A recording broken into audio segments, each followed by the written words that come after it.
Bom dia, good morning. Firstly, thank you so much for bearing with us on the alphalive YouTube channel. We're live here at the Autódromo Internacional do Algarve in Portimao in Portugal for the season opener of the 2026 Sports Cup and Sprint Challenge Suisse, helping the Porsche Motorsport family to celebrate 75 years of true one-make series competition. Hello everybody, Alex Goldschmidt up in the commentary position, and I'll be with you all the way through to our season finale at the tail end of October at Misano World Circuit Marco Simoncelli. Open GT qualifying underway. This circuit measures just over 4.6 kilometers, 15 turns to Brian Oliver. But more to the point, this circuit has a big amount of opportunity for these drivers to really stretch the legs on the flat six boxer engines around this fantastic facility. But it is a big roller coaster. Dragos Buriu at the moment is leading the way in overall time. We have just over 5 3/4 minutes remaining on the timer here for Open GT qualifying. The opening 2 races of the season here at Portimao. 3 weeks time from now, on May 2nd, we head to the Temple of Speed, Autodromo Nazionale di Monza. But between the qualifying sessions, we'll give you a little bit well, as we've got a nice little video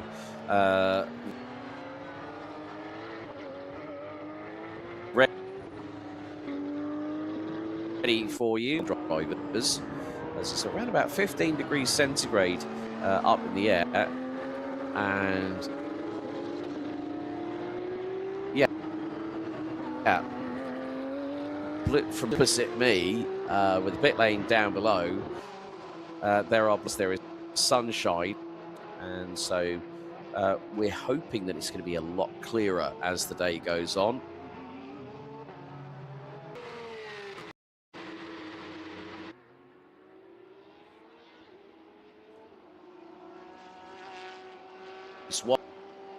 One. Now, track limits are being policed, particularly at turn 4. That's off of Lagos at turn 3. So, effectively, what was mentioned in the driver's briefing yesterday is that in qualifying, as we see Leandro Martins park up the car, qualifying P10 overall in the 238 machine. There's Dragos Buriu. You can't exactly miss that car. That's bright blue as ever I saw it. And there is the 260 going through the shot. And that was Marco Galassi from San Marino. There's Dragos Buriu. You cannot miss that colour on that car. So, good to see that both Dragos Buriu and Patrick Dinkelstein bringing a little bit more colour to the Class 24 grid for 2026. Still, there's a window of about 3.5 minutes for drivers to try and put their best foot forward.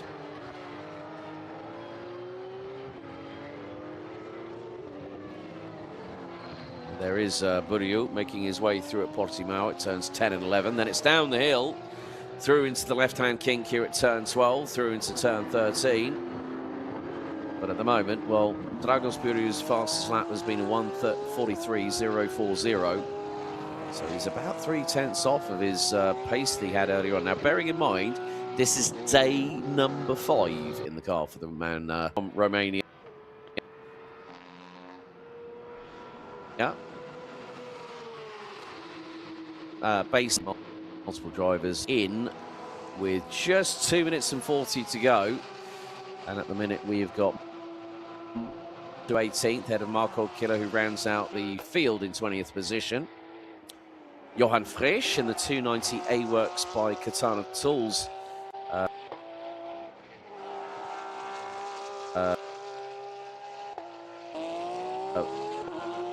Not into GT in time qualifying. That is the man from Egypt. Actually, quite interesting that, well, when you watch his interview a little bit later on, believe you me, it's not a Middle Eastern accent that comes out, it's a Canadian one, because he's spent a lot of his time over in Canada, went over there to study, and now is, with his wife Dalia, now based out of Milan, the fashion capital of the world, as they know, basically to pursue the dream of driving as a racer. And that's great when we see people like that do that kind of thing. And it's great to welcome new people to the championship as well. I mean, also Corrado Costa in the 217 for Enrico Fulgenzi Racing. So more to the point, it's a case of how things can go over the course of a qualifying session, as we are just a minute and a quarter away from getting the first checkered flag in true race day fashion here in the opening round of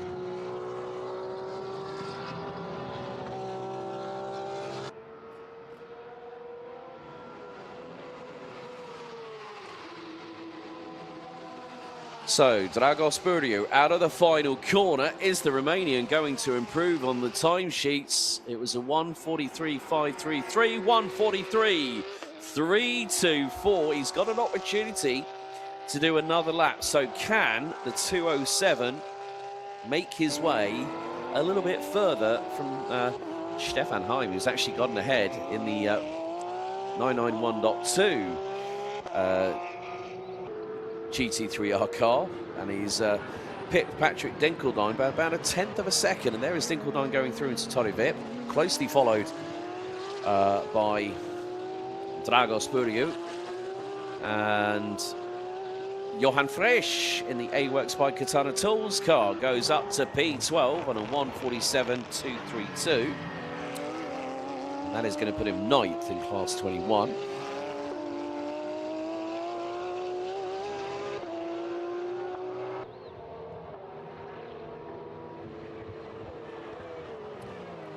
So, checkered flag is out for qualifying. Stefan Heim goes across the line. Let's see what his lap time here is in the session. Not quite enough to beat his personal best, but a good shout nevertheless. A 1:44.160. The Team Mules by Twin Bush Racing entry. So, Dragos Buriu has about a tenth and a half down in the opening sector. Patrick Dinkeldine out of the final corner. No improvements over the opening two sectors as he blasts his way down the start-finish straight, as does Dragos Buriu. And Dragos Buriu, 1:43.433. Patrick Dinkeldine, 45.535. So that is going to conclude their session. Buriu doing 15 laps in the session. There's a car or two starting to rumble down pit lane.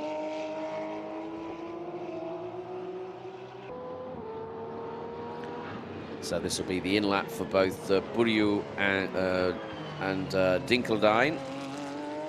And Tariq Fahmy, the man from Egypt, across the line, 1:46.889 on his final attempt. 16 laps completed by the man from Egypt.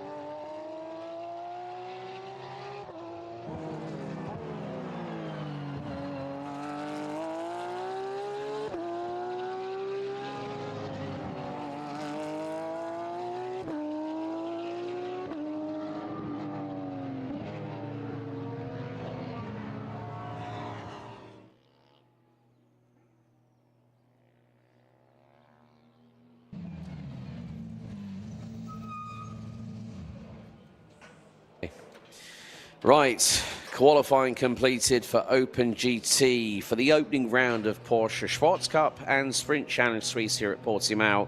There's Stefan Heim placing himself P2, so the outside of the front row for race one. There's Patrick Dinkeldine coming down to the garage at Proton Competition. He will line up on the inside of row 2. Dragos Buriu, in his GT3R debut with new team Sportec Racing, puts it on pole position.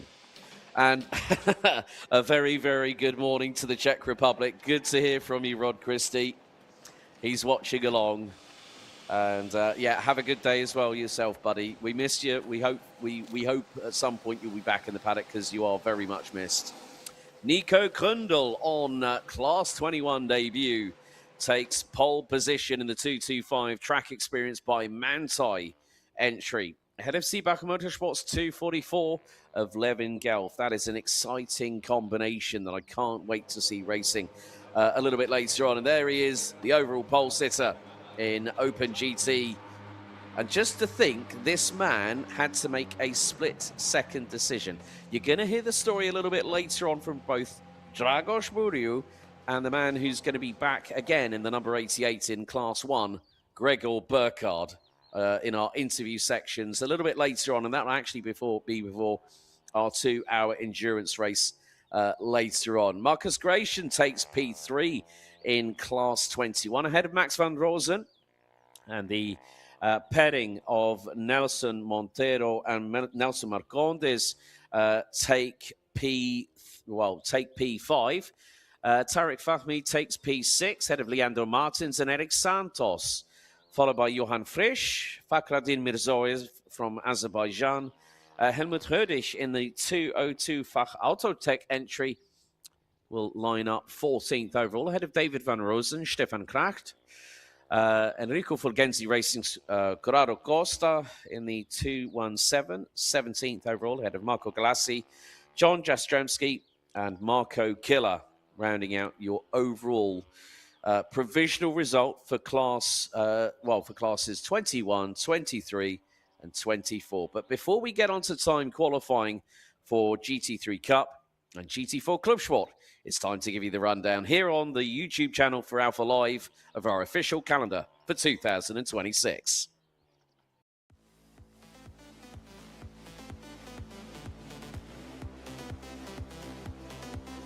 Porsche Sports Cup and Sprint Challenge Suisse is back for the 2026 season. We're really looking forward to it. We hope you all are too. Here's our 6-round calendar for this season. April the 11th gets underway in the southern Algarve province of Portugal at Portimao. Round 2 sees us head to the famed Temple of Speed at Monza on May the 2nd, with speeds in excess of 265 kilometers an hour. It's then a trip over to Imola for round 3, as the Autodromo Enzo e Dino Ferrari will take us to the halfway point on June the 28th. The Red Bull Ring in Austria will kickstart the second half of the campaign as round 4 gets underway on July the 18th in Styria. Mugello becomes the penultimate round of the calendar for 2026, as round 5 will take place on September the 26th itself, with titles still up for grabs at this point. Misano World Circuit Marco Simoncelli hosts the season finale on October the 24th, and with it comes this grand finale of a 2-hour race that goes under the stars.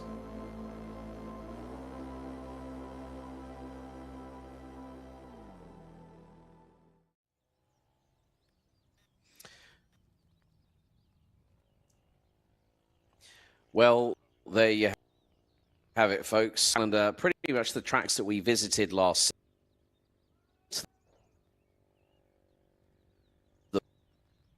point. It is, and then, well, one of the 2 rounds that I actually missed last year to the Autodromo Enzo e Dino Ferrari at Imola, and that will be on the weekend of the last weekend of June, and that will be the case of when we will actually be running on the Sunday as opposed to the Saturday. Then the Red Bull Ring, 18th of July, Mugello, 26th of September, and then the season finale at the Misano World Circuit Marco Simoncelli on the 24th of October. And so for those wondering how are things going to work out with our endurance races, Porsche Sprint Challenge Classic Suisse as well, who are part of the community here, and also our endurance races.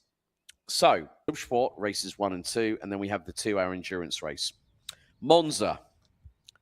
it's going to be pretty much the same thing. We'll have the sprint races, then we'll have the endurance. Then when we go to Imola, Red Bull Ring,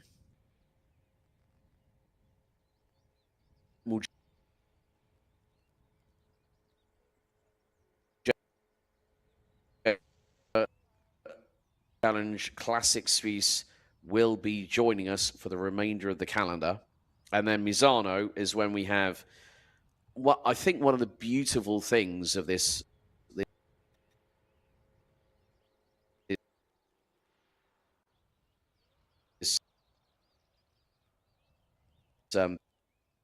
this series, nighttime sky. And it's a wonderful, I mean, got the first experience of that last year. And you know what? I don't want to wish time away at all. But the main thing is, it's something to look forward to. And now we turn our attention very, very shortly, in just a moment's time or two, to our GT3 Cup and GT4 RS Clubsport divisions. So that's classes 1 and 10. So, of course, we had a very, very strong young contingent in the Class 1 division at this point last year. Of course, Class 1 champion from last year. Congratulations to Ethan Isher, finishing ahead of Matteo Segre and Matteo Beretta, who rounded out the top 3. Ethan Isher now competing in GT World Challenge Europe, powered by AWS. Matteo Segre has moved on, I think, to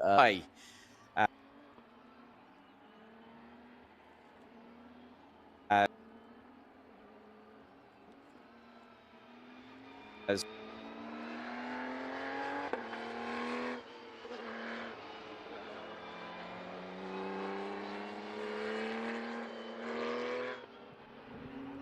we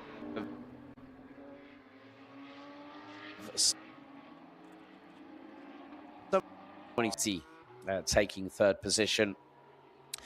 Class 10, well, it was the story of one man alone who I understand is still getting his racing fixed by hitting the karting circuits. That was Amag First Henchbot's Elia Papacena. And he has told me, keep your eyes peeled for 2027. Okay, Elia, I'm waiting. There we have the 118 car. And that is one of our Class 10 cars, which is Kevin Letillon from Orchid Racing Team, Porsche Genève. Very bright. So we've got also Alexandre Motet as well, running in the 156 entry, as we have just over 27.5 minutes remaining. So it is about the case of putting your best foot forward, because as I said earlier, qualifying not only decides the grid for race 1, it decides the grid for race number 2.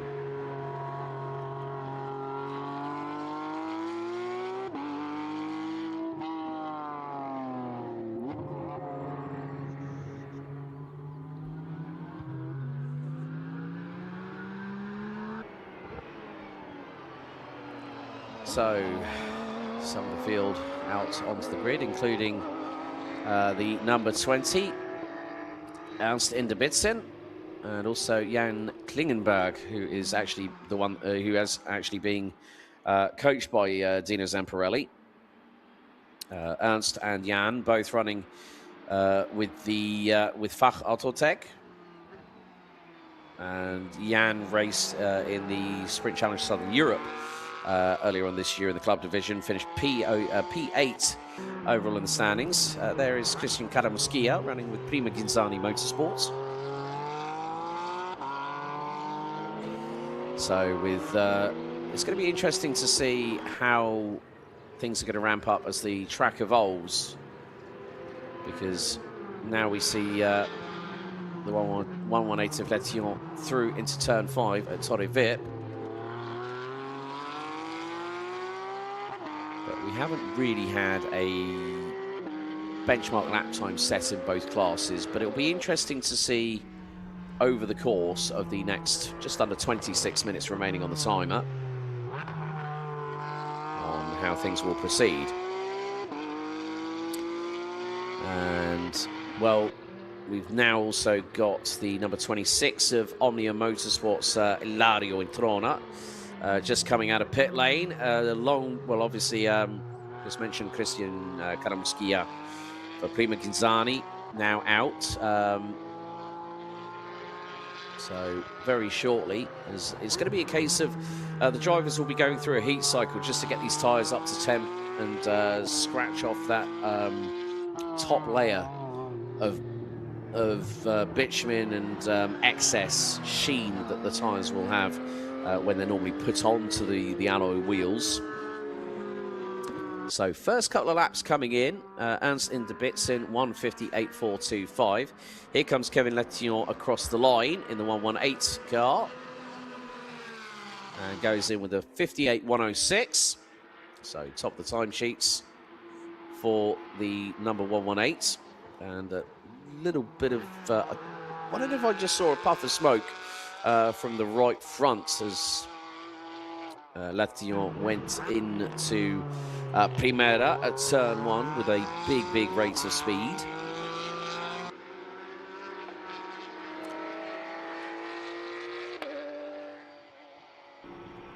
So Christian Karamuskia making his way down into Lagos at turn 3.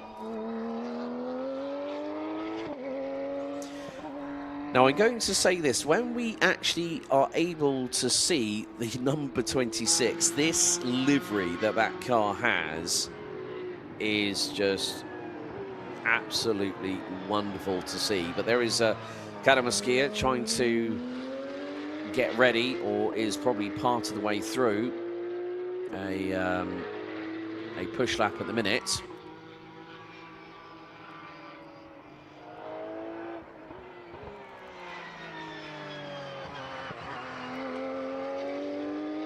So Christian Karamuskia will now start a flying lap. As we've got the number 74 of Wittenberg Motorsports, Simon Matisse in pit lane. Now, the early part of this session is also a good opportunity for the drivers to get a feeling for the circuit before they decide to start pushing. And Christian Karamuskia, 37.9 in the first sector, 37.5 in sector 2.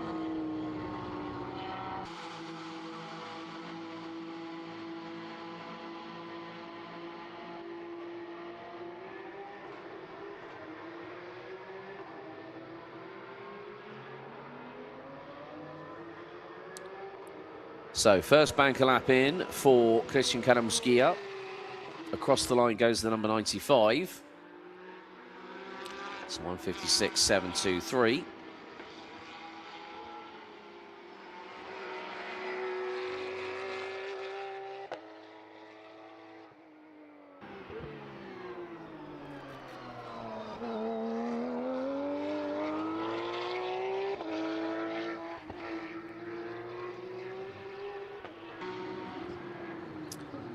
So, right, Kevin Letillon has just been given a track limit penalty for turn 15.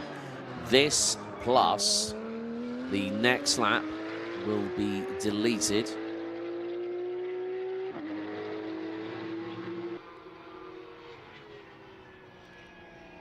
Now, the drivers that have yet to come out of the pit lane are Jack Sherwood, Greg Burkhardt and Alexandre Motet in the 31, 88 and 1:56.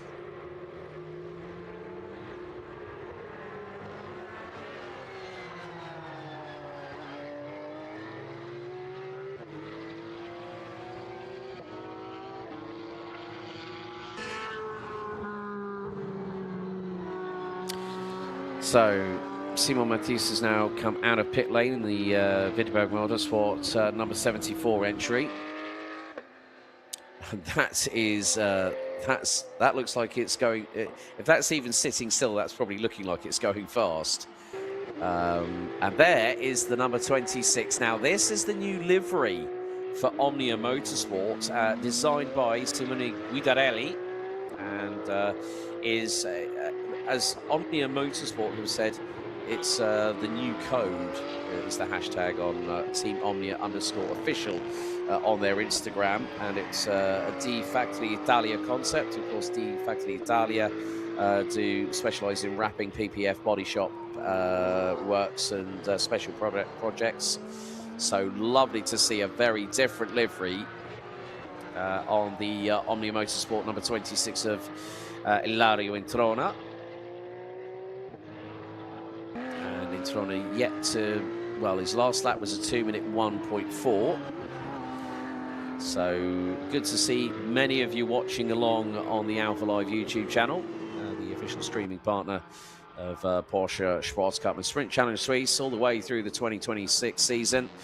And here comes Jan Klingenberg across the line. Let's see if he can improve. Goes up to second position overall on a 1:48.859. Then let's see what Ernst Inderbitzen does. Improves on lap time, stays P3, and is instantly deposed by the number 26 of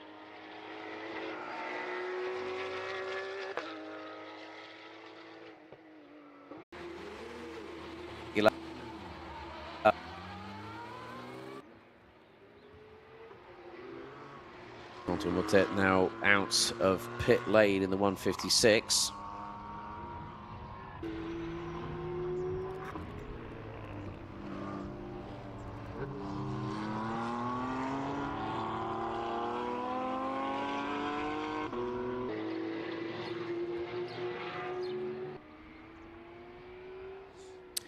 And finally, the big boss at Sportec makes his way out onto the circuit. There's Greg Burkhardt in the 88.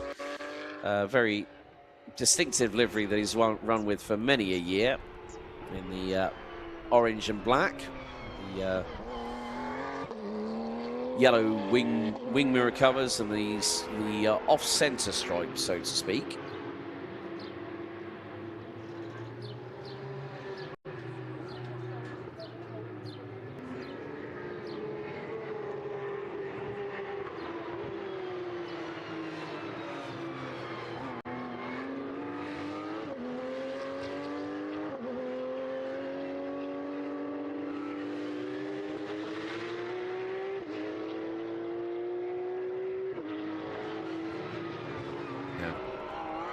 Just over session remaining. Up the Michelin Cup Sport tyres on the number 88 machine. And now, well, Jack Sherwood in the number 31. It's going to be an all-silver affair for the youngster from the United Kingdom, who will definitely give Greg Burkhardt a little bit of, let's say, a run for his money. But I think it's good when someone like Greg has got an opportunity to give drivers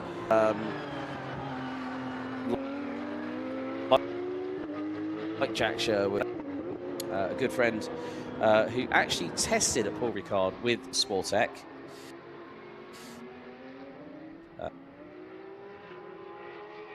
I think running, if I remember, that Moritz is on the grid for this season. It's not easy in this day and age, but it's part and parcel of what happens.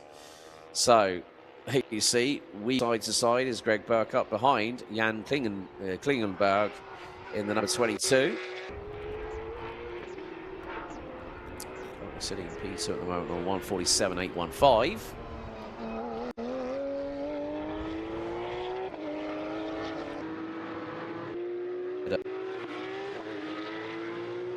Earlier, it's a case of that you're having to have consistent qualifying laps when you're considering race 1 and race 2, more to the point. So from that perspective, you might say, well, hang on a second, what, they've got to qualify for both races in one session? Yeah, it's par for the course. It's how it works. It's how Porsche Cup Suisse has run the sprint side of things. Of course, the only place where you score points are in the sprint races. They are not, there's no points given for being in for the endurance races. The endurance races is to, and this is something that I found out from some of the drivers that I've interviewed who are very, very young in terms of how long they've been racing for. Case in point, Tarek Fahmy, Dragos Buriu, for instance. I mean, when you think about it, up until last year, Eric Santos had not jumped in the 992.1 Cup car. So last year for him, who was commuting so much between home in Brazil and racing over here, it's a case of you just have to go for it and see what happens, really, more to the point. So now Jack Sherwood and Greg Burkhardt have both banked timed laps here in qualifying as Burkhardt makes his way out of turn 5 at Torre Vip. So that is going to be one of the Fach Autotech cars. That's car 20. Ernst in the Bitzin, who is currently sitting P6 overall, and more to the point, well, the two Class 10 cars, Kevin Letillon, who's currently in pit lane, has ended up in the middle of it all in P5.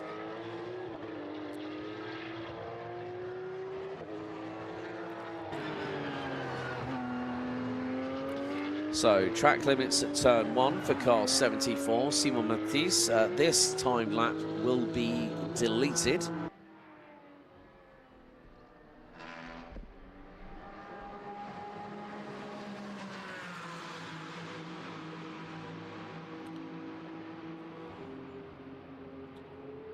So coming into pit lane, that is going to be Klingenberg as Burkhardt roars towards the finish line. What can the number 88 do in his first real full push lap? No surprise. Top of the timesheets for Greg Burkhardt, 1:46.813. Now, another person that is improving, who isn't that far off, could make his way. Oh, Jack Sherwood. Final sector, an absolute blinder, and pips his teammate by 2/10 with a 46.616. Christian Kanamaskia rounds out P3. Burkhardt has just gone quickest in the opening sector. Now, when you have someone in your stable like three-time Le Mans 24-hour winner with Audi Sport back in the day, Marcel Fessler as the head of motorsport at Sportec, well, when you give an opportunity to this driver here in the 31, the all-silver Sportec Racing 992.1 GT3 Cup car, as the young man from the UK goes up through turn 5 into 6. Now we'll head in towards Samsung. And you can see, I mean, it's quite a different proposition when you go from a light single-seater, like Jack did last year, and then you go into an absolutely brutal sports car, and then find out you've got 510 brake horsepower under your right foot with a with rear-wheel, proper rear-wheel drive, rear engine, and these cars are incredibly brutal in terms of, you know, if you start pushing. And now looks like Sherwood pitting. Just getting a confirmation very shortly on the live timing, hopefully.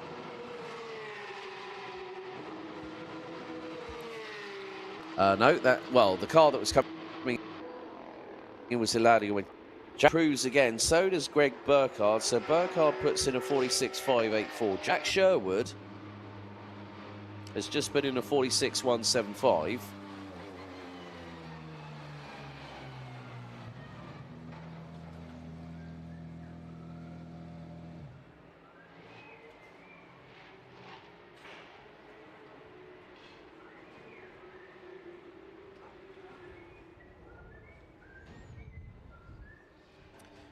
So the team at Omnia Motorsport, who last year were also supported by Prima Ghinzani Motorsport, That team will also be running in the 20th anniversary season of Porsche Cup Italia, where B driver, where Tarek Fahmy is running in Class 21. They were the Carrera Cup Italia team champions last season.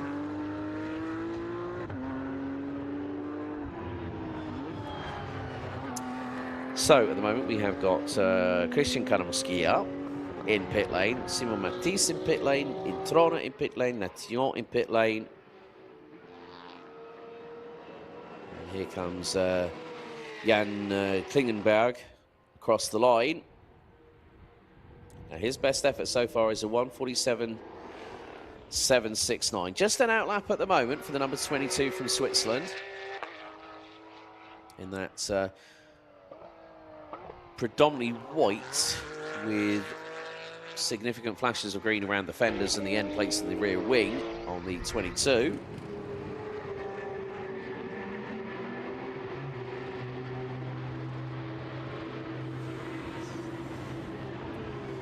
So Jack Sherwood and Greg Burkhardt have both come into pit lane, as we have just over 8.5 minutes remaining on the timer here for qualifying for GT3 Cup and GT4 RS Clubsport. And this will decide the relevant grids for their first and second sprint races respectively.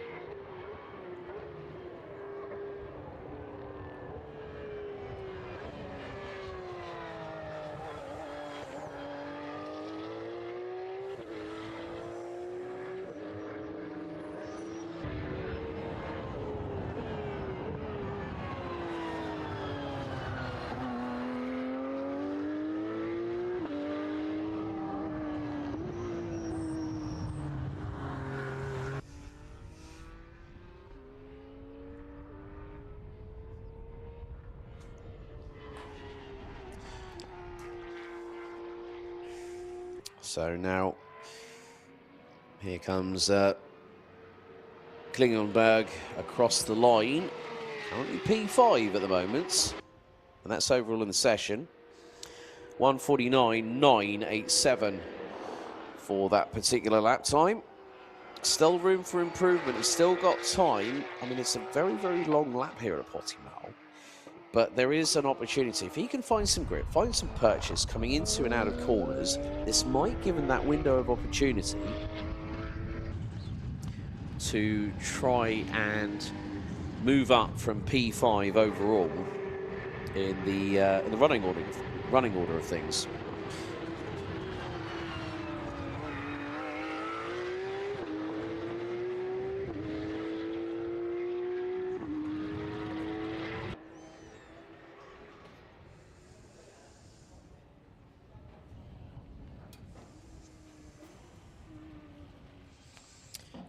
So there is the number 95 Prima Ginzani Motorsport car of Christian Caramoschia. That rounds out your top three at the moment. So maybe they feel that, well, this is now the time just to save the car a little bit and make sure that it's all ready for their first race of the weekend. Because after we go through the results here for this qualifying session, it'll be my first time down to do our first grid walk of the 2026 season ahead of Open GT Race 1, which is due to start at around about 10:47 this morning.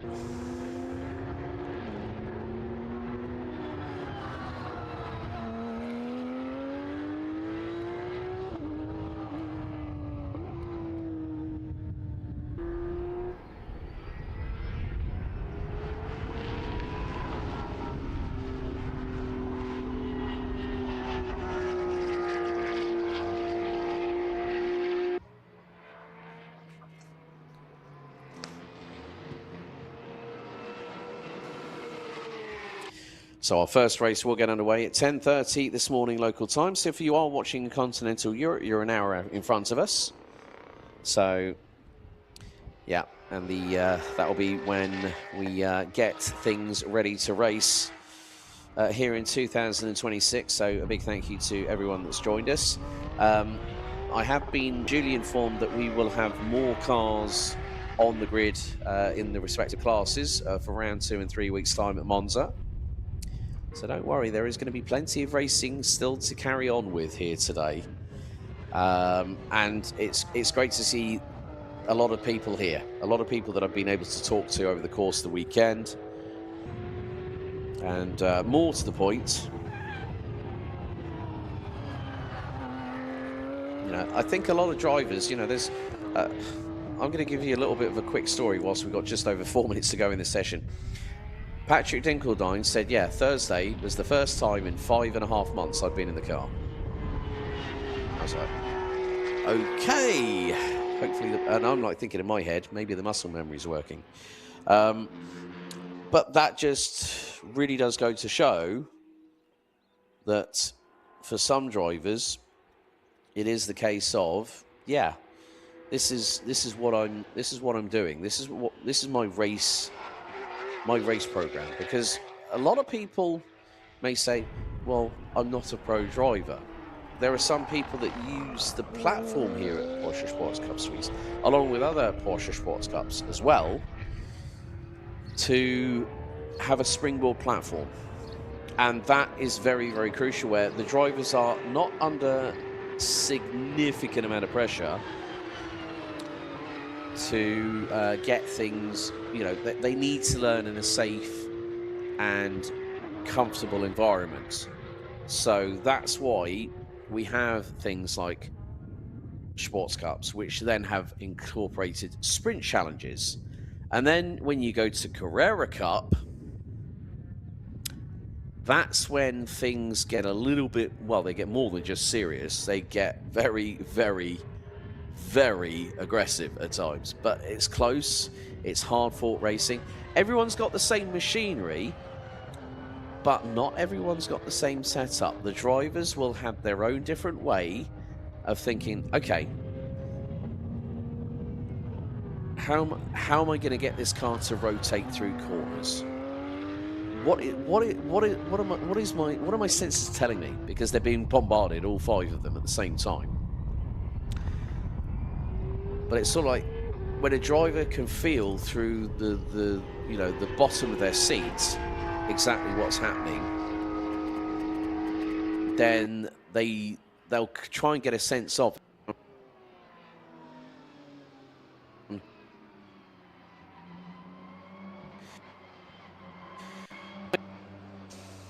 and is around pit lane at speed limit 60 kilometers an hour.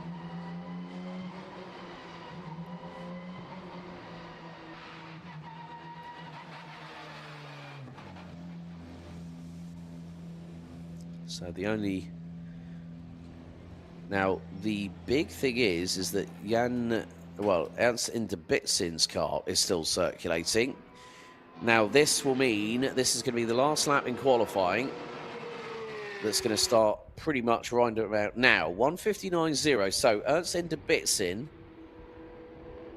has got to be a couple of tenths quicker if he wants to be ahead of both Cayman GT4s, because Kevin Natillon in the 118 has taken 7th position.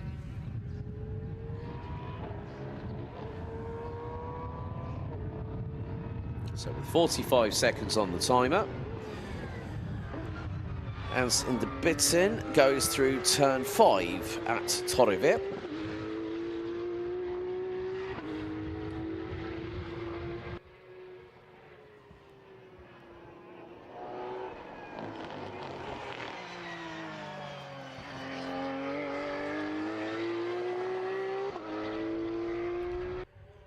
So the timer counting down here for the end of qualifying for both divisions that are going to be, the divisions that are going to be racing here this weekend here at Portimao.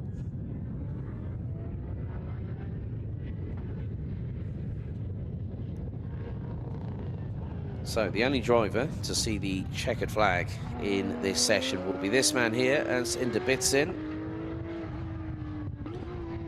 the man from Fach Autotech, who last year finished P13 with 48 points to his credit. Of course, some drivers not able to make the full campaign.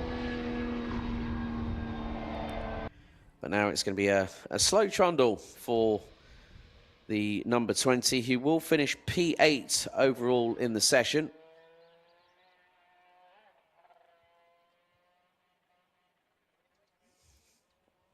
So at that point, that concludes timed qualifying, as Ernst Indebitzin will rumble his way down at 60 kph down the pit lane to the box for Fach Autotech.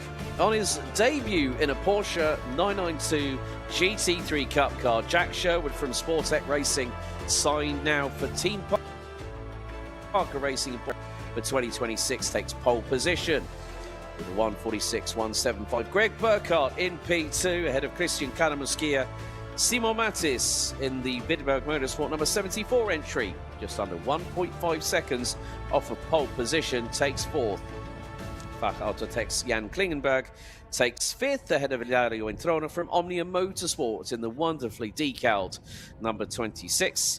Kevin Latillon for the Orchid Racing team takes the first pole position for Class 10 in 2026. Ahead of Ernst Indebitzin, who brings up the rear of the Class 1 division, with Alexander Montet, Kevin Latillon's teammate, rounding out your 9-strong grid. Well, that's qualifying done and dusted. And I think for the very first time today, it's time for me to head down trackside, as we will be heading very soon to the grid for Race 1 2026 for Open GT.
Welcome trackside here at the Autodromo Internacional do Algarve for the opening round for race 1, Open GT. As you can see, it's pretty barren here at the moment. However, there's been a little bit of a development on the weather front.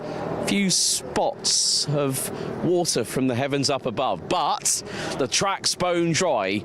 So at the moment, the sun's now coming out, which means that whatever precipitation has hit the ground has literally just gone poof in a flash.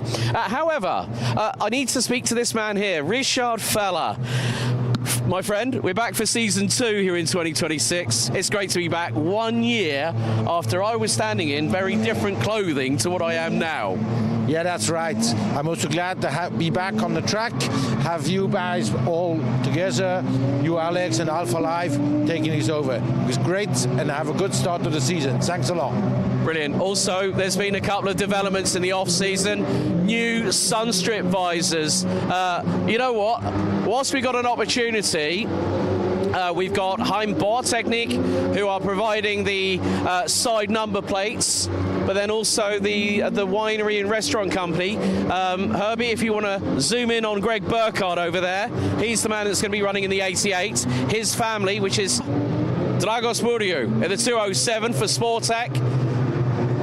Bested everybody, including Class 24 rival Patrick Dinkeldine, who's going to start right behind him.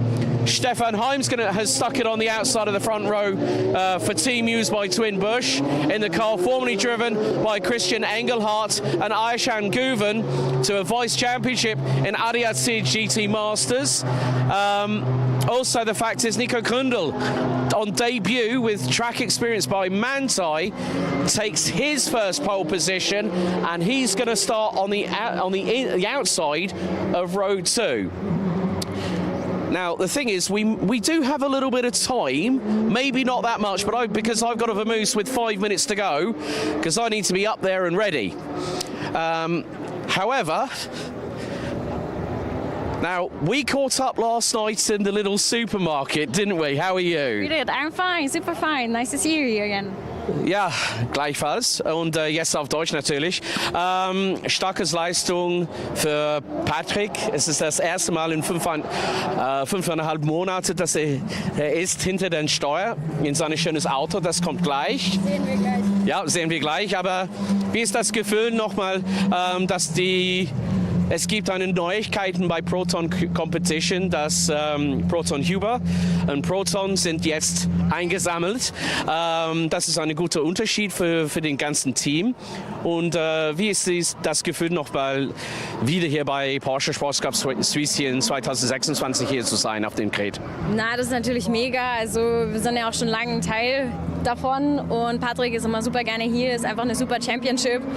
Alle super freundlich, man wird gut supported und ja, es ist einfach toll hier zu sein, auch wieder mit Proton und auch, wie du schon gesagt hast, die große Fusion.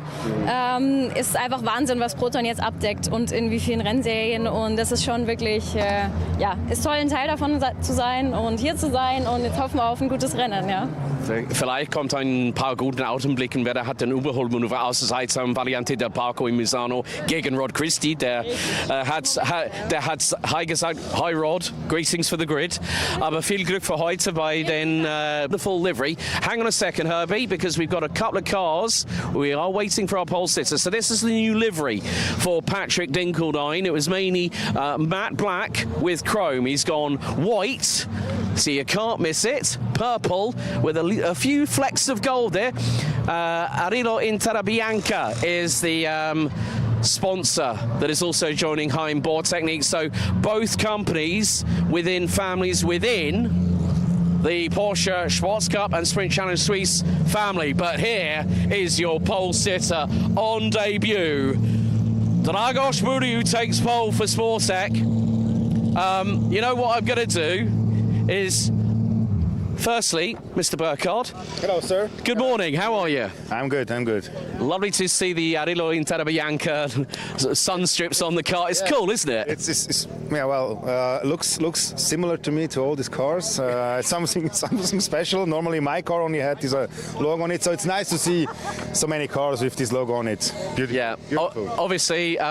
We'll talk on the grid. I'm going to make sure that no doors get hit this year.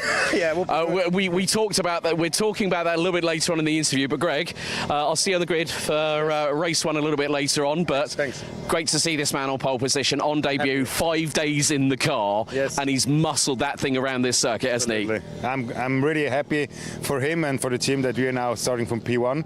Now let's see, and hope he will finish also on P1. He can be proud. He can really be proud.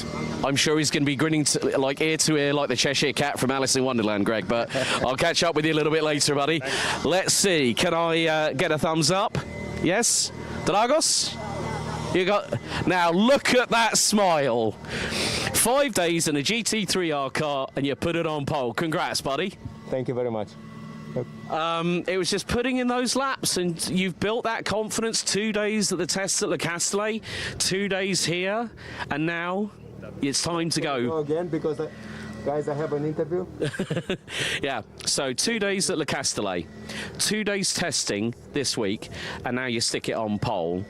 That consistency that you had, you were at best, I think you were 3/10 off of the 142.7 you were doing earlier on this week. I had some laps deleted in turn 4. Now I know why. I didn't know exactly that the exit can also cause track limits on the red spot. So now I know what to do in the race. That's a good thing. Listen, I'm going to leave it there. Thank you. Good luck, Dragos. All the very best. So, puts it on pole position in the 207.992 GT3R. As you can see, hive of activity, 20 cars on the grid. 5 minutes to go until the the safety car has just peeled off in the distance with 30 seconds to go. The leading car will then go away, and then it's time to get the racing action underway. I've been waiting for this moment since late October. It's time to go racing for the first time in Porsche Cup Suisse as Open GT Race 1 coming up shortly.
Well, after our grid walk, here it is, your starting grid for the opening race of Porsche Cup and Sprint Challenge Suisse here in Portimao for 2026.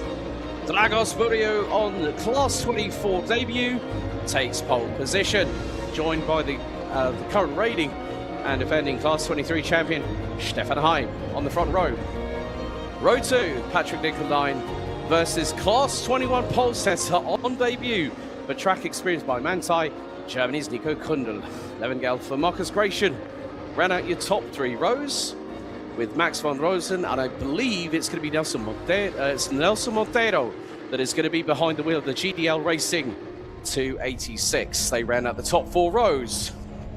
Running out your top 10, Tarek Fahmy for Beat Driver and Leandro Martins for LMR Motorsport. Eric Santos and Johan Frisch round out row 6, ahead of Fakhreddin Mirzoev and Helmut Rödig. David van Rosen from Austria will be joined by Stefan Krach from Germany on row number 8. And then we go to the final 4 drivers on the grid ahead of 30 minutes plus an additional lap. Italy's Corrado Costa, San Marino's Marco Galassi, John Jastrzębski for the land of the Stars and Stripes, the United States of America, will be joined by the newbie at AMAG First Rennsport, Switzerland's Marco Killer.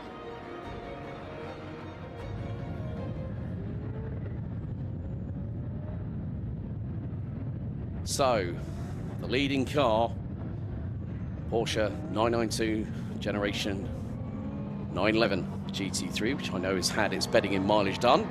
Courtesy of Basti and the team behind the scenes to get the car up to speed and up to being able to unleash that full 500 plus horsepower.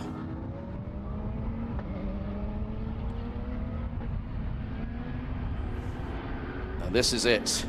Time for the winter to be over, because we're nearly in the summer here in Portugal at the Autodromo Internacional do Algarve. They now make their way down towards turn number 15 at Galp.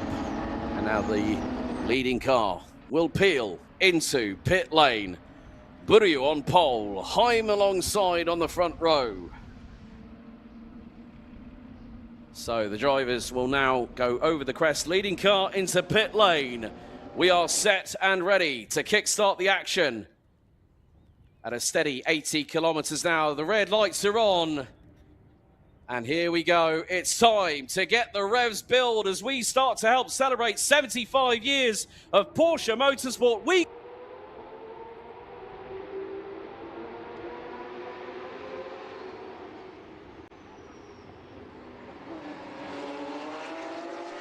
Heading into that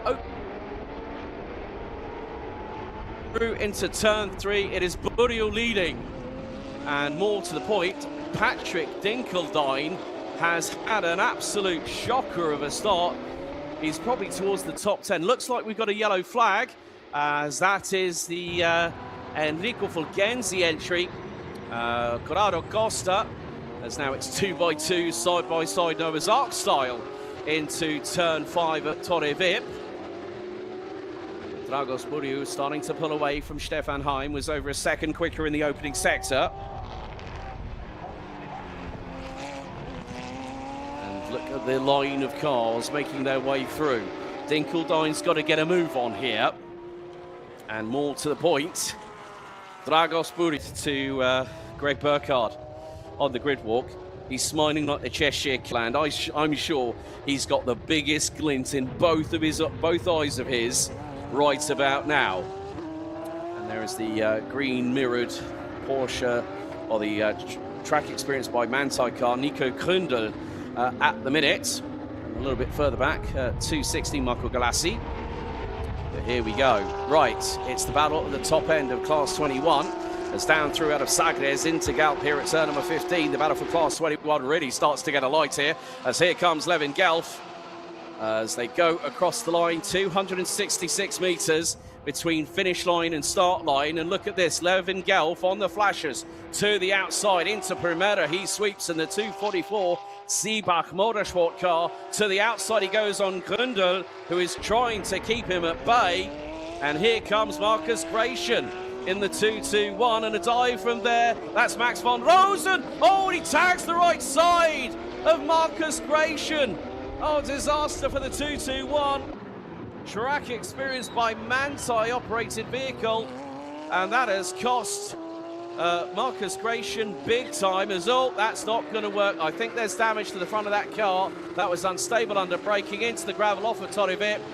Goes the 240 of Max van Rosen. I think there might be damage to the left front. That looks a little bit loose.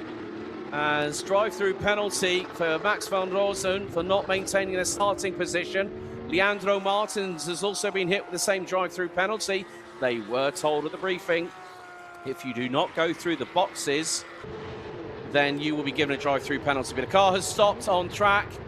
That is possibly, looks to be maybe, that is a brightly coloured car. Trying to make out the number on it. That is going to be Johan Frisch, unfortunately. The A Works by Katana Tools, number 290. Was running up to P11, so he has stopped on track. Didn't quite catch where that was, but Johan Frisch coming under fire. However, Levin Gelf gets through on Nico Krundel. Now, there is a yellow flag. Now, have we got a first safety car situation? Patrick Dinkeldon just pulled into pit lane as a direct. We have a safety car with, this is shades of 2025 GT3 Cup race 1 12 months ago. Well, would you believe it? We are under our first official safety car period.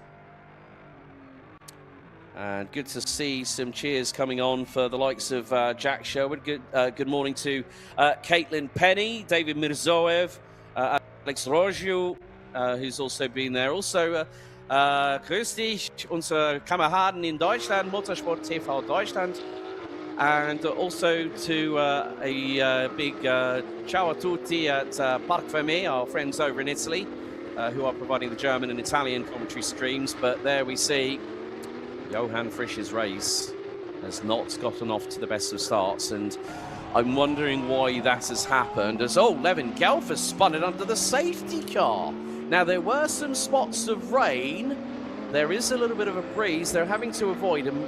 Levin Gelf, that is precarious for the young man from Germany, 21 years of age. He's just waiting as that is unlike Levin Gelf. Now, if there has been a little bit of wind coming in,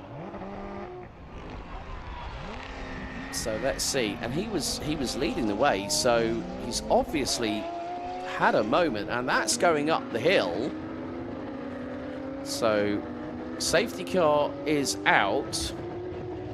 So what this will mean is that in terms of, we'll get an understanding of the running order of things very, very shortly when we know exactly what's happening. But Dragos Buriu is leading the way.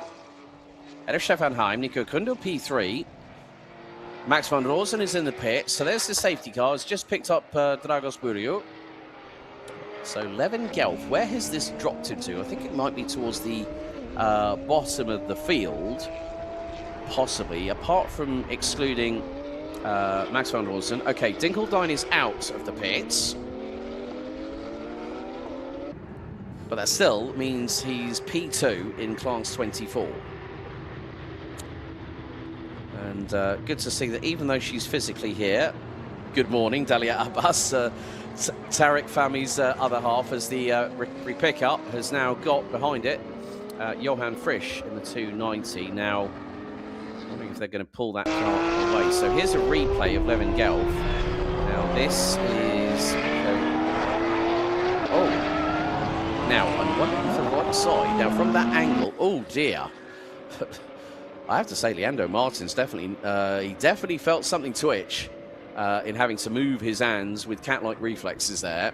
So it was just unusual. Now, I'm not sure if there is any weather front coming in, because there were slight spots of rain on the grid, but it was like literally for 30 to 60 seconds, and it was next to nothing.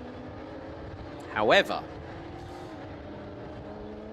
with Levengelf's spin, that has changed the dynamic of Class 21.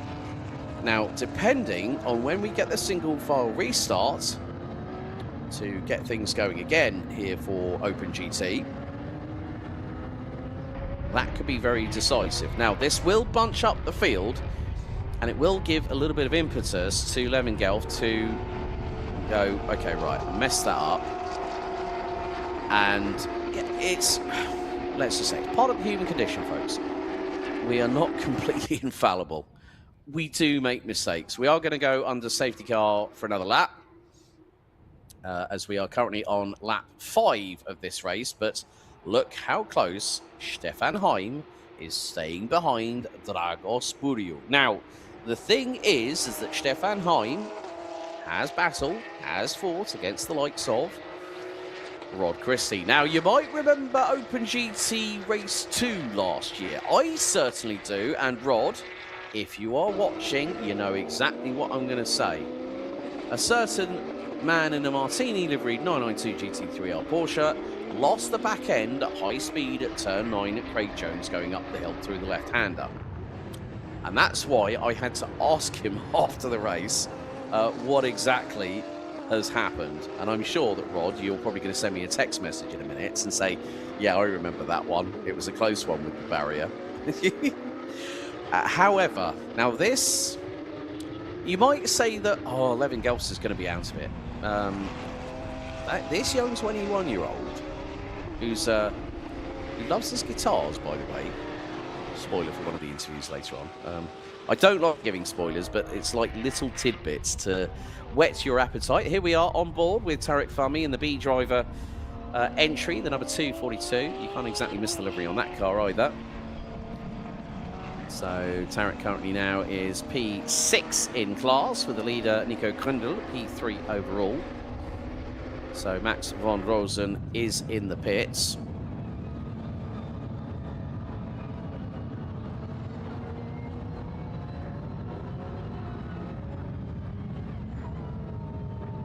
Please. So 20 minutes still to go. Not had an indication yet from race control as to when we are going green. Well, I'm just seeing, looks like Dragos Buriu is going up to speed. Yep, we are going back to green. 10 minutes down, 20 plus an additional lap to go here for race 1. Yes, there we go. And Rod Christie on cue. I sure do. Coolant on the apex was the root cause and no flagging. Oh, now someone's lost a big part of their front splitter, and I think that might have been Nico Krundel, because that literally came off the car, exploded mid-air. We're going to see what's happening on that front. No, it wasn't. It was Marcus Gratian's front splitter that just went literally pop off the front of the car. So, Karim Hossam, Tarek Fahmy to F1. Well, you never know. Well, I mean, the thing is that if he wants to try and pursue that dream, all the credit to him. Meantime, we've got a really good battle between, I think it's Helmut Rödisch in the 202 versus the outgoing C6 Bank Porsche Carrera Cup Brazil Masters champion from last year, Nelson Monteiro, in the 286 car for GTL Racing, is closing on in, and Tarek Fahmy is not that far behind. But here is the top 3 battling away for the Class 21 lead, as Dragos Buriu has managed to scarper away into the distance, away from Stefan Heim, and the gap last time around was about 9/10 of a second to the inside of Leandro Martins. There goes Marcus Gratian in the 221, trying to go to get the crossover. He goes to the outside. This is going to be very, very close indeed. And the biggest problem for Marcus, because of the fact that the aero is very different in terms of the GT3 Cup to the GT3Rs, I think Marcus might be struggling with a little bit of understeer. Thanks to Rod Christie. You should join me in the commentary box sometime. You'd make a great Porsche Cup Suisse Scottish equivalent to Martin Brundle alongside me. There we go. However, we're running on board with Enrico Fulgenzi Racing's Corrado Costa. Of course, Enrico himself, nicknamed the Doberman due to his early Carrera Cup Italy days by the commentary team, is also here in person. He's due to take part in the 2-hour Enduro race later on. But you can just see how aggressive these GT3 Cup cars on, and a big thank you to Rod Christie for giving me the opportunity to get a passenger ride in a Dynamic Motorsport Mobil 1 Super Cup car at Misano last year, which I was quite surprised with the speeds we were reaching coming out of Curvone at the top part of the circuit. Meantime, Leandro Martins is being dropped by Nico Gründel, and the gap last time around was about 1.3 seconds. Now, where's Levin Gelf? He's yeah, Johan Frisch is out. Max von Rosen is in the pits. So, trying to find out if we can get some camera shots down there from our mobile camera, hopefully very soon. But at the minute, Tarek Fahmy now has. Well, the thing is that Helmut Rödig has dropped 2 positions. He's been passed by Nelson Montero and also Tarek Fahmy. Okay, last warning for Levin Gelf, track limit turn 4. Now they get a first warning, a final warning, and every track limit they pick up, it is an additional 5 seconds per lap. So if you have 3 track limits and you've had your final warning, that's 15 seconds added to your race time post-race. So, track limit warning for Helmut Rödig in the 202.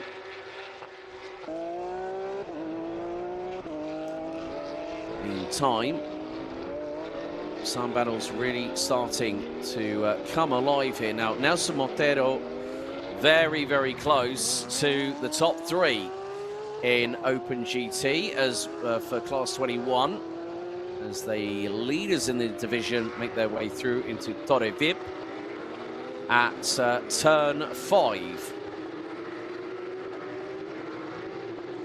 I am keeping a keen eye out of the commentary box window. Right, okay, so, right, just had a word from race control. Car 238, drive-through penalty for failing to maintain starting position cancelled. So, Leandro Martins can now try and concentrate his efforts to close in a nigh on 1.8 second gap to Nico Gründel. Gründel, who has raced in several series before, mainly in GT4,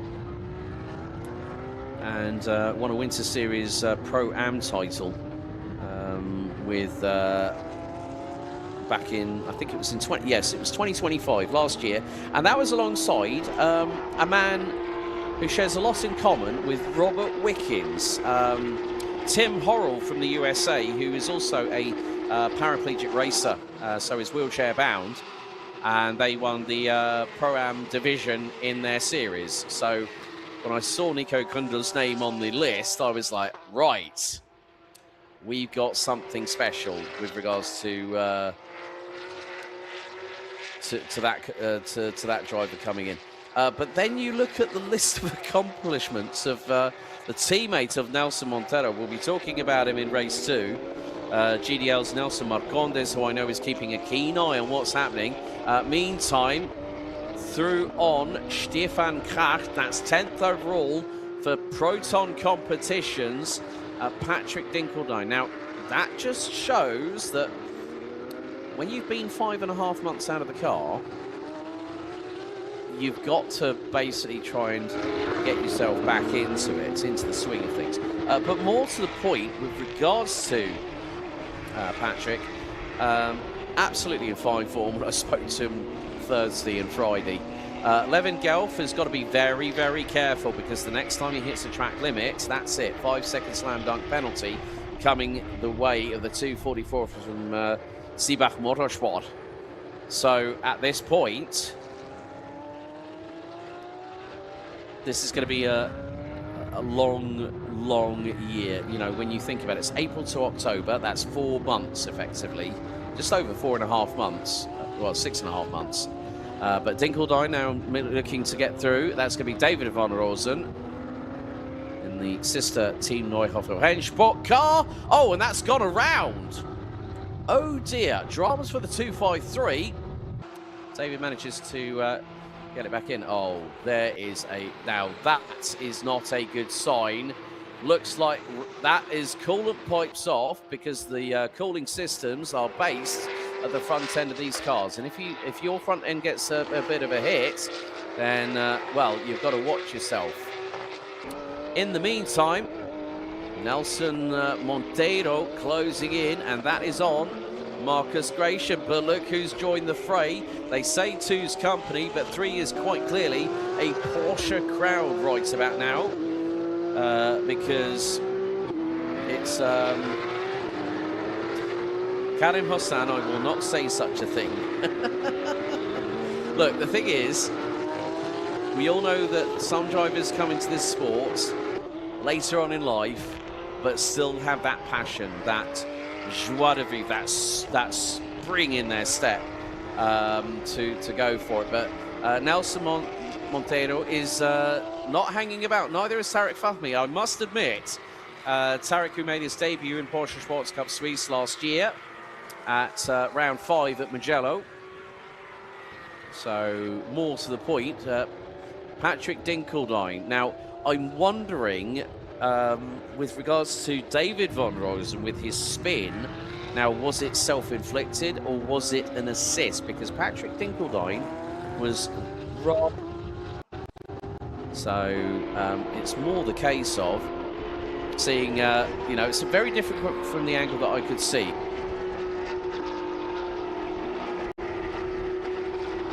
Sounds like it might have been contact between Van Rosen and Dinkeldine, but race control will be looking over that as here comes Nelson Monteiro, the Brazilian, with a big amount of speed. Now, obviously, that front splitter on the front end of Marcus Gratian's car is not only causing understeer problems, it's affecting the aerodynamics in a straight line. So there's a little bit of a speed differential as well. Gerardo Costa still learning, and has the headlight, has the hazard lights on. There's Marco Killer, not that far behind him, so that means that John Jastrzemski has gathered a position.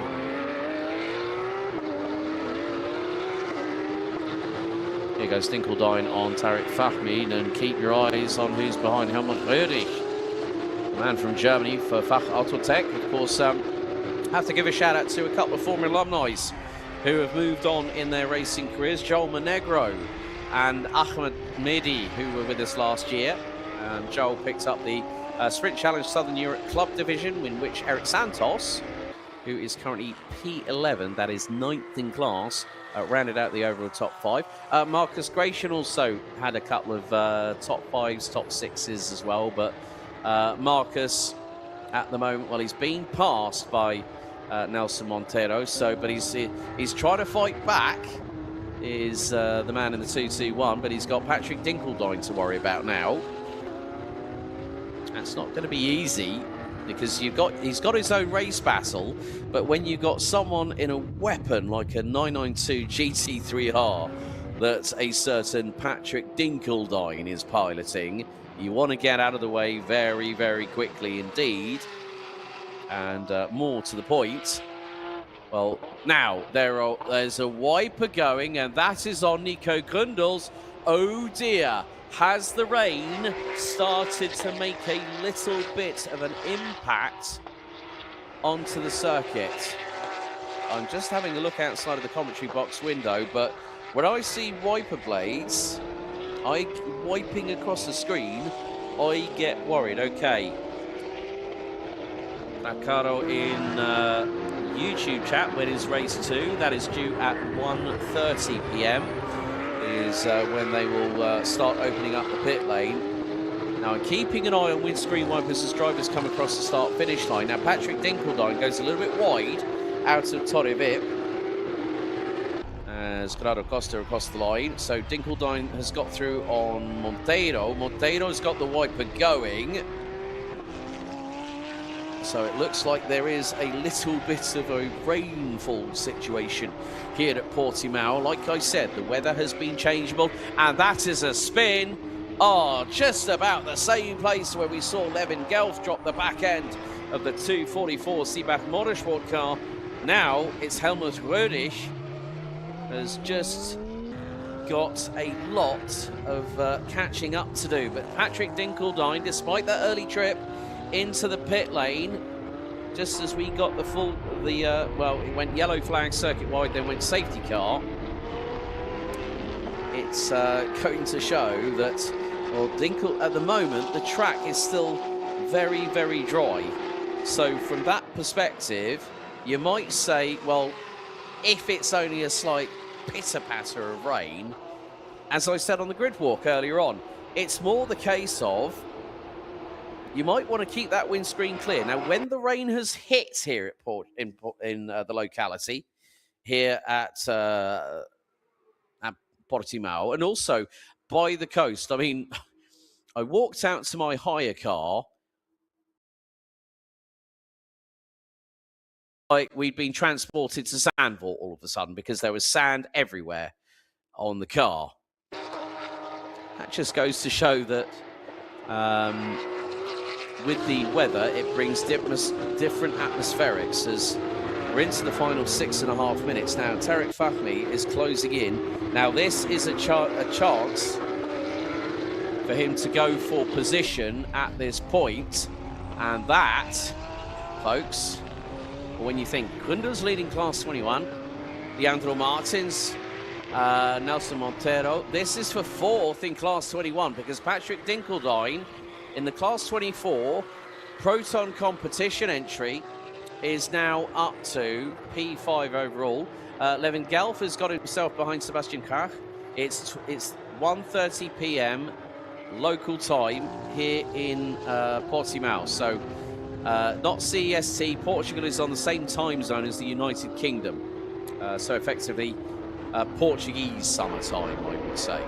However, Dinkeldine through on Leandro Martins down the hill. This is going through out of Sagres and into Galp.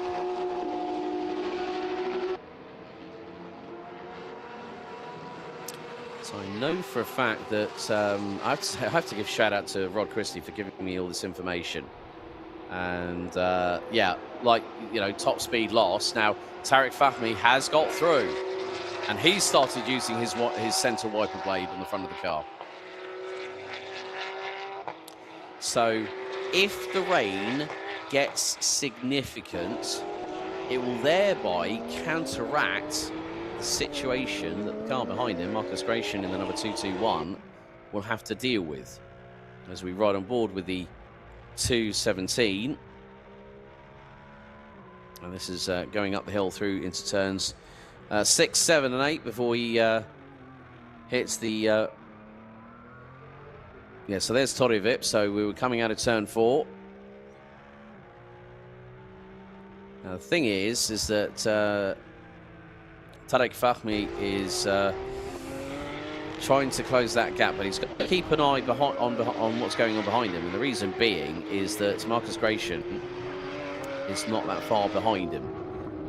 But even with dirty air, you have no front splitter on that car, you're going to have to fight the wheel every single time. And here goes Dinkeldine.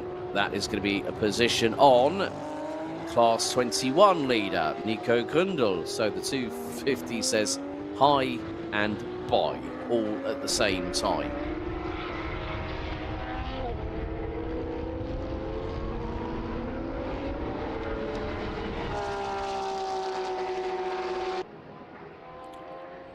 And at the moment, Dragos Buriu. We haven't really talked about the man in the 207 for Sportec Racing. It's nearly 8.8 seconds up the road from Stefan Heim. Patrick Dinkeldine, and there is the man himself through turn 5. And he's going to head through to turn 6, 7 and 8.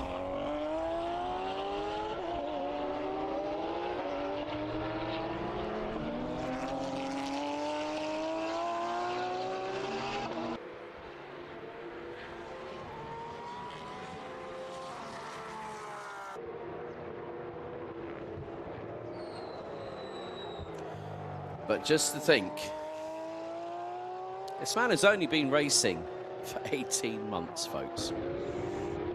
He might be a big stature of an individual, but he's one of the kindest, nicest people you would ever want to meet. And they always say about the kind and the nice ones, you have to watch out for them a little bit, especially if you get them on a racetrack. But more to the point, for him to now be in his first official race in a car that he had to make a very, very quick decision on after getting a phone call from Marcel Fessler, and then decided, you know what, I want to progress. And very interesting what he has to say in an interview that we've got in between the final sprint race of today and also the 2-hour endurance race, where we'll have over, I think it's 12 to 14 cars. But Dragos Buriu, that lap he's just put in was a 1:44.870. Stefan Heim running solo in class 23, 11 seconds back. Patrick Dinkeldine, there's Nico Gründel. In fourth, Leandro Martins.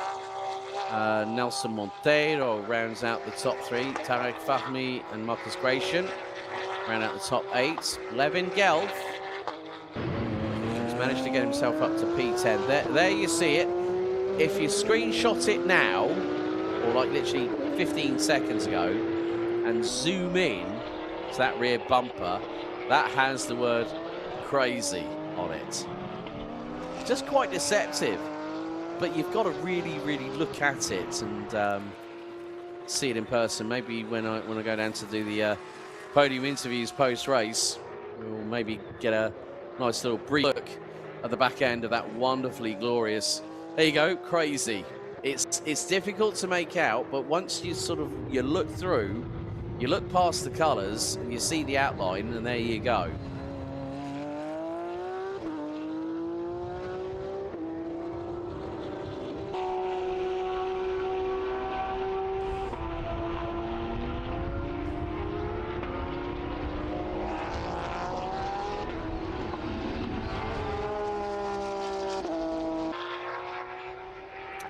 But Dragos Buriu, awesome, what a debut in a 992 GT3 R car.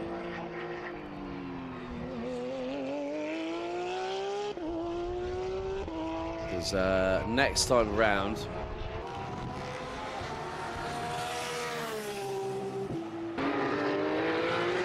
it will be the last lap as he heads into Torre Vip here on what is lap 617. And for those, well, I have to go back to what my good friend Mr. Adam Weller told me just 12 months ago, and it is the car that Christian Engelhardt and Aishan Guven used in the 2022 ADAC GT Master season to take the runner-up spot in the championship that year. But Dragos Buriu will next time see the last lap board.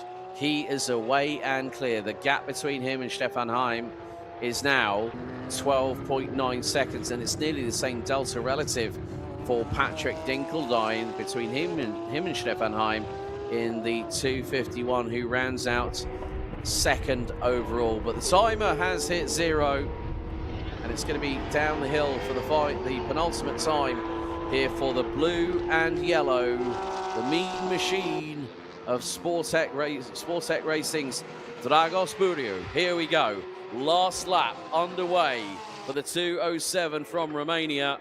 He powers his way at over 255 kph towards turn 1, as we've got a battle between Marco Galassi and David von Rosen. That is for what is going to be 10th overall in class 21. And still the odd wiper or two is going, but doesn't look to be too significant on that aspect. But more to the point, some drivers are they're braving it, some drivers are not, and thinking, well, what have I got to lose? It's only a speck or two of water on the windscreen. But if the rain really does come in, then hell hath no fury than the weather from the man upstairs. But this man here, within, well, what is it? Yeah, 4 full days of testing, he goes out and sticks it on pole in qualifying, and he has led every single lap of this race as Corrado Costa. That's a bit exit stage left at turn 10 and 11 at Portimao. But Dragos Buriu, new team, new challenge, and he has to bump on the inside. Oh, now I'm sorry to say that was unfortunate of what Dragos Buriu had to do, and that's just my opinion on it. That I think Corrado Costa should have let him go by rather than Dragos Buriu having to go through like that. But out of the final corner, on Class 24 debut, Sportex Dragos Buriu picks up the first win in Open GT in Class 24 and overall in 2026.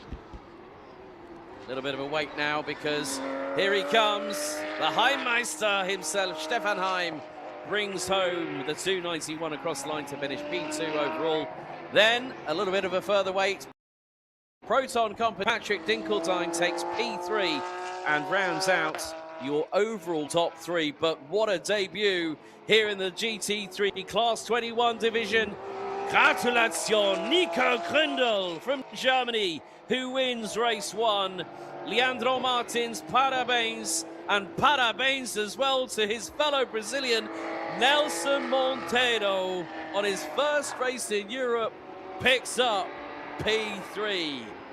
Marcus Gratian, despite a damaged front splitter, picks up P4 in the class, head of 8th place and 5th position, goes the way of B drivers Egyptian hotshot Tarek Fahmy. Levin Gelf, despite that spin after the safety car, finishes P9 overall ahead of Stefan Kracht. Eric Santos finishes 11th overall, that's 8th, ahead of Fakhraddin Mirzoev. David von Rosen, Marco Galassi, Helmut Rödisch. We've still got a couple of drivers to go, but unfortunately on lap 1 we lost A-Works by Katana Tools' Johann Frisch. And then a lap later, Max van Rosen from Team Neuhofer Rennsport. John Jastrzębski takes 16th.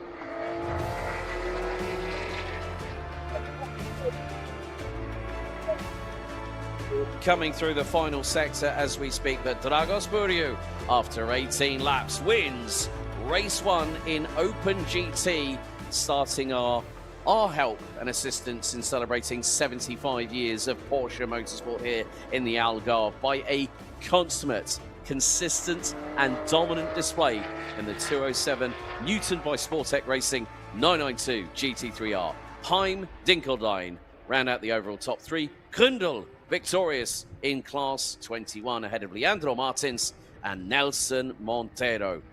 Gratian, Fahmy, Gelf, Kracht round out your top 10 ahead of Santos, Mirzoev, David von Rosen, Marco Galassi.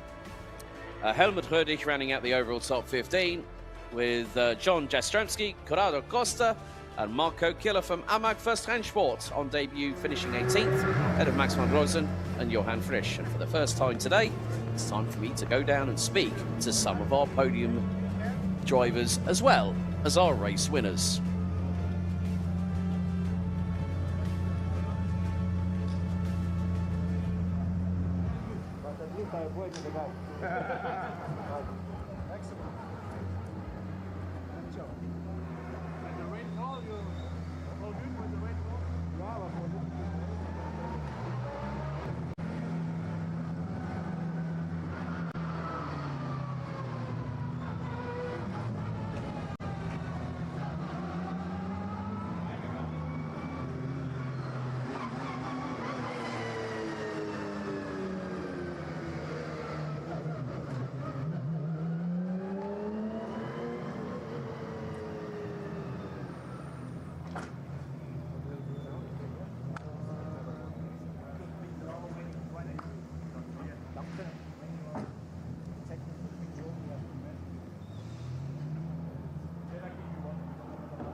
Right on the last corner,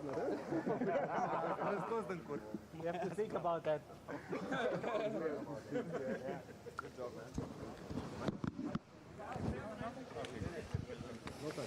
No, I didn't hear anything.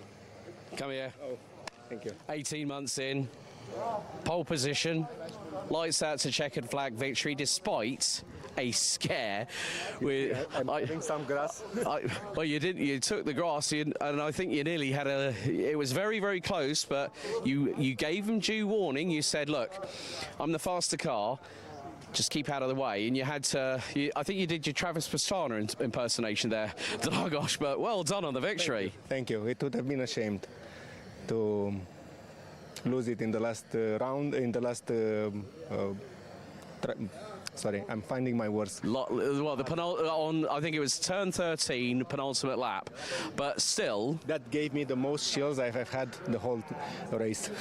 And probably in your career as well. But nevertheless, I mean, yes, folks, look. Back in one piece. Yeah.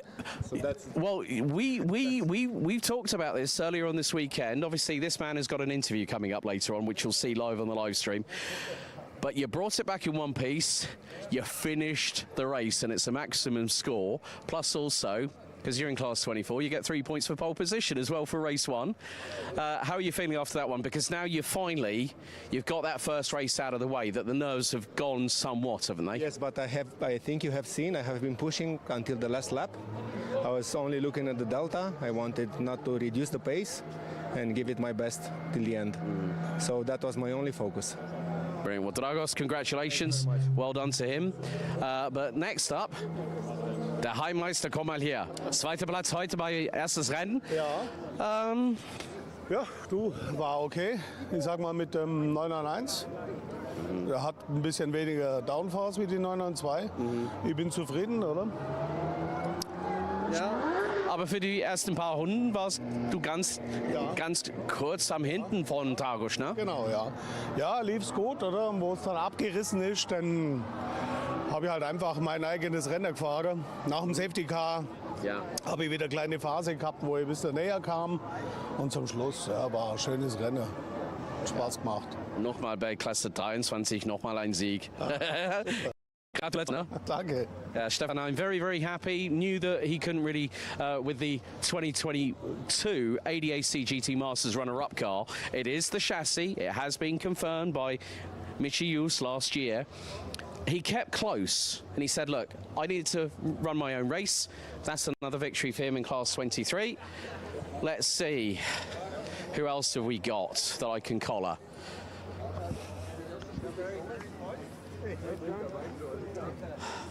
Okay. Herr Dinkeldein. Patrick. Okay. Hey. Erste Frage. Jo. Das Grund für den Pitstop bevor dem Safety Car. Du meinst die Drive-Thru? Passiert halt.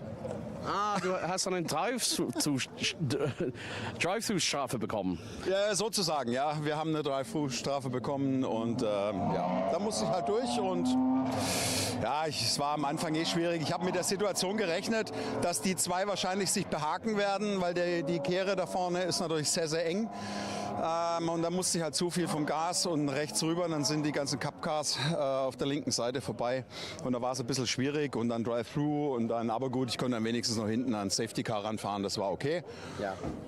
Und ja, der Rest vom Rennen hat Spaß gemacht und macht mehr Lust auf nachher. Ja, normalerweise bei dir eine gute Leistung, aber Gratulation, zweiter Platz in Klasse 24. Hang on a second. Mr. Nelson Montero. Yes. Parabéns, first of all. Welcome to continental Europe. Of course, this man was the C6 Bank Porsche Cup Brazil Masters champion last year. Yes. I had the pleasure of commentating on the 500 kilometers of Interlagos last year with Jake Sanson. But firstly, glad to see that you and Nelson Marcondes have come over here. Over a decade and a half of experience. I mean, Nelson himself is a very decorated individual, but a P3 here in Class 21. How are you feeling about that one? Oh, it's it's so happy for me, and it's a pleasure to race in this championship. Yeah, it's a super organized championship. Then a lot of high level of the race drivers, and for me it is so I'm so happy with my colleague Marcondes, and we are waiting for the second race, and I'm sure that he's going very well like me. Brilliant. Well done, Nelson. Congratulations, Nelson. This is really, really funny, having two teammates with the same first name. If we had Nelson Piquet Jr., I think I'd be absolutely thinking, what the hell's going on? But Nelson, like Mr. Montero was saying, we're just going to move a little bit further back just so we can clear the pit lane. But welcome to yourself as well. You know, you're a very, very decorated individual in Porsche Cup Brazil. Obviously, I know I've seen all the posts on Instagram from Chris Diaz and Max Wilson. When they tour the paddock, but what are your first impressions of Porsche Cup Suisse here in Portimao? Yeah, I already made some races here in Algarve, in Portimao, and we have a good results here, so it's not a new track, new circuit for us. Yeah, at least this one. But for the entire championship, we will make the GT Cup Europe in this year, and we have a lot of tracks that I never drive. So we are excited for the year. After 7 years in Porsche Cup Brazil, this is our first time here in Europe to make an entire season. So let's go. Well, good luck for race 2 a little bit later on. Nelson Montero and Nelson Marcondes. Well, that wraps up our post Open GT race 1. Coming up next, GT3 Cup and GT4 Club Sport race 1 about to get underway here at Portimao.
Right, welcome trackside, Scott Morvan. No, I'm sorry, I have to. Buddy, when was the last time we saw each other?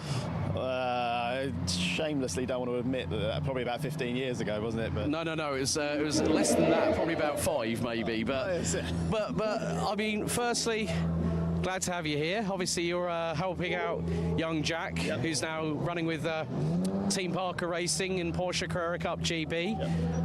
Nicely put it on pole in front of his, let's say, senior teammate, shall we? But how are things with you? And Jack must be really, really buzzed to be here in Portugal. yeah, absolutely. He's here. We're trying to get more track time, trying to get him up to speed. Obviously, he's transitioned from single seaters into Carrera Cup. It's a big jump. It's a very different thing to drive. So the more track time we can get, the better, obviously. And this is a great place to come and get some experience. Well, you're no stranger to Porsche Carrera Cup GB action yourself. I mean, back in the day, not too long ago, folks. If you want to look back your history, I'm sure David Addison would correct us probably both, because that man's a fountain of knowledge. But mate, it's good to see you. Give my best to your dad and your brother as well, Scott Morvan, everybody. But what we will do is we will catch up with our pole sitter. This man, yesterday, was showcasing how quick he can be. You put a young man, or a young driver thereof, in a car like this. 510 horsepower. Let's see if we can get a word with the man himself. Jack? Hello. Right, firstly, morning, how are you? I'm good, thanks. How are you? Not too bad. Now, obviously, I just had a quick chat with Scott, who I've known for quite a long time, but first time in a race weekend situation in a Porsche GT3 Cup car, and you put it on pole ahead of your long-standing teammate in this championship. How are you feeling? Yeah, I was pretty happy to put it on pole. We were working hard over Friday to extract the most out of the package we had, and yeah, to put it on pole was a great benefit, but now we got to do the job. So now there's one question. Obviously you ran in GP3 with XL Motorsport helping the team to the title. What was the decision to switch from single seaters to sports cars? Because a lot of young drivers seem to be taking that path now.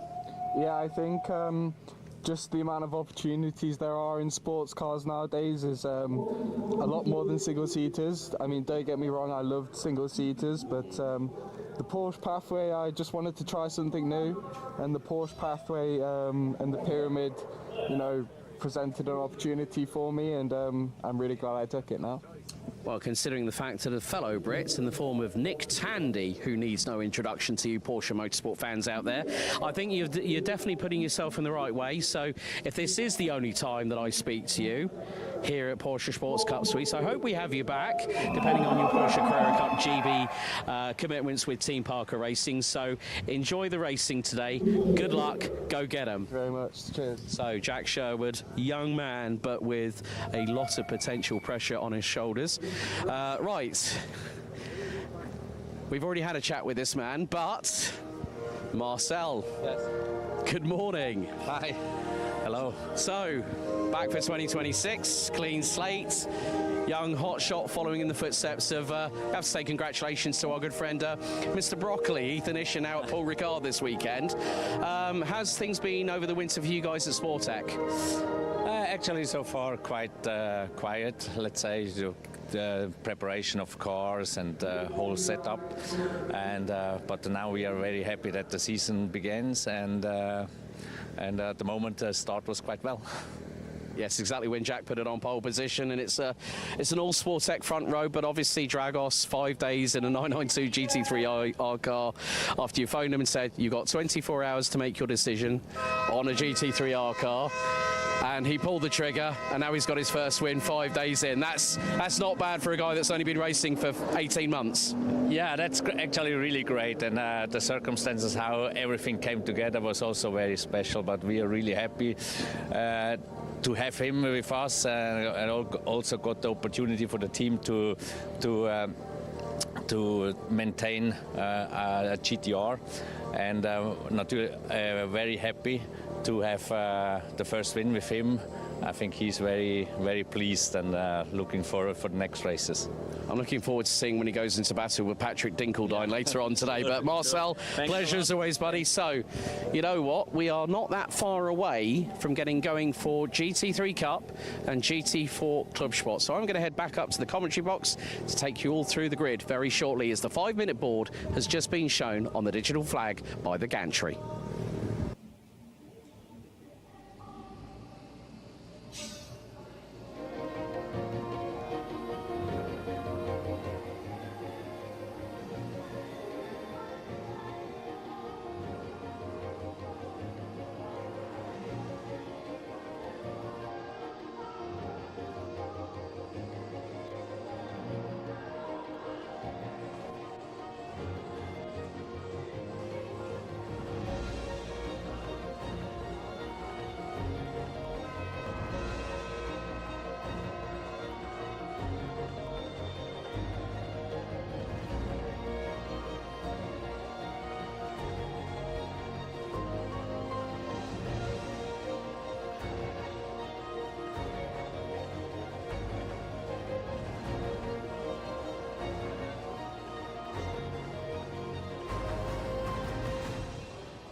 Well, ladies and gentlemen, there you saw your starting grid for GT3 Cup and GT4 RS Club Sport. It's an all Sportec front row with young hotshot Jack Sherwood, joined by Sportec Racing teammate Greg Burkhardt, who has placed third in 2022, then did the same in 2023, and then went one better in 2024. The leading car will now bring them out of Sagres at turn 14. Plus an additional lap of racing. Who will be our race winners amidst the Algarve here in Portimao? So the drivers will have to line up into position. So let's see. For GT3 Cup, GT4 RS Club Sport, the red lights are on.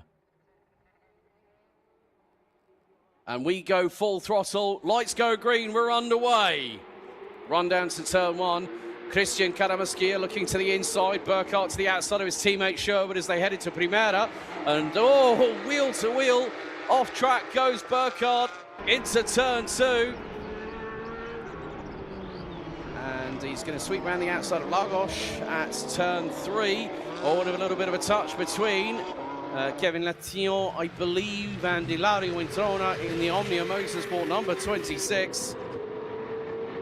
And now Sherwood, he's no stranger to diving up the inside. Through he goes at turn 5 for the race lead on lap 1. But Burkhardt with the perfect crossback.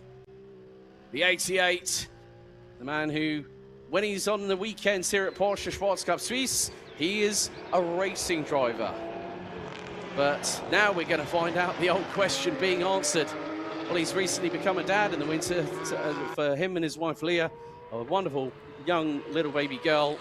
But this is going to show, can experience outlast and prevail over youth and exuberance? Well, Simon Mattis trying to close in on Christian Karamaskia. Meantime, Sherwood's trying to find everywhere to go round the outside. That's brave from the youngster from the UK in the 31. Now Burkhardt just parking it on the racing line, using his know-how, his savoir-faire, so to speak. It's all what's up here in the grey matter. But sometimes, when you're a young racing driver, you want to make a mark. Well, that's exactly what Ethan Ishard did with the same team last year, taking the Class 1 title at the penultimate race of the season at Marco Misano World Circuit, Marco Simoncelli, but the gap less than 2/10. Where's Sherwood going to park it? He's going to put it to the outside of teammate Burkhardt in that very recognisable orange and black with yellow accents, number 88. As hit the curb, did Burkhardt with the right rear through turn 2, and they're going to go rubbing door panels. Now this is beautiful for Greg Burkhardt, because finally, last year, let's be honest, he had more races that he didn't finish than he did. Anyone might remember the incident he had with Peter Heglin going into the Retta de Filio, race 1 Monza last year. Well, it was a broken track rod. That meant that all that Greg could do was end up going left and ended up in the barriers off turn 2. This is allowing Prima Ginzani Motorsports, Christian Karamaskia, and also Fach Autotex number 22, Jim Klingelberg. Simon Mattis rounds out the top 5. But Sherwood leads the way.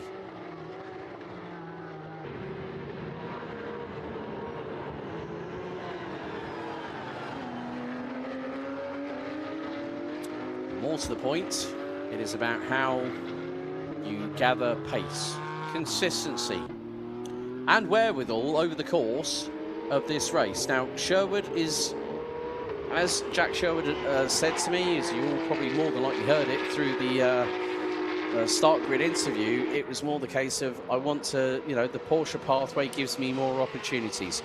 Now that sounds like a driver who wants to climb the ladder in Porsche Motorsport, and that's where you've seen you've seen people that have gone through, like, say, the junior motorsport program at Porsche. Say Timo Bernhard, for instance, team owner of Team 75. René Rast, multi-time DTM champion. Thomas Preining, Ayachan Guven, Kevin Estra, and the list goes on and on. You've even got legends who still race in Porsches, like Richard Lietz, for instance, from Austria, who partnered the likes of Felipe Laza, and of course Michael Fassbender, who raced in with Proton competition back in the ELMS days when he was trying to compete to the 24 Hours of Le Mans. So there is Ilario Introna in the number 26 Omnia Motorsport car. Very, very different livery to what we saw last season, and I have been given a little bit of a teaser that there might be more cars coming from the crew in future rounds, let's say. Kevin Latillon in the number 118, comfortably leading ahead of the Orchid Racing team based out of Porsche Geneva. As all. Now, there was a little bit of smoke from the left rear of Ilario Introna's number 26 Omnia car. So maybe a little bit of picking over a little bit too much curb, and sometimes you do have to counteract it with the left pedal being applied. But 24 minutes and 45 seconds left to go, and Jack Sherwood is starting to really ramp up the pace, and he is nearly 9/10 of a second ahead of Greg Burkhardt. Here we are on board with Jan Klingelberg in the number 22 Fach Autotech entry, trying to close in on third place driver from Prima Ghinzani Motorsport, Christian Karamoschia in the number 95.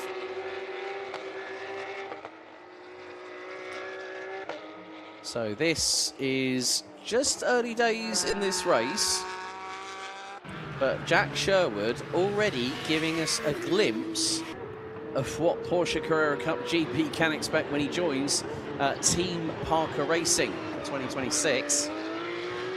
So we will definitely here at Porsche Cup Suisse be keeping a keen eye on him, myself especially. And it's wonderful to see young drivers like Jack decide, okay, I love single-seaters, but I've got to look at the best pathway for me. And I completely understand and appreciate it.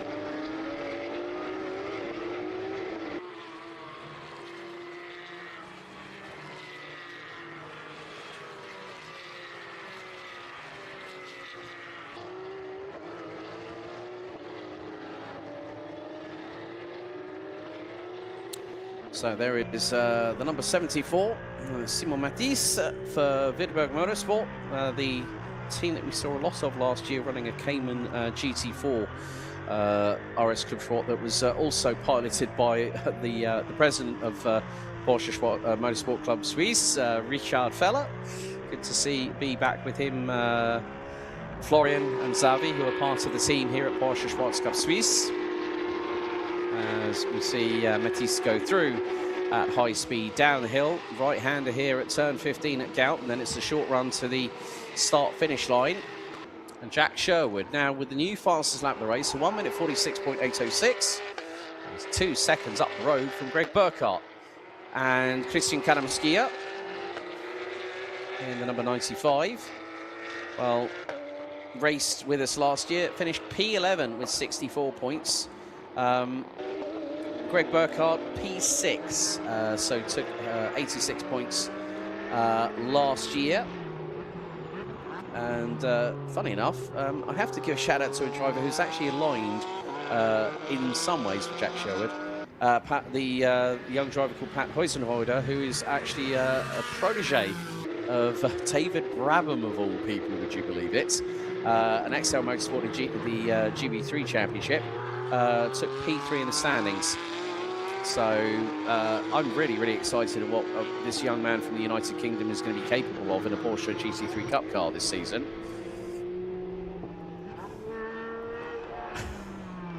And it's quite funny when your phone buzzes and you know it's someone that you've just spoken to. Thanks to Scott on that one. And it just goes to show how far and wide social media can be. You can find out so much information, sometimes too much information about people, but the less I say about, the better off I am. Right, coming up to nearly a third of the way through the race. And Kevin Latillon is doing, well, that's Alexandre Motet in the same livery style of Kevin Latillon in the 118. So Alexandre Motet, you can see very, very distinct livery on both Cayman 718s. A combination of pink, bright pink and white. Not a bad colour combination. There's Jack Sherwood going through into Lagos at turn 3, and very shortly there's Greg Burkhardt in shot.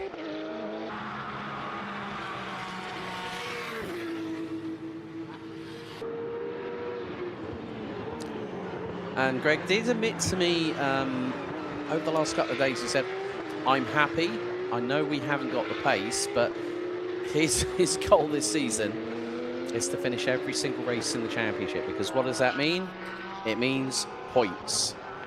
Now, Greg's been racing for about a decade, and with his brother started, I think it was in GT4, but, you know, the last few years, you know, it's very, very cool to have someone who is part of the company, but also is enjoying their, you know, something that keeps that adrenaline spark alive.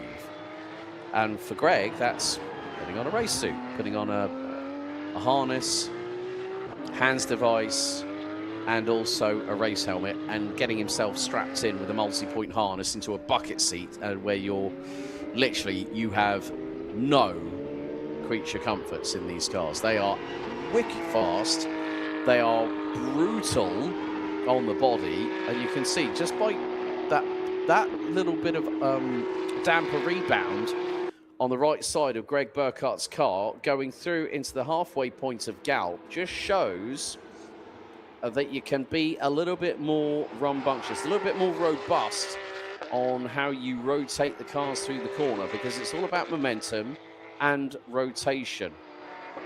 That was pretty nice from Greg going through into Primera at turn 1, as we see Ernst Indebitzin in the number 20 Fach Autotech car closing in on Kevin Latillon. Now, this is for 7th overall, but it's not going to be a class position battle, being that Kevin is in class 10, Ernst is in class 1.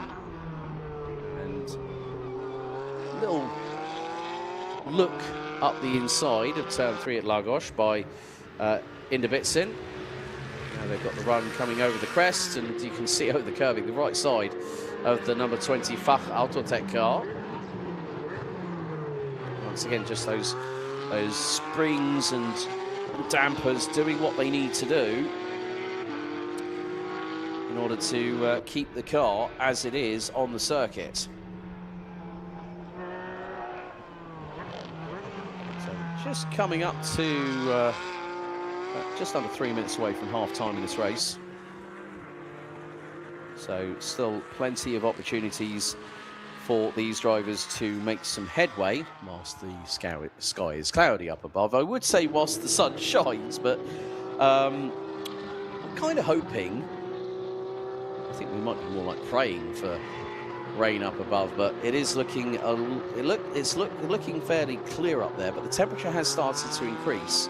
We're looking at highs of potentially 21 degrees Celsius later on today, which is probably going to be around about 2 o'clock, and then the temperature is going to dip to, I think we're probably looking at about, when we conclude our racing, at around about 6:45, 7 o'clock tonight, local time here in Portugal.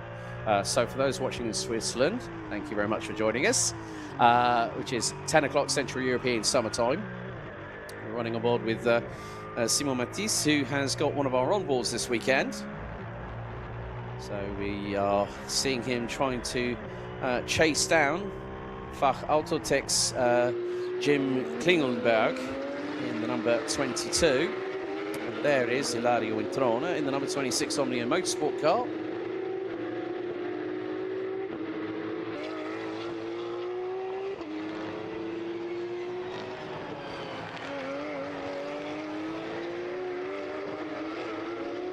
Italian motorsport, who are also competing in Porsche Carrera Cup Italia, who recently had their pre-season test at Imola, I believe, just a few days ago. But 14 minutes elapsed, and, well, let's put it this way. Jack Sherwood might be the fastest out on track, but his teammate, Greg Burkhardt, his last lap was a 1 minute 47.483. Jack Sherwood, 1 minute 47.264.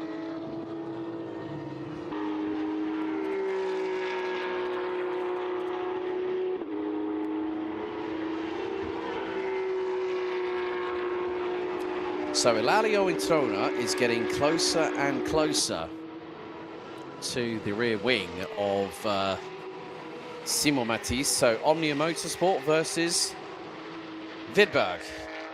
And the gap between them as they crossed the line was just under half a second. They dive down the hill into Primera here at turn number 1.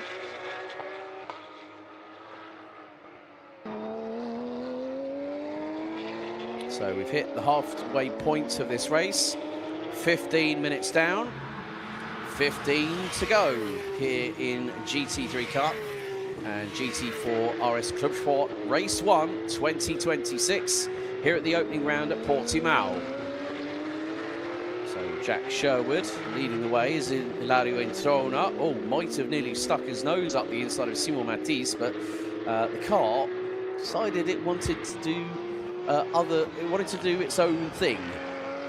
So that has now cost Ilario Introna probably a lot of time, maybe the best part of half a second, as they now go through into Craig Jones, turn 9. This is up the hill, so they're at full acceleration downhill. Then they've got to sort of position the car to sort of coerce it to go left.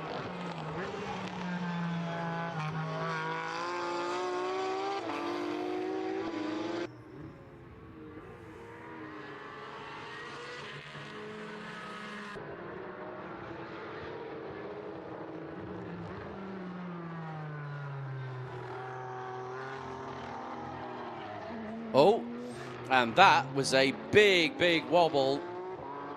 Kevin Latillon, coming out of turn 11 at Portimao, had the biggest snap of oversteer. The car shook to the right, shook to the left, and then Ernst Indebitzin got on through. Meantime, front end of the field, Greg Burkhardt now finds himself 4.4 seconds behind teammate and pole sitter Jack Sherwood in the battle for the race lead.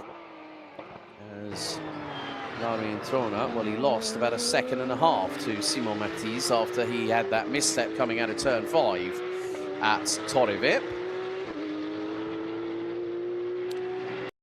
But we've got the onboard here with Greg Burkhardt. Wonderful to see on board the amount of steering angle that the driver's having to use. And you can see from going into that right-hander complex that there's a little bit of, there's the first bit of rotation and that second bit to help rotate the rear end of the car, because a Porsche Carrera Cup car needs to be manhandled a little bit, let's say. So the GT3 Cup car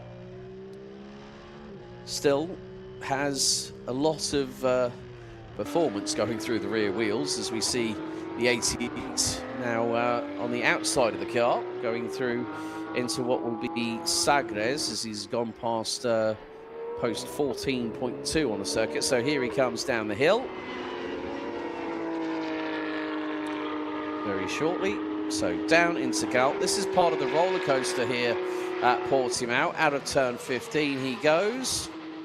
And Burkhardt across the line. Gap was 4.4. Make that nearly 4.7 seconds between him and Sherwood, who is just roaring away into the distance. We're now on to what is lap number 11 of this race.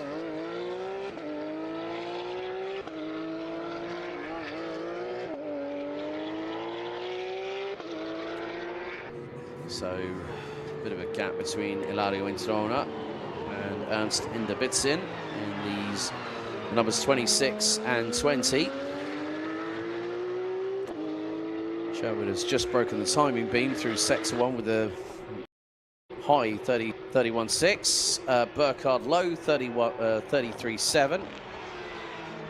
So there is the number 31, the all, and that's how the cars normally come, you know, because a lot of teams, they will not paint the cars, they will wrap them. Now that saves them time and also money. So that is how, if anyone saw the unveil at Circuit de Catalunya Barcelona of all the cars that were handed out to the drivers for Carrera Cup Germany and the Mobil 1 Super Cup, the new 992.2 Cup car, which is going to be phased in around the globe for 2027. Lock up from the right rear of Greg Burkhardt, so I know he's pushing.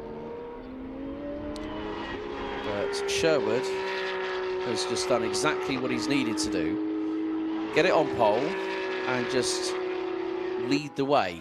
He crosses the line. That is now lap number 11 completed. Burkhardt across the line. What's the leading margin at the moment? Nearly 4.9 seconds. And it'll be Christian Karamuskia in the number 95 Prima Ghinzani Motorsport machine.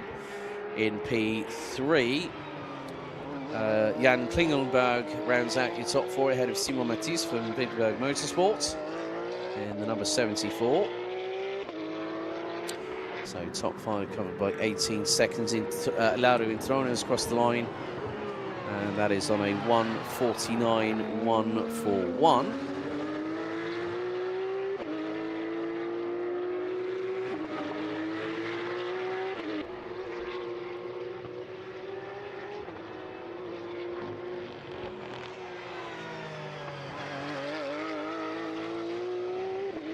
So now Jack Sherwood is making a veritable impression. I think not just from the team side of things. Obviously, Marcel Fessler saying it's great to have a young driver like him in the crew. So from that perspective, it always helps when you have a young charger wanting to make their mark in a certain category. I think Jack Sherwood's gone about it the right way. You know, get some experience, as his driver coach Scott Morgan rightly said, get the track time in. And I know that there is somebody watching who wanted to be here with us. Moritz Weber, hope you're keeping well.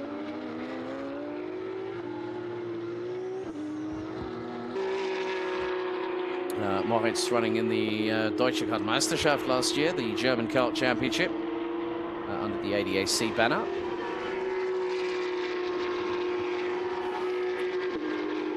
So the gap is slowly but surely, lap after lap, finding the gap is expanding between Jack Sherwood and Greg Burkhardt. There's Karamuskia, Klingenberg, Matisse, and in the back of shot there, Lauro Introna. So with 8 minutes to go,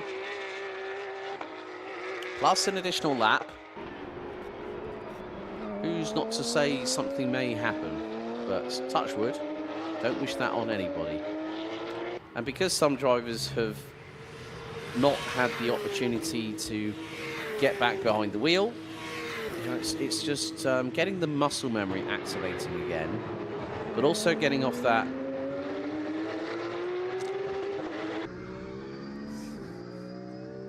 lull of just waiting to see if he's going to be able to get back behind the wheel and be at full speed straight away. I mean, that's why championships nowadays have like an additional test day or two, or maybe in case of other championships, you have a prologue, you have 2 public sessions of public testing where people can watch, etc., etc. So from this perspective, 7 minutes to go, I think Jack Sherwood is definitely going to be one to keep an eye on this year, based on where he is racing this season.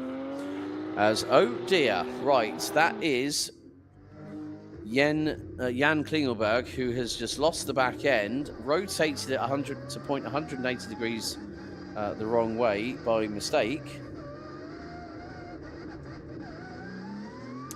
And he's gone off onto the grass as well. Yeah, it just looks like he just applied the power a bit too much, and well, looks like Klingelberg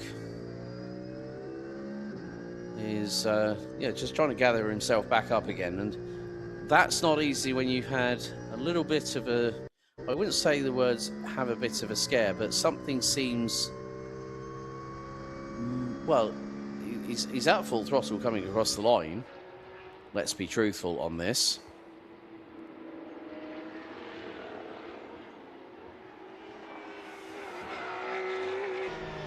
But at least the main thing is he's kept himself out of harm's way, kept away from any Armco barriers or any gravel traps here at Portimao.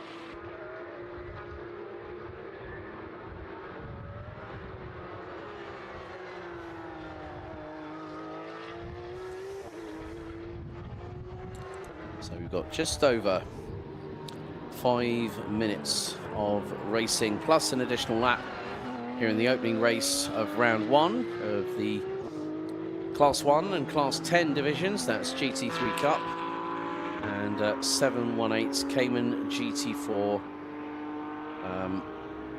RS Club Schwart. So Sherwood is going to be crossing the line momentarily. He comes out of the final corner at a gallop across the stripe. What's this lap time? 1:47.488, and that is 0.8 off of his pole position lap time from earlier on today in time qualifying.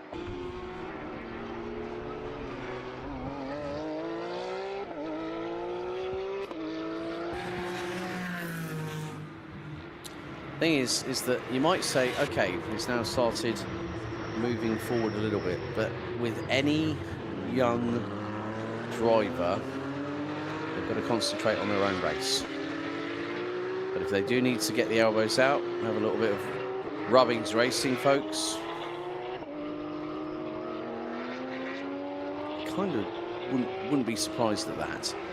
But still, nevertheless, that is going to be more than likely Alexandre Moutier. That's just been caught and passed by race leader Jack Sherwood in the number 31 all silver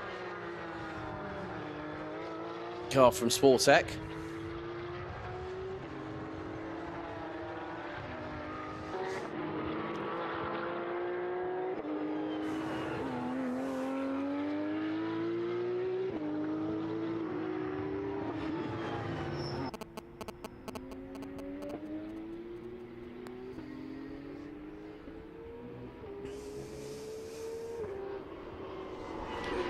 So there is Jack Sherwood, our race leader.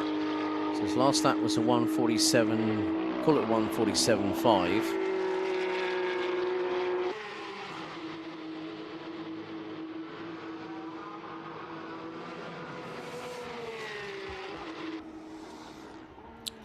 Burkhardt just thinking, okay.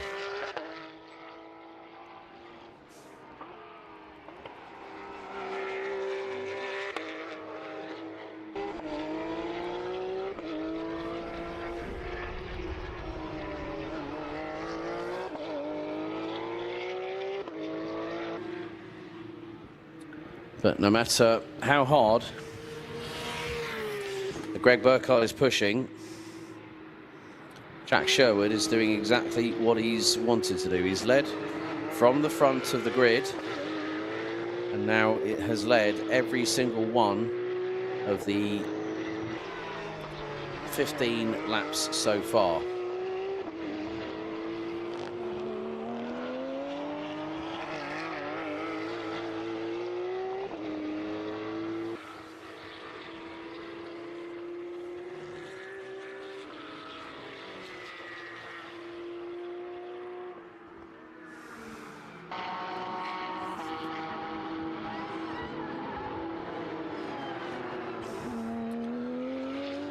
So time, well, as they say, the sands of time wait for nobody, especially this young, bright talent from the United Kingdom has come over and decided to put himself in a race weekend situation.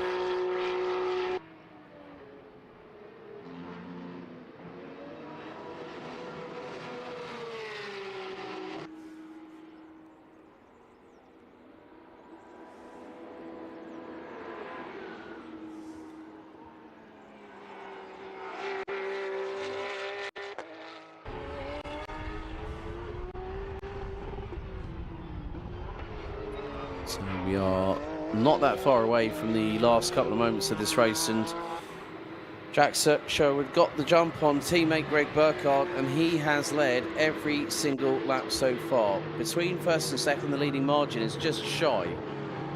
It's just 6.967 seconds.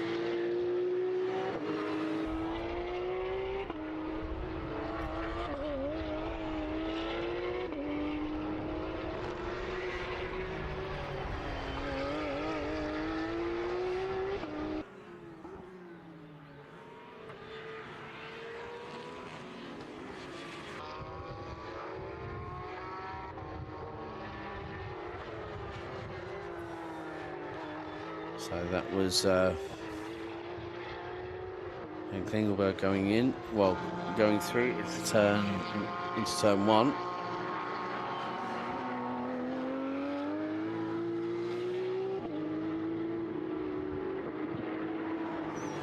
But now the timer has hit 0 next time round. Number 31, who is now making his way towards turn 15 at Galp. Down the hill.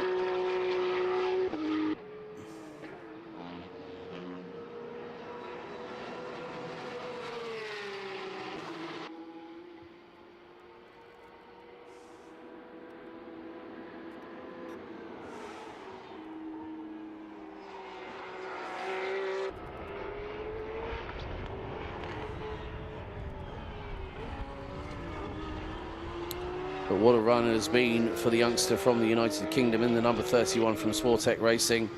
Jack Sherwood is just a handful of corners away from picking up his first win in the Class 1 division of the 2026 Porsche Cup Suisse and Sprint Challenge Suisse. Located not that far, probably about 20, if you want to go to the local beach, it's like 25 to 30 minutes. I think it's probably that way, who knows. My geography is all over the place in a minute. I don't know whether I'm coming and going, whether I'm here or there. But more to the point,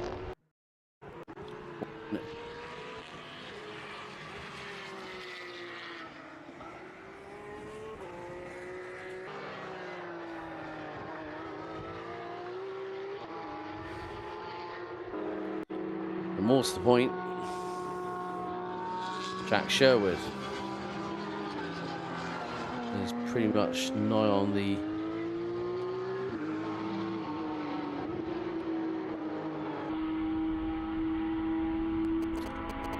but it is going to be the case. A new winner joins the honor roll list. Out of turn number 15 comes the Briton in the number 31 car. And more to the point, Jack Sherwood wins race 1 GT3 Cup and GT4 RS Club Schwart. Greg Burkhardt's going to make it a 1-2 for the team.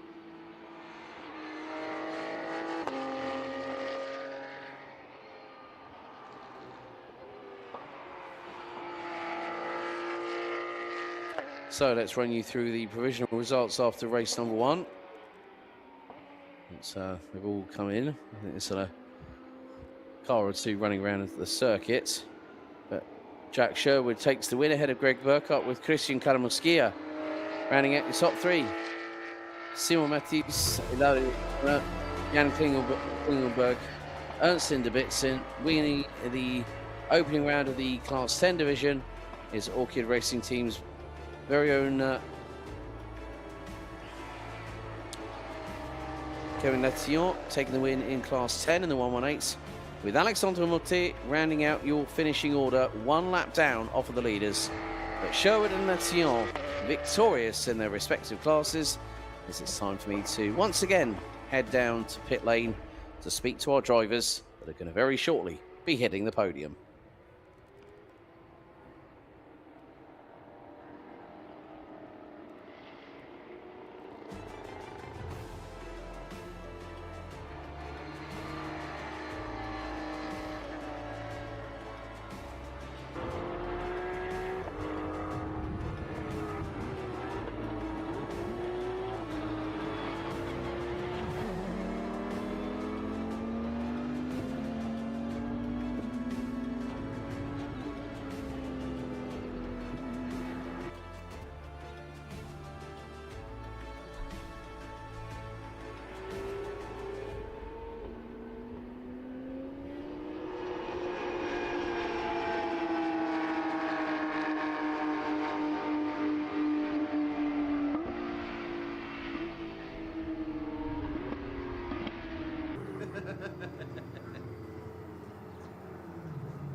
Right, down here trackside, here's our top three. Jack Sherwood, pole position, lights out to check it. Greg Burkhardt, after a long drought, finally picks up a podium. Christian Karamuskia for Prima Ginzani Motorsport. Christian, can we have a chat? Do you want to take your race helmet off first? Yeah, so let these guys get a bit more comfortable, because very shortly we're going to be going to the lunch break ahead of our two sprint races. Obviously, Christian running with, they were known as Team Omnia, but now he's joined the team at Prima Ginzani, new livery for 2026. But let's have a chat with a young man from Italy.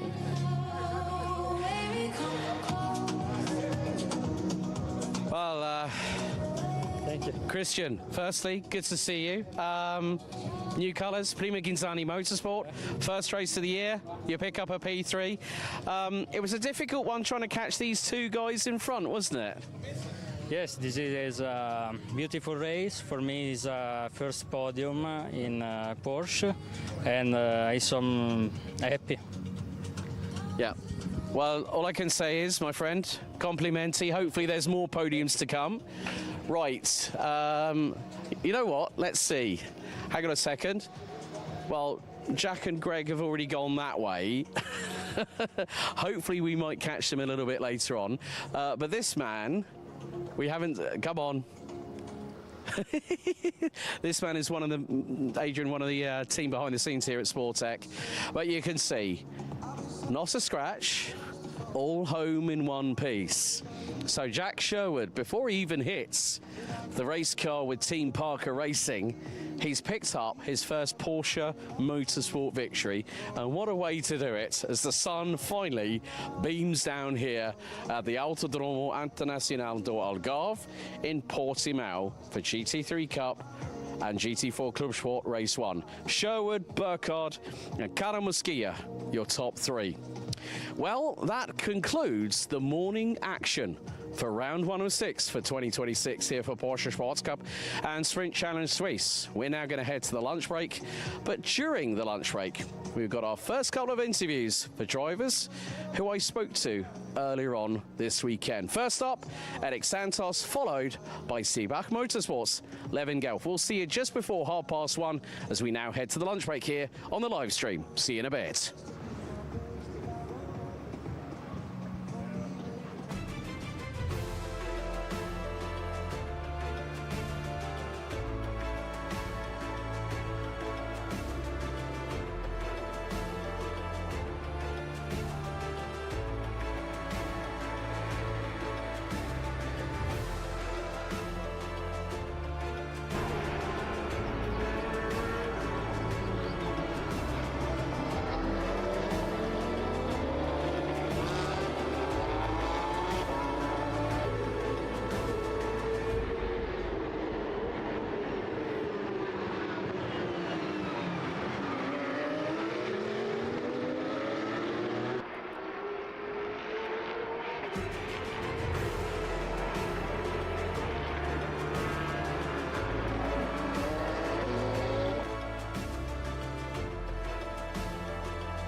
Bon dia, everybody, and welcome to our first of our interviews here for the opening round of the Porsche Sports Cup and Sprint Challenge Suisse. My name's Alex Goldschmidt, and bon dia, Eric Santos. Bon dia. Good to have you back, buddy. Another full campaign, but firstly, difficult year in Open GT and Class 21. You had some good old fights. But firstly, I want to congratulate you on finally becoming a newlywed in the off-season with your wife. You've been together for 10 years.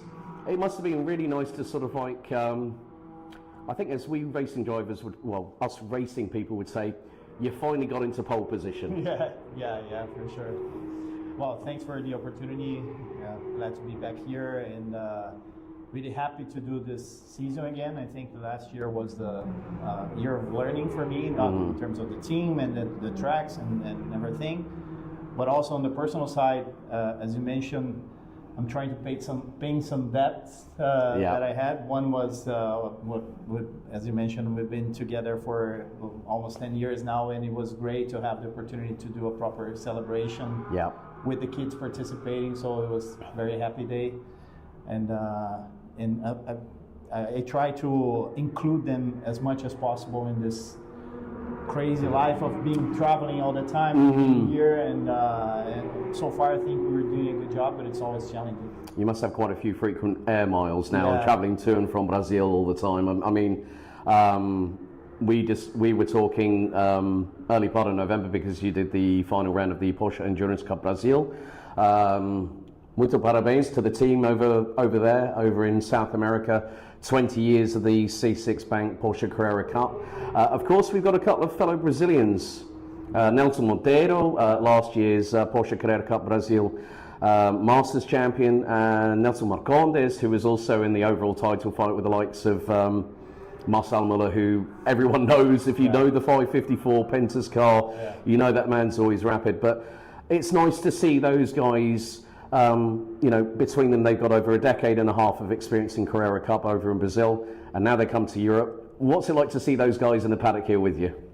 It's really cool. I mean, when I was talking to Nelson Marcondes and Monteiro last year, before they signed up for the championship this year, and they wanted to know how it was like for me to have this kind of logistics challenges, and how was the championship here was, and how did it compare to Brazil. I think that, of course, like on the technical side, there are a lot of similarities, but some things are different.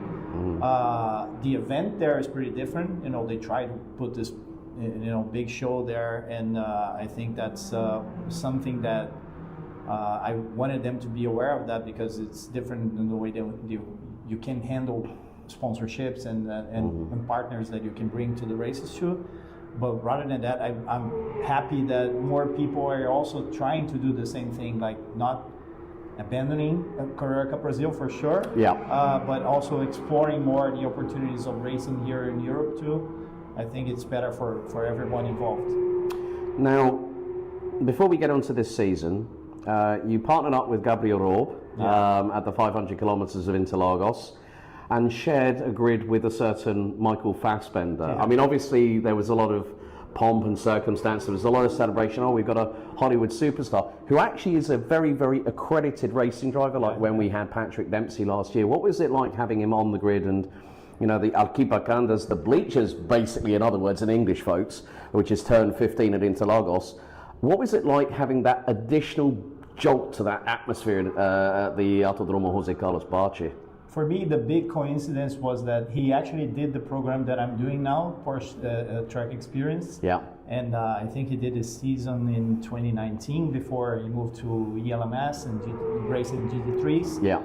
So we got to know each other there, and we talked a lot through the weekend. And he's a really nice guy, and he shared a lot of experience of going through this journey as well.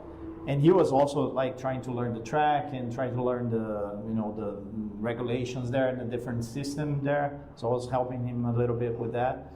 And he raced with a good friend of mine alongside him, Max Wilson. Yes, great racer from Brazil. And also the fact Max was born in Germany, for you folks out there at home, which is quite funny, because myself and Jake Sanson, we were commentating on the final round for the English transmission for Porsche Endurance Cup Brazil, which you have already confirmed to me that you're going to be back here in July this year for the endurance round. I think is the second weekend. But let's talk about now 2026. Everyone's got a bit of a reset. Yeah. You've had that year of learning. What were the biggest take-homes that you had from 2025 in terms of how you upped your game out on track? But also, there's the mental preparation for being a racing driver. Yeah, I think this new life for me, that being a racing driver, comes with a lot of ups and downs on the emotional side too, because you want to make progress quickly, but there's a certain, step-by-step process to that. So it's not like, I'm going to come here and be 3 seconds quicker just because I want it. So I think for me, it has a lot to do with how I approach life in general, even the business side. Like it's about the incremental steps. It's about the continuous progress, not the quick things. So I was happy to see that I kept evolving last year, and even like comparing this first few practice days here with the race last year, doing much better already.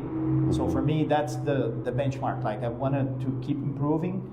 Of course, like in terms of results, I want to do better this year too. So last year we managed to win one of the endurance races in the championship. I was close to the podium positions a couple sprint races there, but didn't manage to do it. So I think that we're expecting more in terms of results, but also for me personally, I think the most important thing is to really improve from last year. And I think it's going to be easier this year in the sense that I already know the team really well. Yeah. I already know the car. It was my first year in the car because I did a sprint challenge in Brazil, but it was the 991 car. Yeah. So the car was very different. Last year, most of the tracks was my first time in the track, so you always have like the first, couple practice just to learn the track, even though we use the sim a lot, but it's different. So I think that this year will be, for me, like the year to really fight for more results and be pushing more and be more competitive in the grid in general. Now, obviously, you mentioned about the endurance race that you won. Of course, a good friend who's moved on, Ahmed Al-Mahdi. So, salam alaikum to our good friend from Qatar who's moved on. He's not the only one from the track experience by Manthai crew that has moved on, because Racing Papi, Joel Monegro, is moving on, but he couldn't keep away because he's been doing some testing ahead of his new campaign. Now, you kickstarted this season really, really well after a year developing. As you said, it was a year of learning, a year of progression, having gone from the 991.2 in the trophy category in Porsche Brazil to now the car that is next year going to be replaced by the new 992.2 Cup car. By having that confidence, you picked up P5 in the Porsche Sprint Challenge Southern Europe Club Division, whereas we saw that Joel went on to win the series. But you also raced here, if I remember correctly, because it was all through, so it was Estoril, Portimao, Barcelona. So you've already had what some people would consider a tune-up race, but I don't think that at all, because as winters make the summers, and having that opportunity to come back, race here in a competitive environment and be prepped for this first round of 6, things are looking pretty good for you this year at the moment, aren't they? Yeah, I mean, it feels really good to start the year, the championship, the main championship, with not being far from the car for too long, because usually you have a last race of the year in October or November, and then you have this big wait until you get back on track. So definitely better in that sense, physically, and better too. And I think that the results from the Southern Europe Sprint Challenge were very promising too. Even here, probably the race is going to be a lot different this year because we had pouring rain in the 2 races there in quali. Yes. So we cannot compare that directly, but just being more fighting towards the front spots was really encouraging for me. So it was good. Definitely worth having the extra investment in time, energy, and money to do the pre-season in the best way possible. So feel good about the start of the season. Yeah, I mean, it's nice that for the second year in a row, we're back here in Portimao. It's a wonderful part of the world. And obviously it's easy for you because obviously the language barrier between Brazilian Portuguese and Portuguese is not that much, folks. It really is not. But I think also it's more the case that it's great for everyone to have a reset. We've got some new young blood in the track experience by Manthey, of course, Nico Grundl, who is showing his pace. You've still got an old cohort in the form of Marcus Gratian. Yeah. We got Gary Buffkin, who ran in Porsche Sprint Challenge North America by Yokohama last year. I had a quick chat with John Jastrzemski, and I said, good to see you again. He said, yeah, I'm trying to keep away from the bottom this year. Poor John, but you know what? It's great to have that familiarity. I mean, obviously, we can't go in, we don't have the DeLorean, we can't do Back to the Future and go forward in time. Yeah. So ultimately, we don't have a crystal ball, Eric. We can't look into the future. But what are your optimistic and realistic hopes for this season after the year of learning? So again, I don't want to dodge the question, but I think that it will depend a lot on what the final grid looks like. We have, for sure, we know some people like Joe who moved on to other classes, and a lot of other fast guys coming in. You mentioned Nico from our team. So we'll see after this, probably this day today, we'll have a better sense, but I think that we have, if the grid stays relatively the same, I think we have the raw material to be fighting for top 5 or even top 3 in the championship. I think that I try to be more on the consistent side of races, so usually I finish all the races, I collect good points, so that's in a long championship. I think it makes a difference too. So I'm betting on that, and as I mentioned before, like being more on the front, fighting more for podiums. I think that would be key for a better result this year. Eric, muito obrigado. De nada. Thank you so much for your time, and wishing you all the very, very best. Obviously, I'm sure that I'll catch up with you on the grid sometime, but good luck for round 1 here at Portimao. Thank you. Thank you. Bye-bye.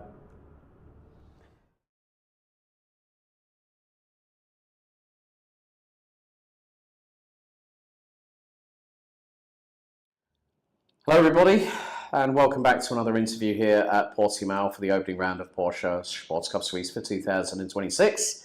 This man here competed in actually 2 classes last year, Class 10 at the Red Bull Ring, and also Class 21, where he was his best weekend, if I remember correctly, Levin Gelf from Seebach Motorsport, was Mugello, if I remember correctly.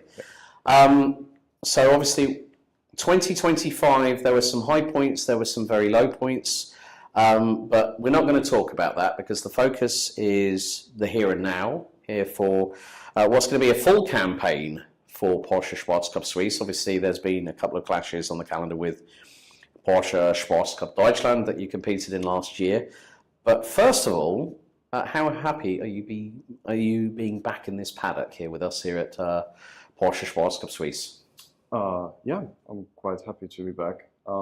It's a really nice environment here with everything. With the people are super nice here. The staff, the organization is perfect.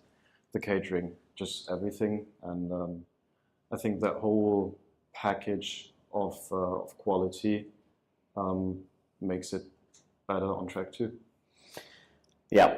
So obviously this man, like Eric Santos, who you've just seen on the live stream, has also been competing in this year's Porsche Sprint Challenge Southern Europe, and you were so close to getting the rookie title, but you came away with plenty of nice trophies to put on the shelving at home, along with your broken rear wing from Mugello last year. Oschersleben, sorry. Yeah, but no, that's the thing. That's what I like when drivers correct me, folks, because it shows that we're just all human at the end of the day.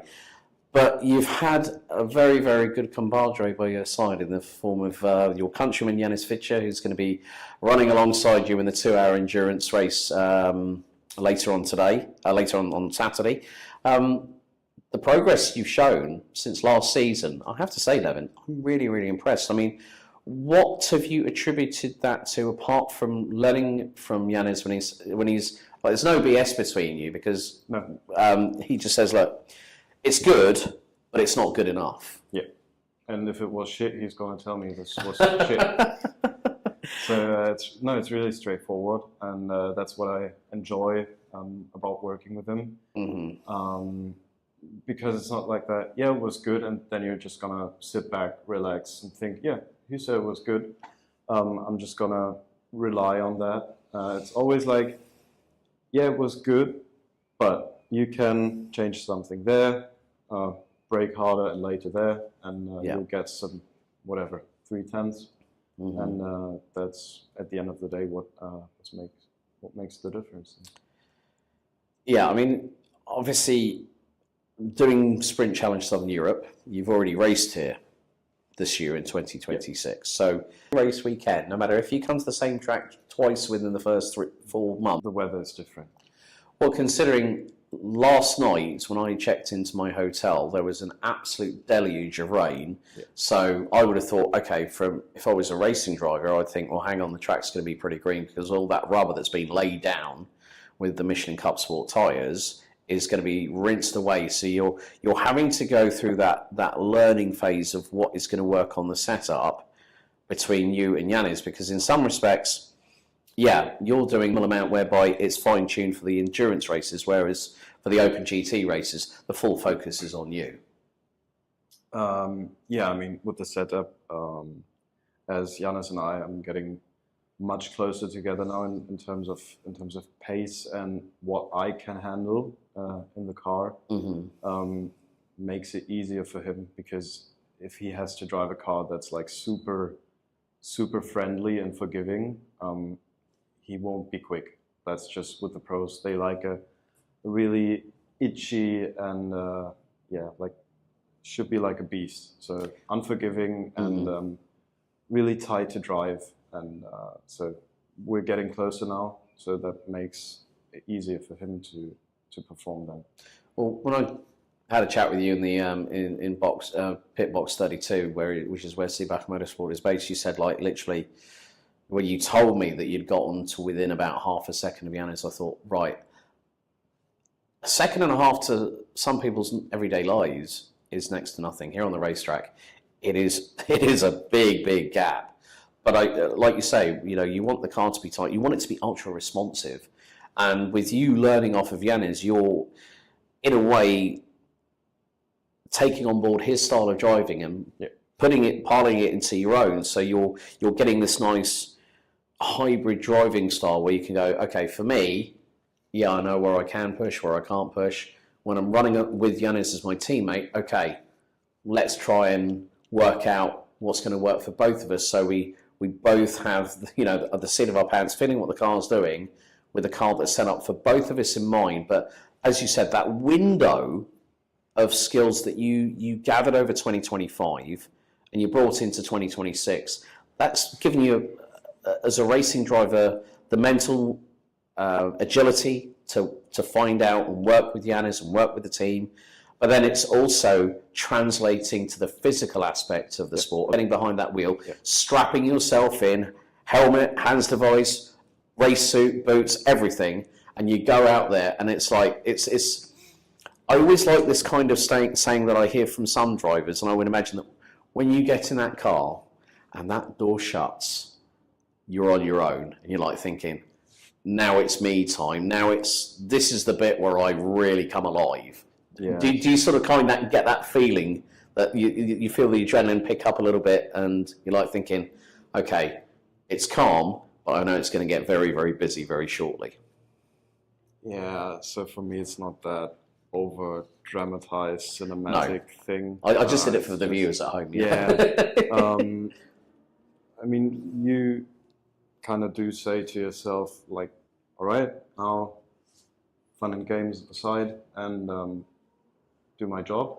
Yeah. But it's not that, like, visor down, oh my God, I'm in my tunnel, and please no one speak to me, and that sort of stuff. But yeah, I mean, you have to be focused, because at the end of the day, it can be dangerous. So if you mess up, you can either mess up your whole car or your lap time. So you have to be focused. Mm-hmm. And this is a question I don't actually ask racing drivers that often. Is there a particular process, or do you have a ritual before you get in the car? Because some drivers say, yeah, well, like say if it's a single-seater driver, yeah, I hop in from the left-hand side with my right foot first into the seat. Do you have anything that, or do you just say like, right, okay, just get in the car, get belted up? Is that just sort of like, okay, now as you said, fun and games are over, joking with the team, right, time to get my business head on because this is what I'm here for. Yeah, so nothing cinematic that you would like maybe see in Drive to Survive or other films and movies and series and stuff. It's just I'm maybe gonna take a sip of water and hop in, talk through stuff with Giannis if needed, and yeah, when I'm back, I can do my joking and all that stuff again. But for this time, then in particular, it's go time, and but no rituals or special things that I do. Now, this man and I have gotten to know each other in the winter period because I found out there's a particular collection you have in your room at home, and we're talking about guitars, aren't we? Yeah. Just tell everybody about how that helps you away from the racetrack, because everyone has a hobby, you know, like collecting stuff. First of all, how proficient are you on the guitar? Can you rip a mean riff when a solo comes along? Or? Yeah. I can do rips and riffs. Yeah, I play guitar since I'm 6. I'm 21 now. I think it's quite solid. So at the campfire, I wouldn't do too bad. Yeah. But yeah, I mean, music was always a big part of my life. Yeah. Either doing music or listening to music. I still have a record player, and when I'm I don't know, cleaning up my room, I'm gonna put a record on instead of putting it up on Spotify, because there's something about this. I don't know. It's charming, and I like that. You have to put more focus and awareness into listening this whole record instead of like skipping through your playlist and no, that song is boring now, and I'm just gonna skip it because the best part's over. No, you're gonna listen to that whole record. It's kind of like classics like you know, Purple Rain by Prince, you know, the legendary Jimi Hendrix. Yeah, I got the Purple Rain record. It's like a Violet vinyl. Yeah, Eric Clapton, you know, another standout guitarist. Mark Knopfler from Dire Straits. You know, we could go on like classic guitarists and you know, like classic music in general. Well, classic Carlos Santana is another, you know, Slash from Guns N' Roses. But I think it's one of those wonderful things, because that's the point of these interview folks, that I want to help you to understand people like Levin, because we're all human beings. It's all part of the human condition. It's just that we just love this racing side of things. I mean, coming on now to, you know, first round of the season, you're feeling comfortable. Came in to see you yesterday. You had a big smile on your face, which is a lovely thing to see at the beginning of the year. But there is another fast young German that has just decided to join our championship, Nico Gründel, who has raced with WNS Motorsport, who have been quite prolific in series such as ADAC GT4 Germany, ran with WNS Motorsport for the last couple of years. He's rapid as well, but what this says to me, and we talked about this yesterday openly and honestly, it's really good to have two young drivers in their early 20s who are in the same class. What can we expect if we see the elbows out from start of this weekend? Because I know for a fact that you're ready to go for the title that was won by Max Mutschlechner last year ahead of Sebastian Schmidt. I think you've got a real good opportunity, but I think Nico could be one of your chief competitors this season. Yeah, could be. You looking forward to the battle if that happens? As long as there's no, as long as the car comes back in one piece, I think. Yeah, I mean, there's always say. some touching, but yeah, of course. Would be a shame if it's going to be boring. So I'm just going to do my job. I don't like looking at others, what others do on test days or qualifying, because when you finish, that's what counts. And if someone rear ends me, I'm out. If someone rear ends him, he's out. Yeah. And you never know what happens. So I like to not fantasize about how things could go, either positive or negative. It's just gonna flow. I think what we're realistically trying to say is you just want to have a really, really good year in this championship, and enjoy it. And that, like you said, with regards to everything behind the scenes, you know, the live stream, us getting to have a conversation here up in the commentary box, which is basically how the interviews are going to go this season. But Levin, I want to thank you for your time, buddy. Good to see you as always, and good luck this weekend here in Portimao. Thank you. Enjoy the live stream.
Well, welcome back after the lunch break, and well, the wind has now joined us here on the grid because, as we can see, up there we have our safety car, which is a current generation 911 GTS, and the leading car is a current generation 911 GT3. Great to have those cars with us all the way through the 2026 season. But we are now seeing a little bit of activity. Cars are coming off air jacks in the pit lane. We're just opposite boxes 17 to 19, which is the track experience by Manthey operation. Multiple cars that will be competing in this second of the Open GT races, and also there will be some driver pairings for the 2-hour endurance race, which will take place about an hour after the second race today for GT3 Cup and GT4 RS. And more to the point, yeah, as you can probably hear on my microphone, it's nearly blowing a hoolie down here. But more to the point, some great racing in race one. Of course, Dragos Buriu comfortably shot away like a rat up a drain pipe and won by nearly 13 seconds in a GT3R for the very first time in race weekend conditions. And to be completely honest with you, they are waiting. I see Marcus Gracian's in his car, 221. No, hang on a second. Yeah, that is going to be... That's 2-2. Well, we've got multiple cars, which is why I've had to keep an eye on the mirror colours for this weekend. So 221, Marcus Gracian. Treble 2, our resident man from Azerbaijan, Fakhreddin Mirzoev. Then we got the 223, Eric Santos. 224 is not a car that is running on that, but there will be 225, and that is Nico Gründel, who once again took pole position in Class 21. So can the young man from Germany, formerly aligned with WNS Motorsport, who run in a multitude of GT4 championships, with the plucky 718 Cayman GT4, which has one of the best sounding exhausts. I mean, I remember coming down to the grandstand off of Turn 5 at Torre Vip, where you see the big building with the glass windows all around it. And Elia Papacena came down, shifted from, I think, 5th gear, and every time he downshifted, I think the cheeky little beggar decided to blip the throttle, and all of a sudden you get this raucous flat 6 boxer engine just really making a heck of a lot of noise. We are still waiting for cars to come onto the grid, so you know, it's about that time where drivers are being secured in the race harnesses and everything ready to rock and roll here for race 2. But more to the point, it is great that there are there's so many people here. Now, when you think about it, it could be quite interesting because you can see that now the B driver team are. Now I'm going to find an individual who is actually part of the team here at B Driver. Now, we caught up a little bit earlier on. Now, please, for the folks at home, I know you're the head of motorsport. I've forgotten your name, but please introduce yourself to the folks at home. Yeah, hello, my name is Darshan Karya. I'm the head of motorsports for the team B Driver. So, Darshan, first of all, great to have you guys back on the grid. Obviously, Tarek doing a really good job in race 1, getting his elbows out. Joined us in Mugello and Misano. Of course, you guys are the reigning team champions in Carrera Cup Italia, which celebrates its 20th anniversary. And yes, you guys go into battle for that for round 1 very shortly. But to come back to Porsche Cup Suisse, it kind of feels like home for you guys, away from the Italian Championship as well. It is our home. Actually, this is like the first step for our program that we do. It's called B Driver Academy. It's for all the gentlemen drivers who want to pursue their dreams of becoming a driver. And this is like our first step to the world of Porsche, and that is exactly why we feel at home here. How long have you actually been involved with the team? Because obviously we've got Alessandro Poli, who's the team manager. You've always got the headset on around your ears, but it's very much a case that there's a lot of involvement within the Porsche Motorsport pathway, and with Tarek still being part of the B Driver Academy, it's good for him to now have a full crack at a complete season and not have the... we know that he'll put pressure on himself to perform, but at least he's in the right atmosphere that he feels comfortable now that he's relocated to Milan to pursue this racing passion, this racing dream. I think Porsche Motorsport now is celebrating 75 years here in 2026. Pretty good. It's nice to be a part of that, isn't it? It's really, really good to be part of this, and we celebrate the Porsche Motorsport, calling it as the Porsche Pyramid, and we are in the second stage of the Porsche Pyramid, and you can see we are like a family here, so we just enjoy every bit of it. And Tarek being part of this team is also big push for us, because this is also the first proper push as a team that we are going to do in this championship. So yeah, pretty good. Feel really solid. Dashan, thank you so much for your time. Good luck for race 2. Thank you. Bye bye. Right, so we are going to try and collar whoever we can, but we are a little bit light on people. But good, thank you to Dashan, the head of motorsport for B Driver. Obviously, the academy side of things, they are lighting up the rear tyres, exiting pit lane, and it is going to be difficult. I mean, you know what we might do? Let's see.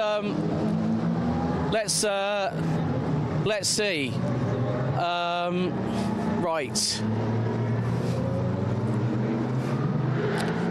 Let's see. I'm gonna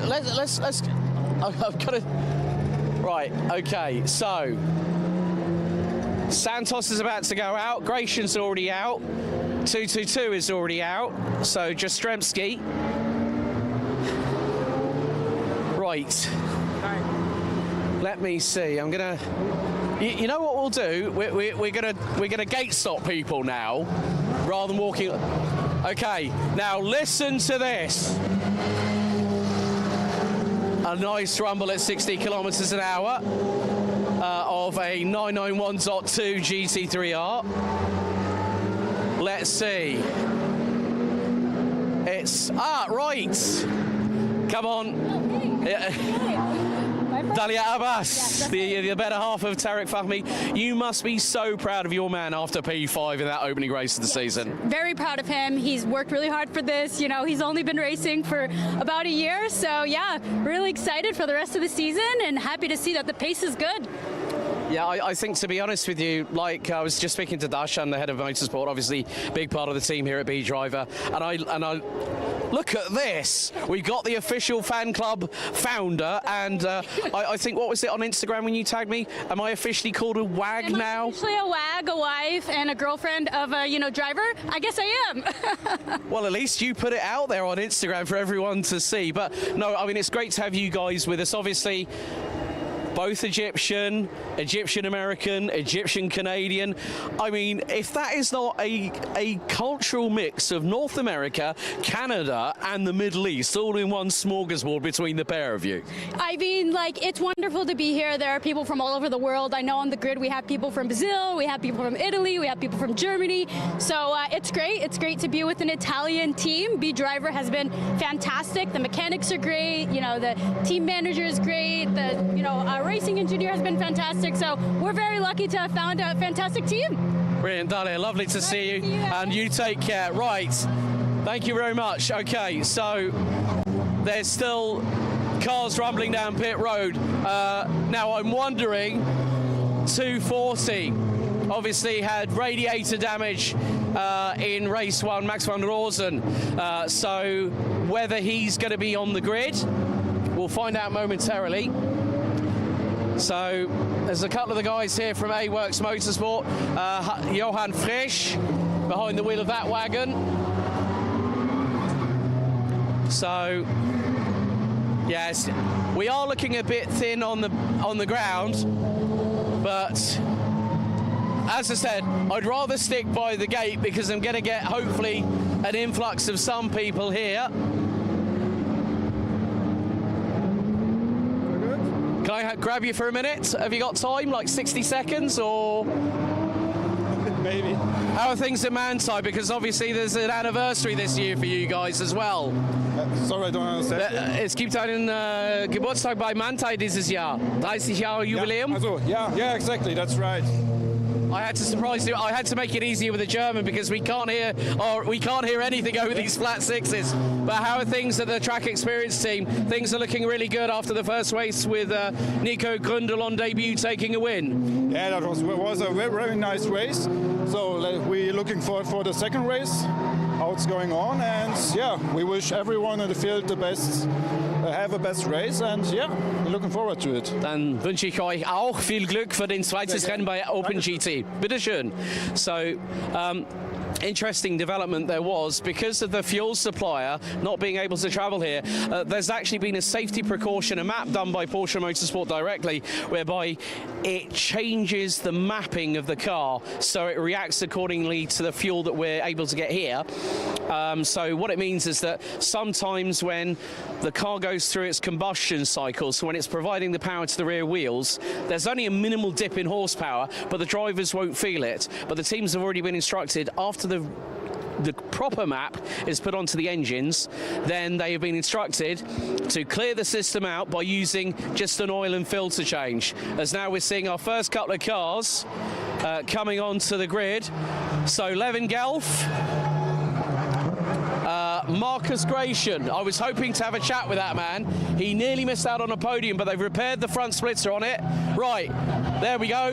Max von Rosen back on the grid. Great job by Team Neuhofer Rennsport to get things done. We've just got so many people now starting to come towards the grid. So this is proving to be a little bit tricky. Obviously, we want to keep out of the way of moving traffic. Patrick Dinkeldine explained in the post-race interview after race one, got a drive-through penalty. And there, you know what? Can I think we might have time. Let's have a quick chat with the man that put it P5 in his first race of the season. I am going to wait because there are cars coming through. Tarek, can I have a quick chat? Are you ready?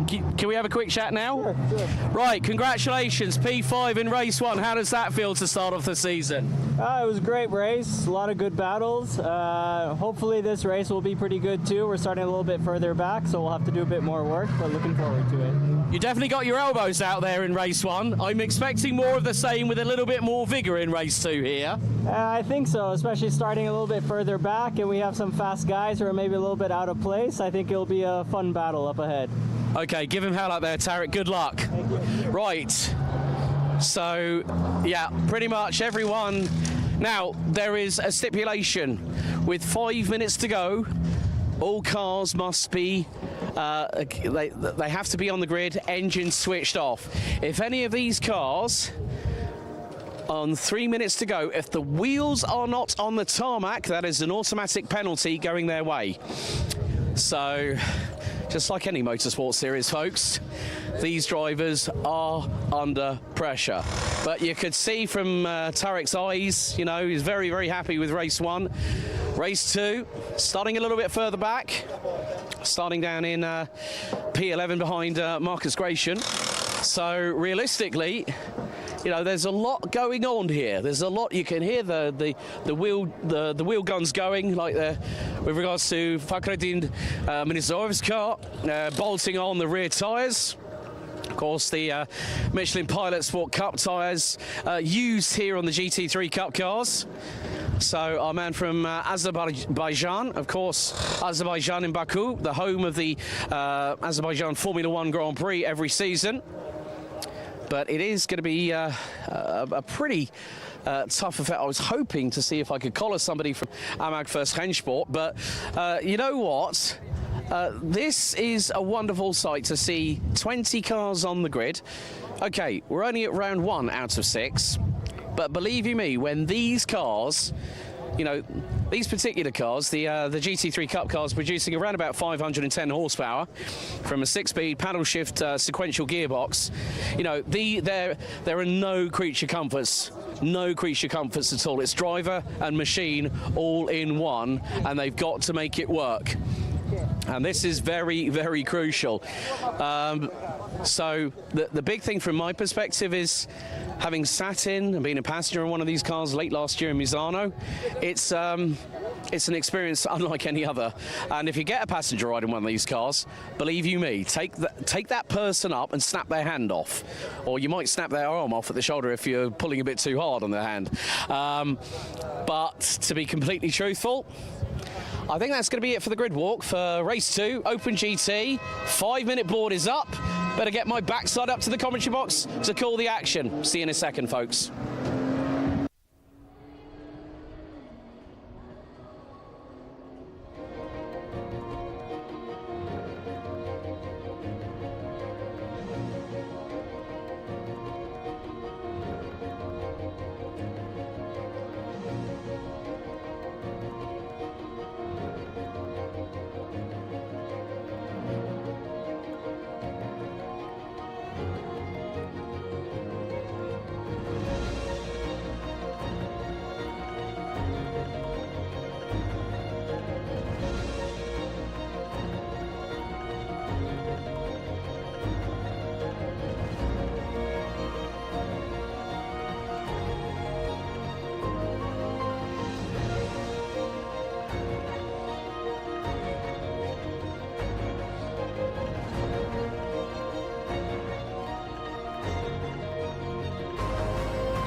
So here it is, your starting grid for race 2, Open GT.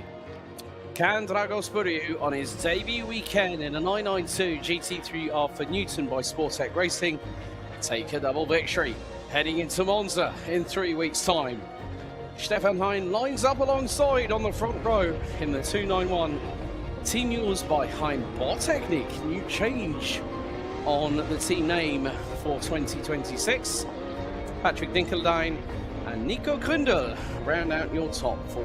positions on the grid. Levin Gelf and Max von Rosen round out row 3. Now it will be Nelson Marcondes in the 286 GDL Racing entry. He'll be joined by fellow countryman Leandro Martins for LMR Motorsports on row 4. Rounding out your top 10 is the 221 of track experience by Mantai's Marcus Creation and his Brazilian teammates in the 223, Eric Santos, who rounds out the top 10. Tarek Fahmy and Fakhreddin Mirzoev representing Egypt and Azerbaijan on row 6. Johann Frisch and Stefan Kracht round out the top 7 rows with an all-German row 7. It's Germany and Austria on row number 8 with Helmut Rödig from Fach Autotech and Team Neuhofer Rennsports David von Horsen. Bringing up the last 4 positions in the last 2 rows on the grid, Corrado Costa from Enrico Fulgenzi Racing, Malocelli Motorsports, San Marino Hotshot, Marco Galassi with John Jastrzemski, and Magfirst Rennsports, Marco Killer, rounding out your grid. Once again, we get set and ready as we've had a bit of a blustery wind, but the sun has returned here at the Algarve. Of course, we have this and one of our 3 endurance races that will be 2 hours in length from lights out to checkered flag. So, looking at it from this perspective, Dragos Buriu won overall in Class 24. Stefan Heim, 2nd, winning Class 23. Nico Krundel, rounding out the top 3, well, rounding out the winning position in Class 21. However, this gives Sibach Motorsports' Levin Gelf a second bite of the cherry, so to speak. With us now hitting 20 degrees centigrade air temp here locally in the Algarve region at the Autodromo Internacional do Algarve in southern Portugal. Leading car, the 911 GT3, pulls into pit lane. We are set and ready. It's going to be a steady side-by-side formation through the boxes at 80 kph as they rumble their way towards the start-finish straight and the start line itself. 266 meters in front as we're revs up, lights red, we go green. Here in race 2, it's the drag race to turn number 1. And at this point, well, Nico Krundel trying to go around the outside of Patrick Dinkeldine. Oh, there's contact. Krundel spins. Oh, into oncoming traffic, and everyone just about avoids him. Oh, Nico Krundel with an ambitious round the outside maneuver on Patrick Dinkeldine. He clipped the left front fender of the 250 from Proton competition, and he was around 270 degrees before he could even blink. And what that means now is that Levin Gelf in the 244 Sibach Motorsport entry, as there's a little bit of a wobble, that is going to be more than likely the Fach Autotech car of I think it might have been the, just wondering who that was. It is the 202 Helmut Rödig, as we've got a yellow flag and safety car for the 2nd race in a row within the first 5 minutes has been deployed. So safety car out, and I'm wondering if Nico Krundel will not be taking any further participation in the race. There's the 911 GTS safety car ready to pick up race leader Dragos Buriu.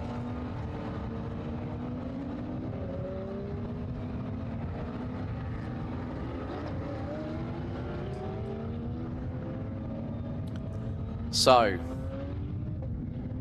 yeah, it was the slightest of touches through into Primera. Krundel had the run on Dinkeldine, who might have just bogged down a little bit, going through into the first corner at this circuit. So a real shame for the young German. So we're going to see. So we have got a full safety car period happening again. 4 minutes when it was first deployed in race 1. Race 2, we didn't even hit 90 seconds on the counter. So, Dragos Buriu in the lead of the race, followed by Stefan Heim. Here's the replay. So, let's pick this apart here. We go from red to green. Now you're able to attack. So, the field fans out. It's nearly 6 wide. for around about fifth or sixth position. Now here's Kundal. He's just about to nose ahead. There is the touch. So I think maybe he thought, well, if I can close the gap, maybe Dinkeldine will not counter it. But Dinkeldine was staying on the racing line there. So that's something that I think Race Control will be more than likely and definitively taking a look at on that particular occasion. But a real shame, Nico Kundal out on the opening lap. So, and there is, oh, there's a car with a missing front splitter just off turn 2. So I wonder which car that is from. Of course, with the dramas that Marcus Creation had, whoever's lost that front splitter, that's going to be a handful, driving with chronic understeer. As we are on with one of the onboards at the moment. I've got a feeling that is going to be, yeah, that's going to be 223. Eric Santos from Brazil. Currently running P11 overall, but that is going to be P8 in class. I mean, Tarek Fahmy wasn't kidding what he said on the grid. Yeah, might have to get my, might have to get a little bit more aggressive. And I said, oh, you mean get your elbows out with a little bit more vigor? Well, he made 2 places before the safety car was deployed. That is going to be quite crucial for him. But looks like Nico Kundal has got the car going again. Well, he's just gone over the line with a 2-minute 53.4. So, well, all I can say is this. It was an unfortunate incident. Now, whatever is decided, because now safety car is in this lap. So whatever brought out the safety car is now going to allow us to go back to green. And it's going to be a single file restart. And you cannot overtake until the designated point, as mentioned in the driver's briefing, which I think was the start-finish line towards turn 1. But it's down to Dragos Burio. He's already gone. He's put the pedal to the metal. And straight away, Stefan Heim has said, well, you're not getting away. As Dinkeldine is trying to get through on Levin Gelf. We go green now, back at 25 minutes and 10 seconds to go, plus an additional lap. And Karim Hossan saying, starting a position to start the Tarek Fahmy fan club. Link in bio. Brilliant.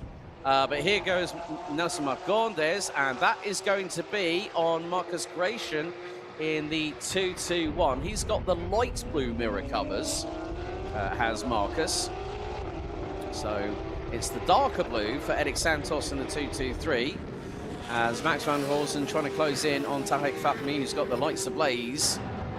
As Van Rosen goes very, very wide to the inside, tries to dive Stefan Heim at turn 5 at Torre Vip, whereas Dinkeldine gets through on Levin Gelf. So Gelf has now got, he's got a hard-charging Brazilian in the form of Leandro Martins in the 238. Helmut Rödig in the 202 for Fach Autotech rounds out what is effectively your top 3, not too far behind of them. Might be Marcus Creation. So Marcus this time does not have an exploding front splitter, let's say. So he won't have to worry about oversteer.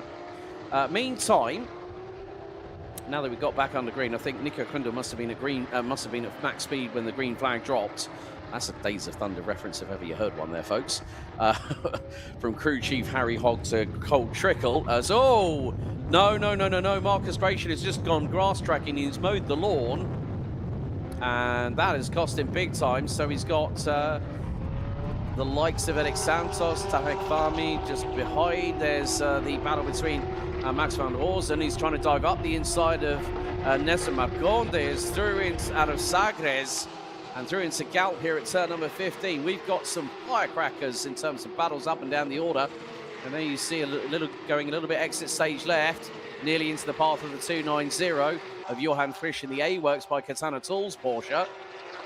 And don't worry about the bonnets flapping up and down like they are. It's just basically the wind's caught underneath it. There's a little bit of an ingress where the wind can pick up, and that's coming down the start-finish straight. Meantime, at this moment, Nelson Marcondes, who finds himself 3.3 seconds behind Facundo Protection on the Bordic, has got a real battle on his hands. So we are riding on board, I think, with if I can make out who that is. That is going to be the 253, David von Horsen, the other one of the Team Neuhofer Hansport cars. So second race here as the intensity of the heat from up above, coupled with the crosswinds down the start-finish straight, that is really going to test the drivers.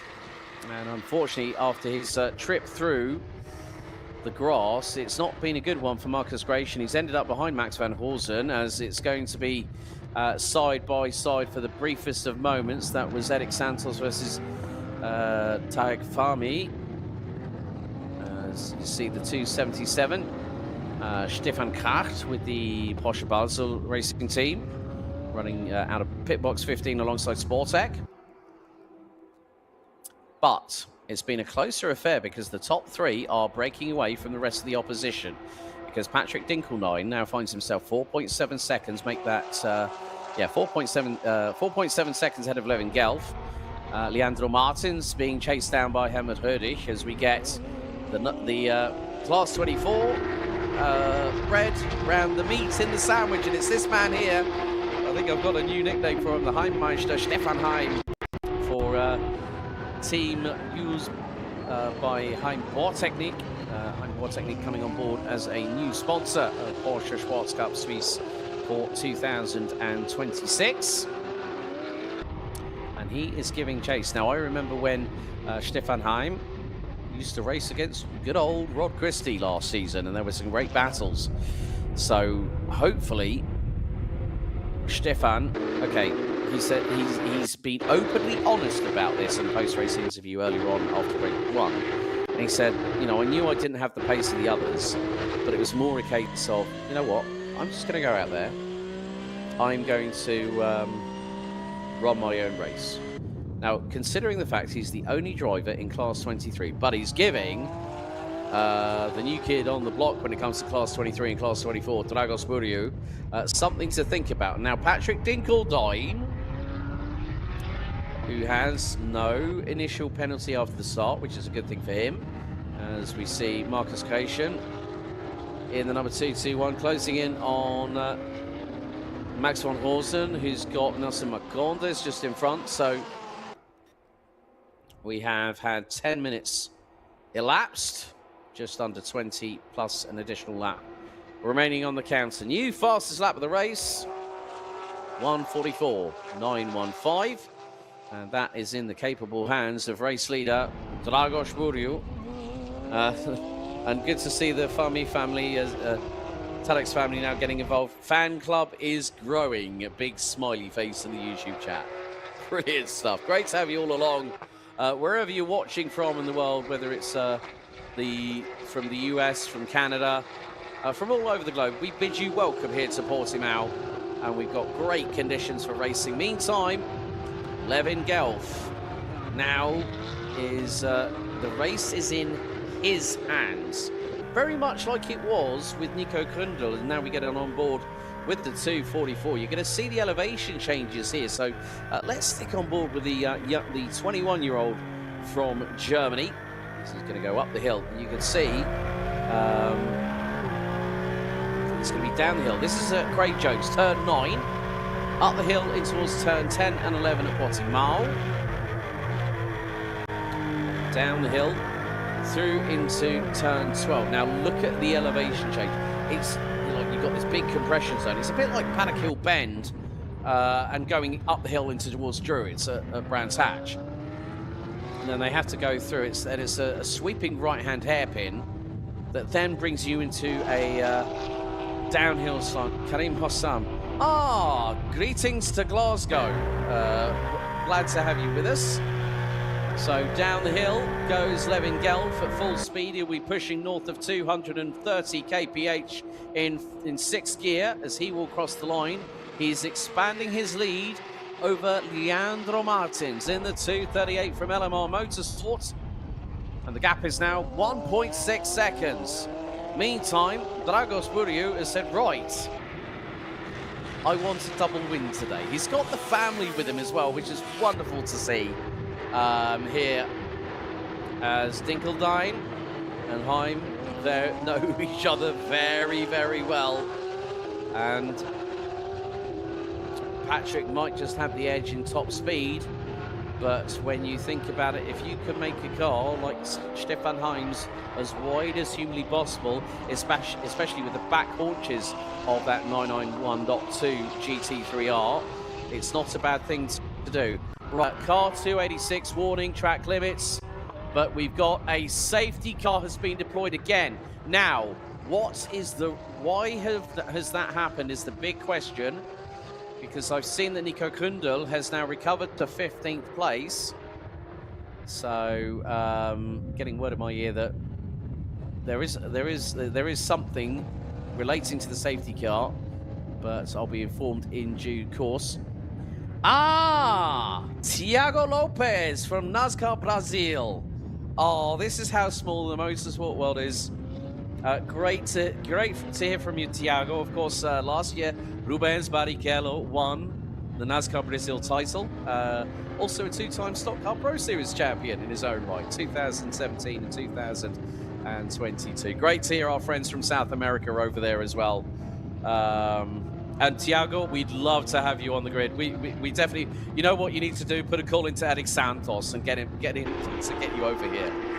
But yeah, we have got a full a safety car period at the minute. So yellows circuit wide here at Portimao.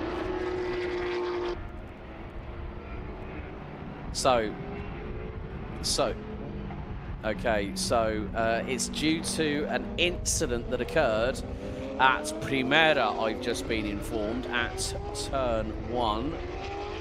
So that is the reason behind the safety car. Now, I'm just going to keep my eye on the timesheets. Right, it's an incident between Stefan Kracht and Johann Frisch. So that is the 277 Porsche Basel Racing Team entry and the A-Works by Katana Tools entry, both representing Germany. And Alex Rosio, shouts out for Stefan Heim for keeping Patrick Dinkeldine's 922 at due respect. Great job. And there we see, there is Johann Frisch out of the car. Main thing is, so just, that's the first thing that we can show. So good to see that Johann is okay.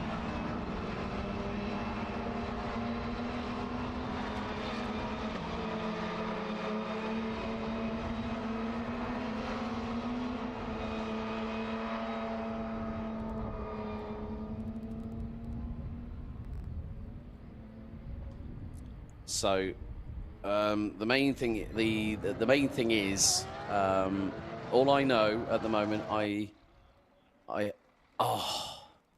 okay, I'm so happy to see that. I am so happy to see that. That's Stefan Kracht in the 277. On his feet, out of the car, completely compos mentis. That is the best thing that I can see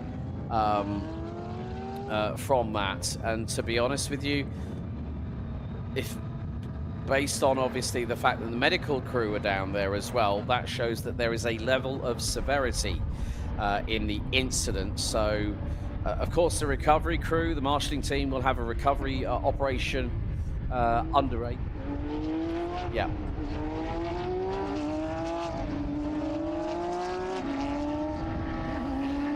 So the main thing is that both drivers are all okay.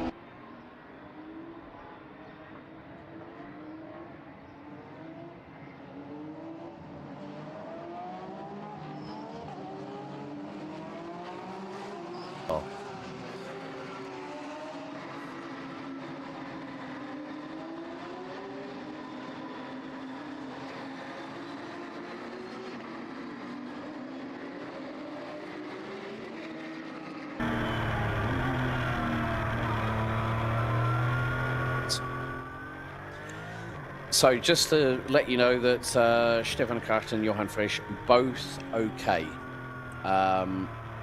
But like I say, there has been an incident at turn 1, so we could have an extensive safety car. And there you see the recovery crew there. So this is going to be an elongated safety car period.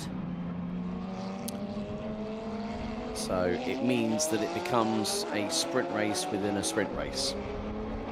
I know it sounds cliched, but the main thing is that when you're under a safety car condition, and if it's going to be an extensive cleanup, which it looks like it could be, judging by the amount of people that are actually there, it could be that we have a 2-3 lap sprint. I mean, obviously the laps around here, you're looking at 1 minute and 3/4 to 1 minute and 50. Obviously, when we can show you the replay, we will, but at this moment in time, it's not our call on this one. But let me just say, I'll repeat again, both drivers are fine. They are both on their feet under their own power. That is the main thing that counts, because we are all part of the human condition.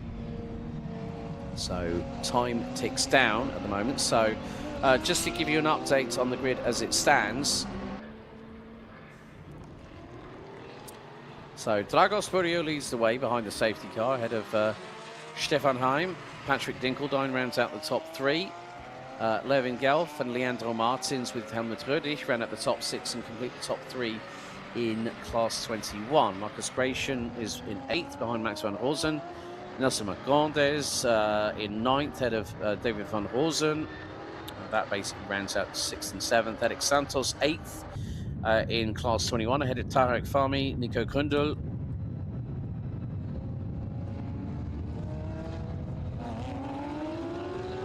Costa Corrado Costa, Marco Galassi, Fakhreddin Mirzoev, John Jastremski. Oh, look at that. People, even the people deciding to get on the motocross bikes have decided to tune into the action. Right, now we can show you officially the replay of the incident. Now, this is a hefty one. So, the 290, Johan Frisch tries to cover off. Stefan crashed. Oh, that is big, big, big, and a big roll. That car is unfortunately a shade of its former self, but you could just see with the amount of velocity. Now, the thing was, Johan Frisch was going in there, and then he just throws it to the inside of Stefan Kracht, who I think just was completely blindsided, and Johan Frisch walks out of the car. If that's not what says something about the safety in modern-day motorsport, after rolling over twice, when your left rear wheel arch gets hit by a car that's to your outside through one of the tightest corners on the circuit, and you're at full speed, carrying that amount of commitment to that corner. But I would not be at all surprised if Johan Frisch sees the medical team for routine checks, because that is probably going to be a hefty amount of G-forces that has gone through his body after that impact. So still, we are under safety car conditions. But yeah, Alessio Romito, I completely agree with what you just said in the YouTube chat. But the main thing is that both drivers are okay. Cars can be replaced, they can be repaired, but human lives are something completely different. Now, oh, right. That was a little bit too close for comfort there, I think, for Helmut Rödig, Levin Gelf and Leandro Martins. So it's going to be the case of these drivers will have to be very mindful about the cold tyres and the cold brakes. Because the thing is that once they go through a heat cycle, and look at this, Stefan Heim, completely on the brakes, now accelerates, gets temperature tyre in. And some people have different ways of doing it, but more to the point, Dragos Burio, he timed the restart perfectly after we went full safety car for after 90 seconds in race 2. And it was nearly 5 minutes when we got hit with our first safety car of the weekend in Open GT earlier on today. So that is now 3 total safety car incursions we have had. over the course of the opening 3 sprint races. We've still got GT3 Cup and GT4 RS after this one. So, yellow lights still flashing on the safety car, the Porsche 911 GTS.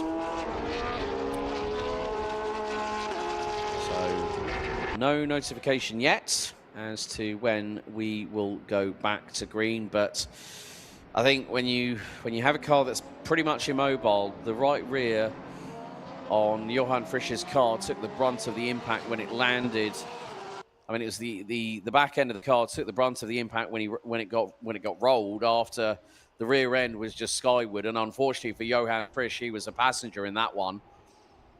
But normally, when you roll over twice and the wheels are the first thing to land, they're the ones that buckle under the strain because it's a hefty G-force orientated impact.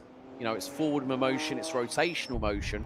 So you've got that centrifugal force going through the car, and then the wheels and the tires like literally split or burst on impact.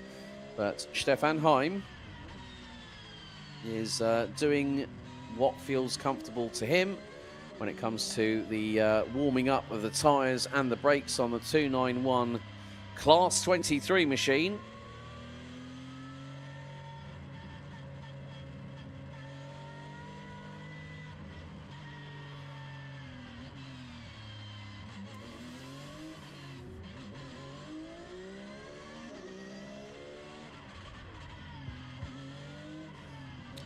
So the counter continues to tick down. Just under 6 minutes to go, plus an additional lap. So Burio leads Class 24, Heim leads Class 23, and Levin Gelf leads Class 21. The top 3 in Class 21, Leandro Martins and Helmut Rödig.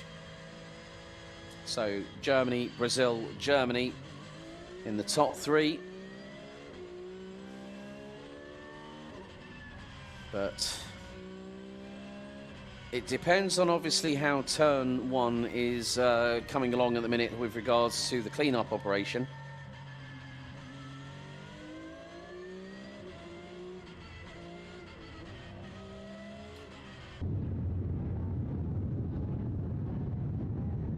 Great.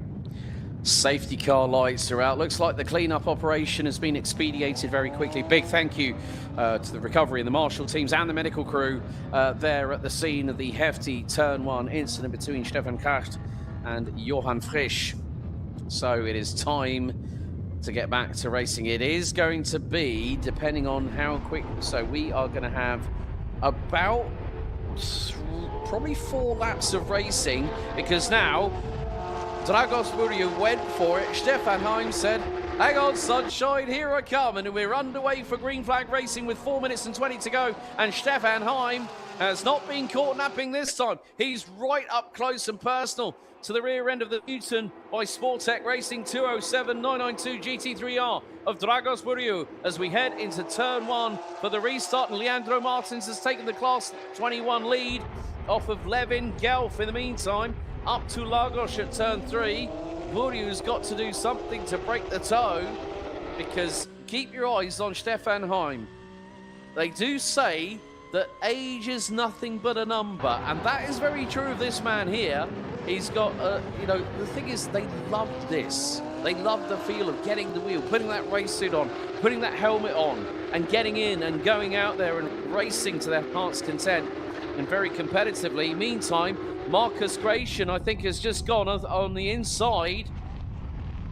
And that would have been up towards Samsung. He's going around the outside of Max van Rosen. Move of the day so far. Take a bow. 2-2-1. Marcus Gratian does the number on Max van Rosen to take away what is effectively 4th position. Now, Marcus was in contention for a podium in race 1 until his splitter decided to vacate the car at a rapid rate of speed down the start-finish straight and then end up going skyward. 3 minutes on the clock remaining. So you never know what might happen, because Helmut Rödig is going to have to watch his rearview mirrors, because there's going to be the track experience colours of silver, red and black in both his rear view mirror and both side mirrors to boot.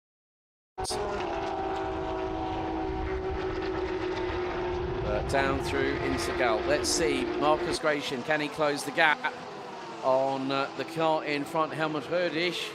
It's about an 8 car length lead that Herdich has got.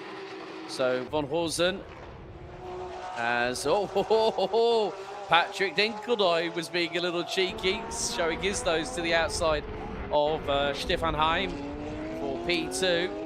Levin Gelf, however, is not going to let Leandro Martins get away with a race lead at this point.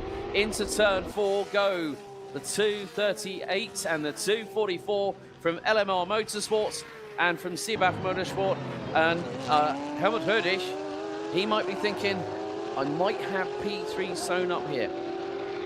But if I know Marcus Gratian, he's not going to stop. He's not going to stop. He's going to go for it at this point, because there's an opportunity for some good points in the championship for the 2-2-1. And Leandro Martins better be very, very careful with track limits at the moment, because he went a little bit wide. Not enough for it to be recognised by race control, but into turn 9, you can see that a couple of the drivers using a bit more of the curbing. But look at Levin Gelf into turn 10. He took more curb and he closed the gap big time to Leandro Martins for the Class 21 race lead. So battle between Brazil and Germany. It's like the World Cup all over again. But Levin Gelf is going to give Leandro Martins some serious stick here at race 2, as we've got just under 60 seconds to go on the timer, plus an additional lap.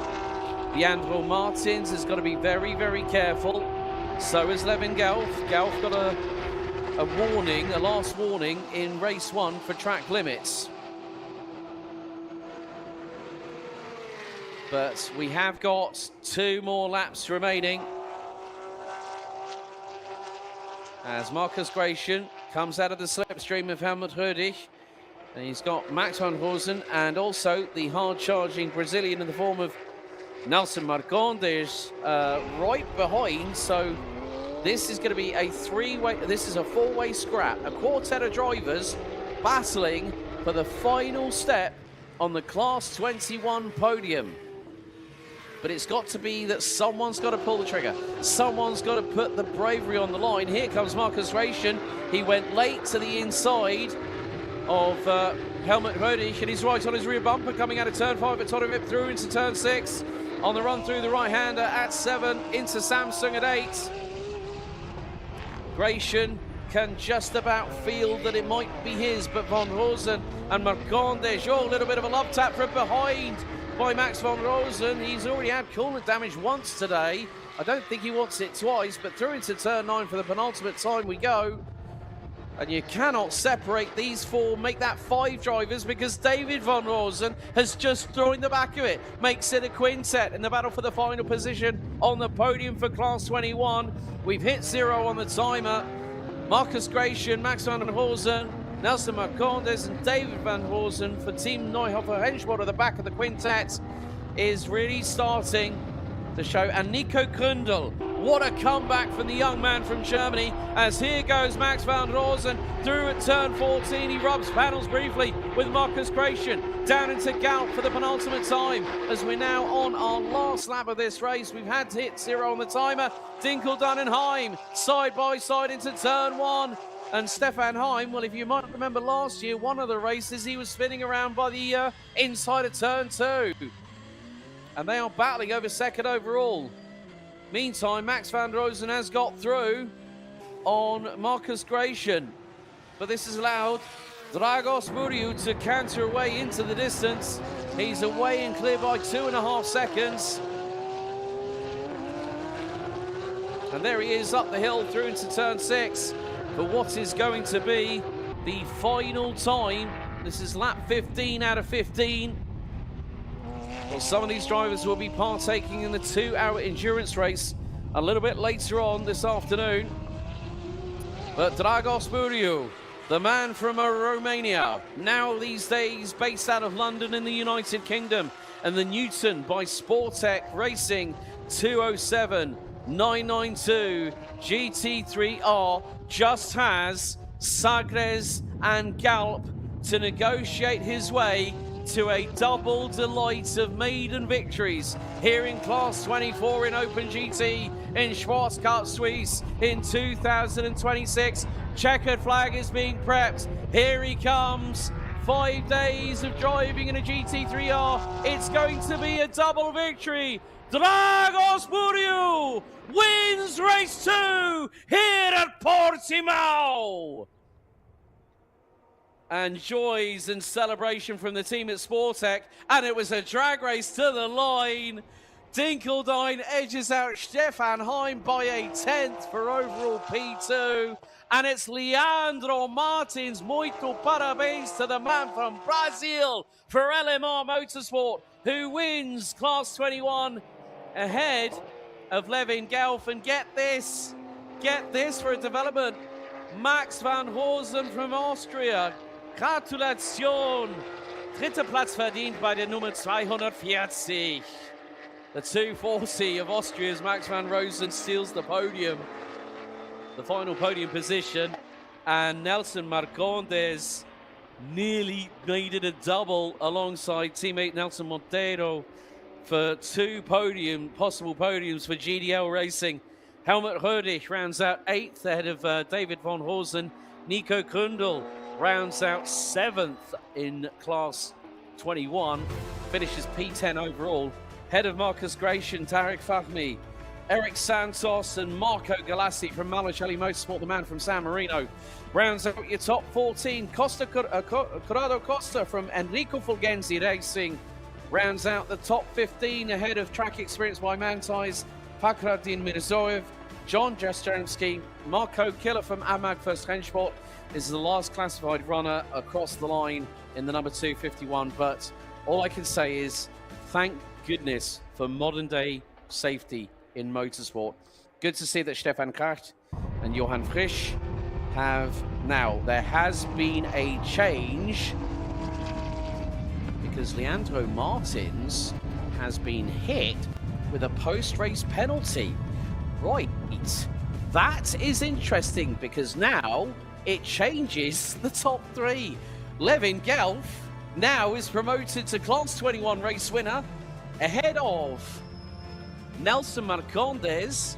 I've even seen Max von Horsen has been given a post-race penalty as well, which means it's a 3-2 for GDL Racing, and Helmut Röhrig rounds out the Class 21 podium. Right, time for me to get my backside downstairs because I've got some drivers to speak to.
Okay.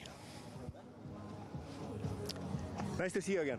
Yes, double bubble. Well, congratulations, Dragos. But firstly, You have someone in particular you need to thank, don't you? Yes, I do, and I missed it last time. I want to thank Norbert, my coach, Florian, my engineer, David, my mechanic, and the entire Sportec team. They have made this possible, so I thank them plenty. I have to say, one of the most wholesome things is to see your family with you here in Portugal as well. And that's what we are here at Porsche Sports Cup Suisse. We are a family body, aren't we? Yes, we are, and now I have two families. Number one, which is now with me, and I think this whole environment became a family for me. So I'm thankful for all the good vibrations I'm getting. You know what? You are a friend for life, my friend. You definitely are. Congratulations, double winner with the points lead in Class 24, heading to Monza in 3 weeks' time. Congratulations, Newton by Sportec Racing's Dragos Murillo. Thank you. Right. Komm mal hier, Levin. Ich muss dir gratulieren, weil nach dem schwarz-weiß karierte schon bei dem Live-Timing gesehen, dass du jetzt Sieger bist. Gratulation, Junge. Vielen Dank, vielen Dank. We'll switch to English now. You know how good my German is, but this man confused the hell out of me here at the Red Bull Ring. But mate, I mean, obviously race 1 was one to forget. Race 2, however, Leandro, one to remember, because obviously you had the spin at the bottom of the hill, which was unfortunate, but you came back fighting.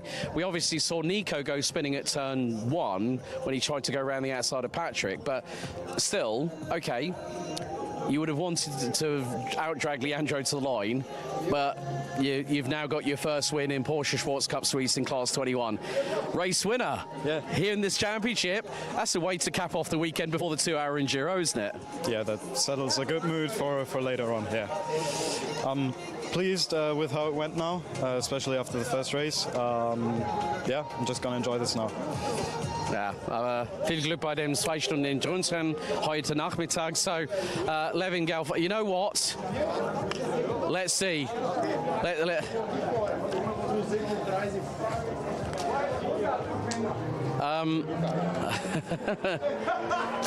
You know what? I cannot believe this. I get to speak to both guys because you, Nelson Marcondes, parabéns, you got P2. Yeah. In fact, we don't have in this race so many speeds, but I use all my. That's all the titles. Yeah. All the stuff I already learned in the years ago, and well done. In the last 2 corners, we win. We again 3 places, I think so. So we finished P2. I'm so glad. Thank you so much. Thank you, guys. And good luck to you and Nelson in your forthcoming campaign. It's been wonderful having you on the grid. So the 2 Nelsons, a P3 and a P2 for GDL Racing. I mean, look, this is what it means to being part of the Porsche Sports Cup Suisse and Sprint Challenge Suisse family here. You know, the sun is out. We've got a man who was the Sprint Challenge Southern Europe rookie vice champion this year. He now picks up a win in what is a competitive class here in Class 21. You can't discount that at all. However, one more sprint race to go because I hear them roaring up and firing their way down pit lane. Up next, GT3 Cup, GT4, race 2, underway very soon.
Okay, back on the grid, trackside as Jack Sherwood and perfect Sportec Racing formation line up on the front row of the grid. There's been an amendment to the start grid for this second round for GT3 Cup and GT4 RS Clubsport.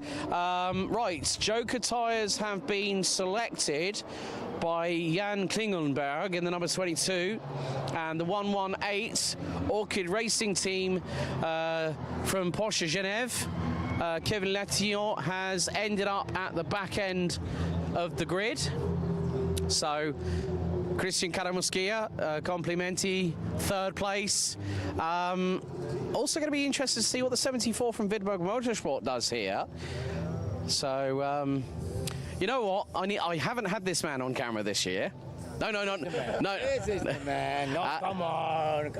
30 seconds of your time, meine liebe Andreas. Na, wie geht's dir? Alles gut, alles tipptopp. Wir sind sehr glücklich, beide Autos in der ersten Reihe zu haben. Das macht uns sehr stolz. Es freut uns auch, Jack hier zu haben. Er wird auch dann in England im Porsche Cup fahren. Das ist jetzt sein erstes Porsche Cup Rennen. Darum freut es uns natürlich extrem, dass er jetzt auf Pole Position ist. Natürlich mit unserem zweiten Fahrer, mit dem Greg. Ja. Macht mega Spaß. Mit der Oberchef da drüben, ne? Der Oberchef, genau. Alles gut. Aber sie hatten einen guten Start im ersten Rennen. War mega spannend, waren beide sehr fair, aber haben gut gekämpft. Das ist das, was wir sehen wollen. Fair, aber richtig Attacke. Und auch der ganz Neulinge in der Team bei Dragos, der hat nach 5 Tagen zweimal Rennen gewonnen und auch zweimal Pole Positions gewonnen. Aber wahnsinnig, dass er sagte, okay, ich habe nur vor 18 Monaten als Rennfahrer sein, aber ich möchte aus dem nächsten Niveau so gehen. Das ist unglaublich, ne? Unglaublich. Wir sind so von seinem, die Art, wie er arbeitet, es ist so wahnsinnig spannend, mit ihm zu arbeiten, weil er will nach vorne kommen und wie gesagt, er hat seit 18 Monaten sitzt er erst im Rennauto und dann der Umstieg von letztes Jahr in so ein Wahnsinnsauto mit dem neuen R, absolut faszinierend und wir ziehen wirklich den Hut, dass er das so managt, also absolut top. Sehr gut. Ja, absolut Chapeau an der Romanien. Genau. Aber ich wünsche euch viel Erfolg bei den zweiten Rennen bei GT3 Cup. Super. Danke, Andreas. So good to hear from Andreas, one of the main men behind the scenes. Obviously, let's take rather than going down the grid, I want to give you guys a bit of if we just look, Herbie, if you want to just pivot over to the leading car and the safety car, you will now see from this point. If we look straight down at turn 1, I can't even see the apex. So it is blind, like literally you are on a wing and a prayer heading down into turn number 1, and that is what these drivers are going to have to contend with, because as we saw with the incident between Patrick Dinkeldine and Nico Grundl in the previous race, that anything can and will happen.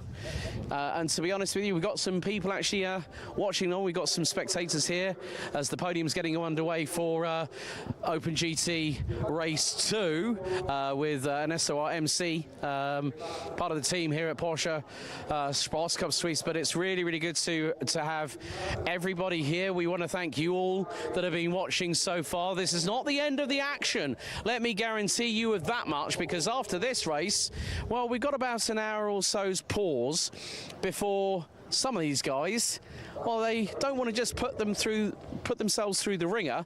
They want to put themselves through the ultimate test, the grinding machine, because we've got the 2-hour endurance race. So, 5-minute board is out. Safety car on its way to its position.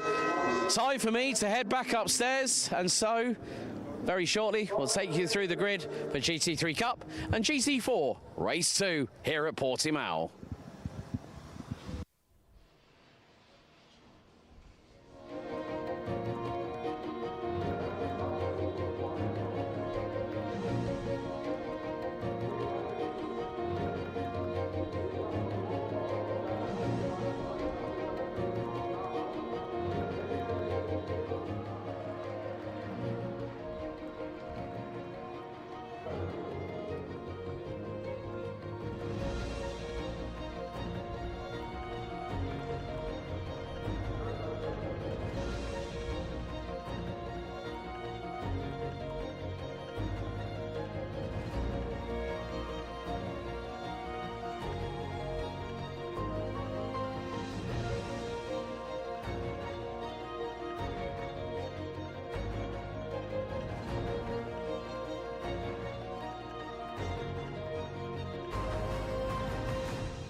So, time to take you through the last grid of the sprint race part of round 1 of 6 for the 2026 Porsche Cup and Sprint Challenge Suisse. As it was in race 1, it's an all Sportec Racing front row with young superstar Jack Sherwood on pole position, teammate and team owner Gregor Burkhardt alongside.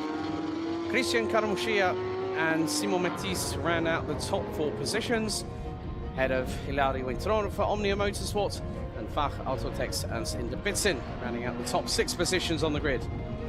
7th is going to be Alexandre Motet with Jan Klingelberg rounding out the top 8, and Kevin Latillon in the 118 Orchid Racing Team Porsche Genève Porsche 718 GT4 RS Club Sport rounding out your 9-strong grid. Now, obviously, as I mentioned earlier on, Klingelberg and Latillon have been demoted to the back of the grid mainly because of the fact that they have taken Joker tyres. That's part of the sporting regulations. If you take tyres, you get a demotion on the grid. That normally will be, if I remember correctly, it was normally a 3-place penalty last season in 2025, if I remember correctly. However, it is wonderfully sunny here at Portimao, 21 degrees, the highest we've had all day long. It looks like the wind could increase over the course of the remainder of the day. However, the good thing is we will have quite a few drivers deciding whether they are going to, I do see quite a few drivers that are going to be taking part in the 2-hour endurance race coming up later on today, and that will be at around about 4:45 will get things going for 2 hours. But down from Sagres into Galp, get yourselves ready because we are set for action. Race 2 GT3 Cup and GT4 RS Club Sport, Class 1 and Class 10 about to go into battle for the second and final sprint race of the weekend here on Saturday, April the 11th. Time for the revs to start to build from 80 kilometers an hour.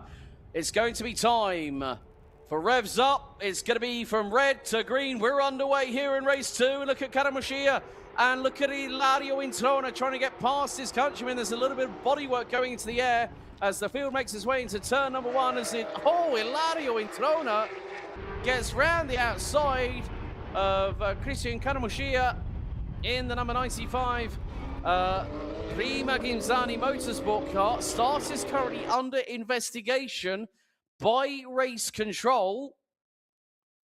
And Sherwood and Burkhardt rolling in formation in each other's wheel tracks. 3rd place, Introna, Caramuccia, then Matisse, Inderbitzen, Motte now has been passed by Jan Klingelberg in the number 22.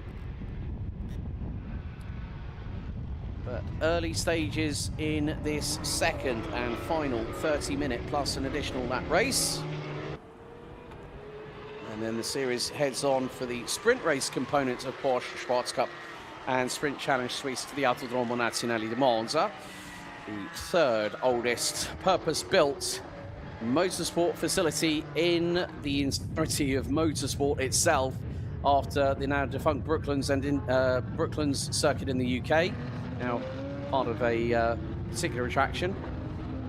Manufacturer will remain nameless, but also the fact of the other one that's just slightly older than Monza is none other than the Brickyard, Indianapolis Motor Speedway, home of the Indianapolis 500 every time the month of May comes around. However, we are about to get completed with our opening lap in race 2. So 1:49.735 from Sherwood, 1:54.62 from Burkhardt. So the gap is about just over 0.7 of a second. And that livery, the as they like to call it on Team Omnia's social media, hashtag the new code. That is a wonderful collaboration that they have done with the said artist whose name I did mention earlier on. I think it was Simone Guiardelli. as we are on board with the number 31, the man who will next week head to Donington Park for the opening rounds of the Porsche Carrera Cup GB Championship, and that will be at part of the TOCA support package in support of the Quick Fit British Touring Car Championship that gets underway with its 2026 season next weekend. And obviously, Jack Sherwood having signed with Team Parker Racing.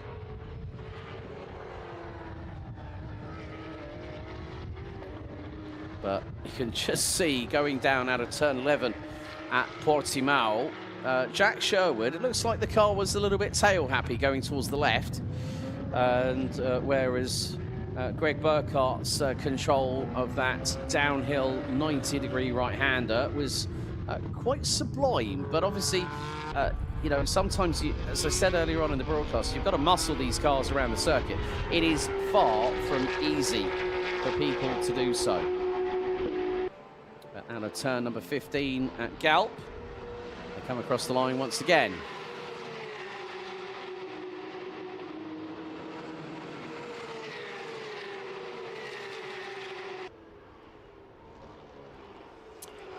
So, a little bit of a flash of the lights from Christian Caramuccia to Ilario Introna. Of course, when I spoke with Christian and he got his first podium of the season, he was still in his last year's race suit because he was also part of the championship last season. So was Ilario as well, if I remember correctly. So it is going to be the case that the two Sportec boys, well, they're going to have to fight between themselves for top honours.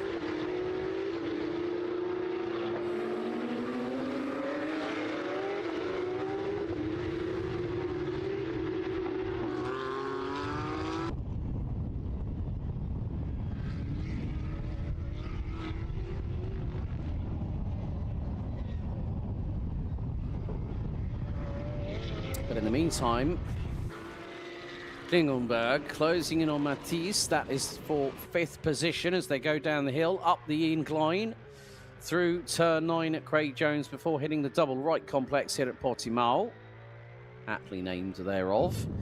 Down the hill through the sweeper at turn 12. Now, hang on a second. I did see a plume of smoke from one of the Sportec cars. Now, I couldn't make out exactly what it was, whether it was tyre, whether it was exhaust smoke, whether it might be something that's not exactly what somebody wants to see, especially from my vantage point.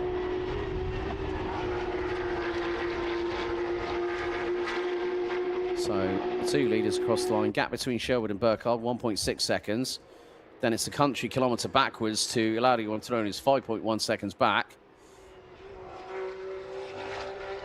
Then half a second between him and Caramuccia.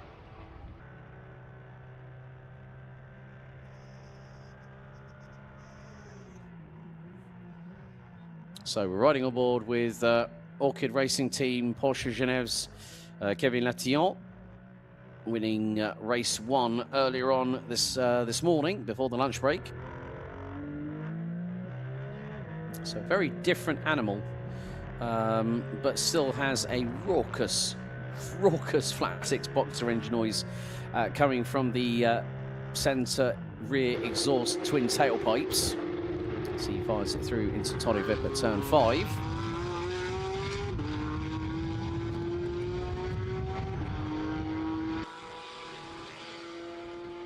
Well, at the moment, it seems like,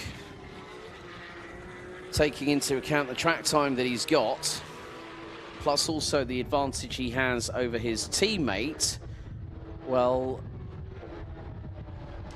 Jack Sherwood is pulling away from Greg Burkhardt, and he just last time around put in a 1:48.874. Greg Burkhardt a 1:49.422.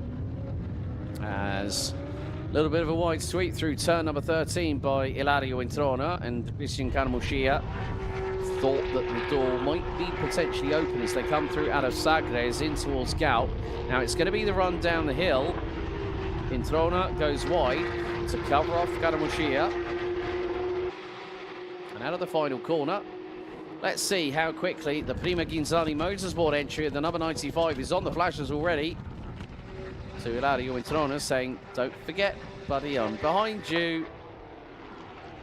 No, it's not a case of peekaboo, folks. It's a case of just keep your eyes peeled as, well, the run that Jan Klingenberg has just done, he's just done his personal best on lap 4, 150.423, as Karamushia keeping his movements down to a minimal in trying to keep with Ilario Introna. So Omnia Motorsport having an opportunity of their first top 3 of the series, as we ride on board with the number 20 of Ernst Inderbitzin from Fach Autotech.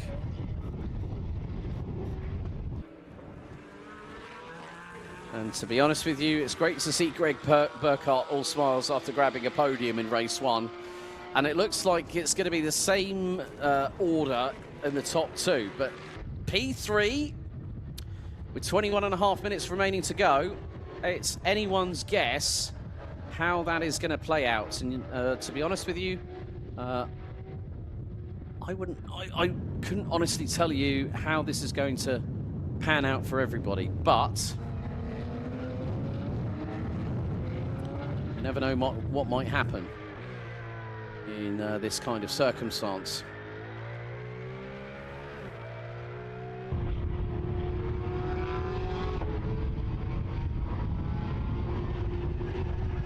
And now Karamushia has got through on Ilario Introna for position, but the 26 is going to be right on his rear bumper coming out of the final corner.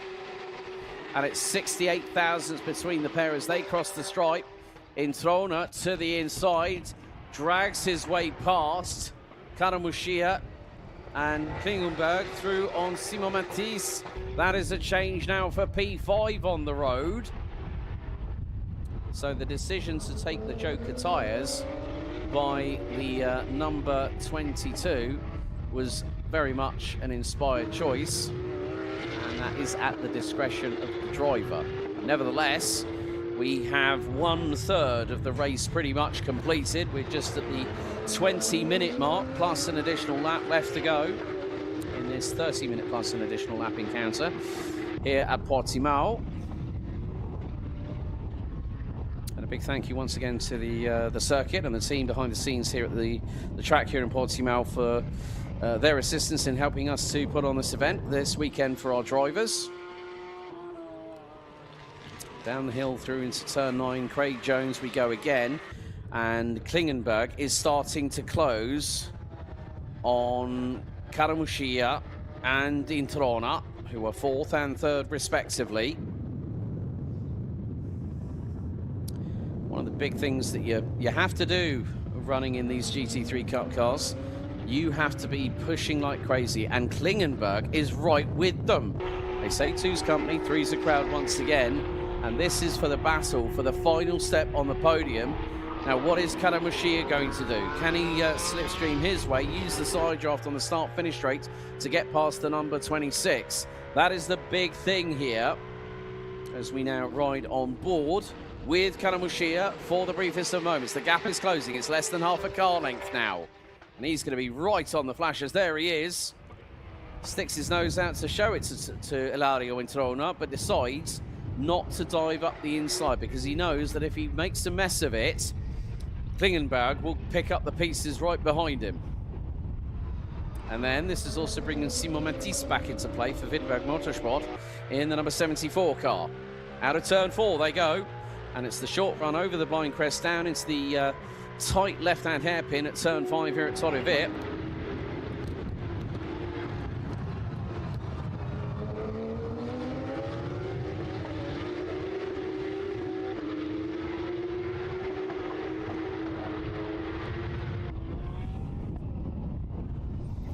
This is quite an intense battle between this quartet of drivers battling for P3, the final step on the Class 1 rostrum here for the second and final race of the GT3 Cup and GT4 RS Clubsport divisions, Class 1 and Class 10.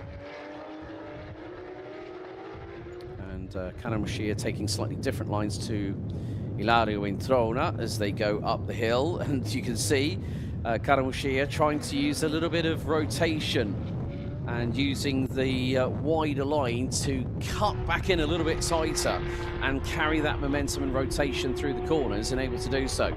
As Jack Sherwood has crossed the line, he now starts lap 7, as does Greg Burkhardt. Ilario Introna from Omnia Motorsport continues to stay ahead of Christian Karamushia for Prima Ghinzani Motorsports. And Jan Klingelnberg, I don't think you want to count him out of this battle, because he's only 7 tenths behind Karamushia. And okay, Klingelnberg's tyres might be a little bit more aggressively used, but he is catching.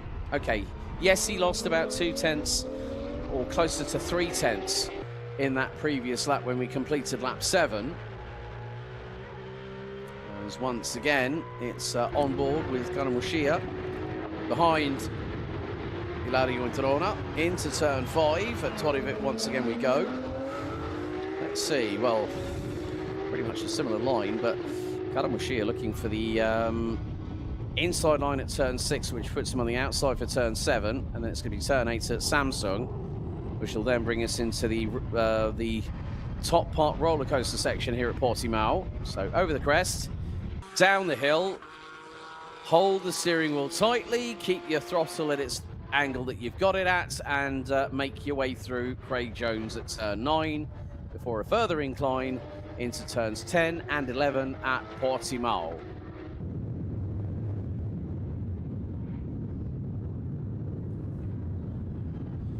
So continuing on is this duel, and Klingelnberg just waiting. Introna defending against Karamushia once again. This is where it's all going to be decided, and Klingelnberg has got a real good run on the Prima Ghinzani Motorsport number 95. Down out of Sagres, into Galp they go once again. This is a really enticing and captivating battle for P3. How much longer is the question that needs to be answered in about 17 minutes time. Can Ilario Introna hold on for P3 here in Class 1? And if you are watching along in the chat, let us know who you are rooting for. So we'd love to hear from you in the YouTube chat. Great to see everybody else that has been keeping their eyes on OpenGT a lot this weekend. Thank you very much to everyone that's said something in the chat. We really appreciate it here at Porsche Cup and Sprint Challenge Suisse. So Klingelnberg, can he get a good run out of turn 5 at Torivit? Up the hill we go once again through the left-hander. The kink here at turn 6, and then heading into turn number 8.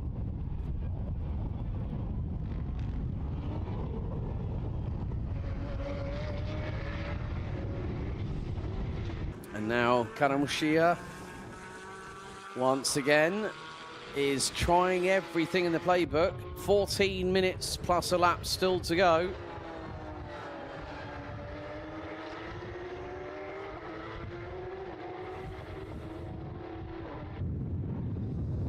And Introna is soaking up the pressure like the proverbial sponge that he's having to be right about now. Hard on the brakes go Karamushia and Klingelnberg. And this is going to be an absolute dogfight that's brewing here in the southern part of the Algarve region of Portugal.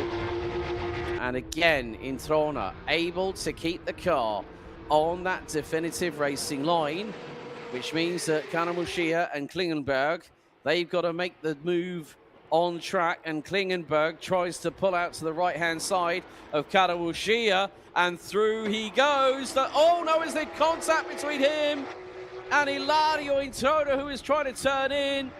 I'm wondering if Introna's got damage to the right front wheel and maybe the uprights on that number 26 of what was looking promising for a podium. Jan Klingelnberg went for the double. The first one, not a problem.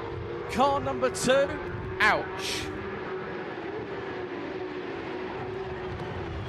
Mary Lou totally fangirling for Simon Matisse in the number 74. Thank you, Marie, for that comment in YouTube chat. But 12 minutes and 30 seconds to go, and Karamushia now has the opportunity to pick up a double final step of the podium here at round 1 of the series before we head to the first of 4 Italian venues, the Temple of Speed, Monza, on May the 2nd. That's 3 weeks, so not long for these drivers to get themselves ready for racing once again. But 12 minutes plus an additional lap to go, and the fastest lap of all is Jack Sherwood, 1 minute 48.338 from the youngster from the UK. Greg Burkhardt, 5.5 seconds adrift with just under 12 minutes to go plus an additional lap. He's just crossed the stripe. Christian Karamushia now coming down out of Sagres into Galp.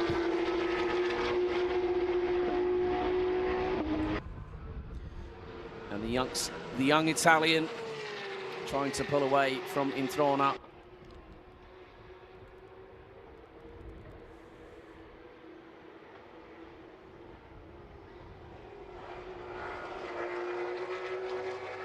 At the moment, well, I think Jim Klingenberg got away with that very, very slightly. Just waiting to see if Ilario Introna is going to be crossing the line very shortly. Well, the car is dropping down the order bits because Kevin Latillon has gone past him.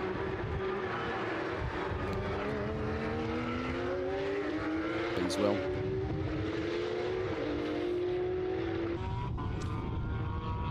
So it has been a race for Ilario Introna to forget, and I think that car might have ended up stationary on the circuit. He's tumbled to the bottom of the order. He has not come through on sector 3 unless that car has ended up in pit lane.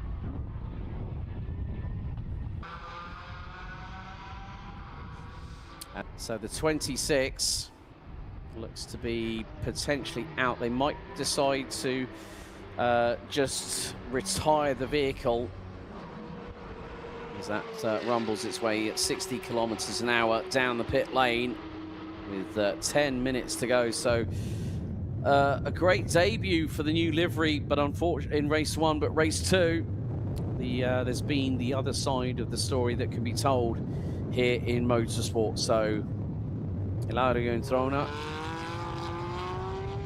may be out of this race on lap 11 as we run aboard with Kevin Latillon in the 118 Orchid Racing Team Racing Porsche Genève car.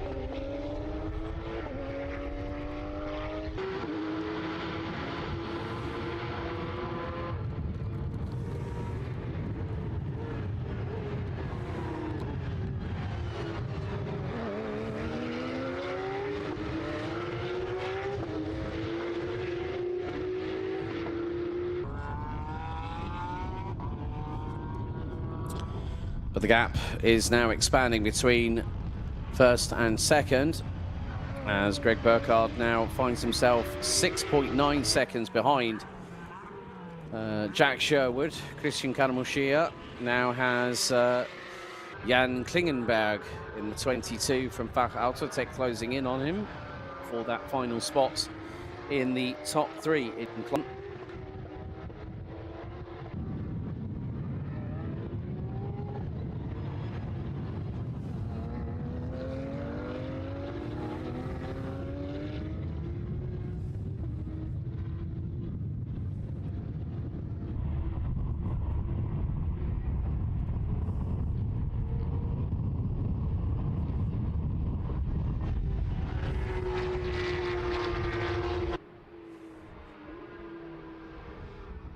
So with just under 8 minutes to go, plus an additional lap, the battle for P3 carries on at a fervent pace. So Jan Klingenberg, who started 8th on the grid after taking Joker lap, deciding to instigate his Joker tyres, and that has really, really helped him. in terms of the performance in this race.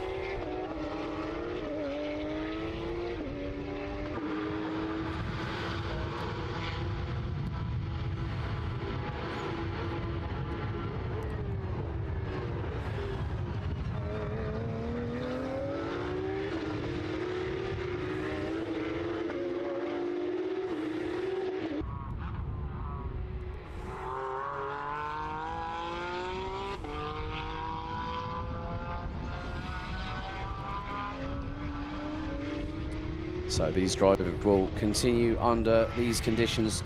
Air temperature has slightly dropped to 20 degrees centigrade, but I can tell you this, it feels a lot hotter downstairs in that pit lane.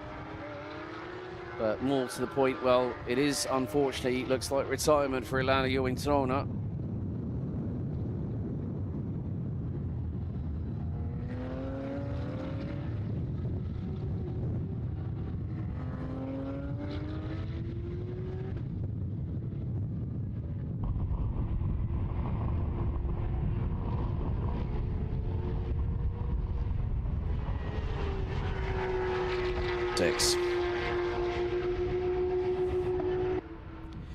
So just over 6 minutes to go, and well, Jack Sherwood on his debut in a Porsche GT3 Cup car, well, he's doing exactly what he needs to, getting that track time in, ready for next week.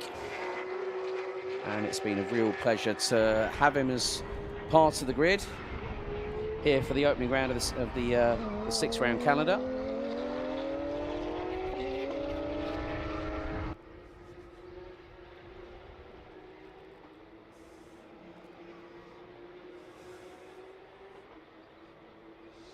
There we see the 26 parked up outside of the box, which is shared with Omnium Motorsport and Prima Ghinzani. Omnium Motorsport having a technical partnership with the team,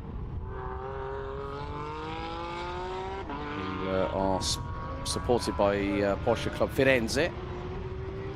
And now Klingenberg with 5 minutes to go. He's only 0.7 of a second off Karamushia, as we see that Alexandre Mutti has, well, crossed the line.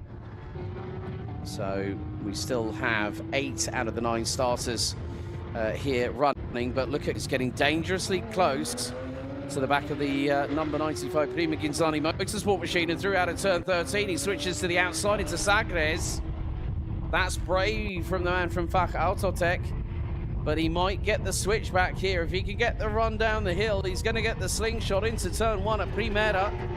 4 minutes and 20 plus an additional lap to go. Keep your eyes on the number 22, the white and green Porsche 992.1 GT3 Cup car of Jan Klingenberg.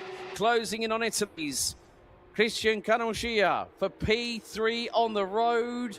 And Klingenberg to the inside at Primera. He left it very late. He's gotten through, but does he run a little bit wide? He does through turn 2. Karamushia will have the inside line for turn 3. And that was the first bit of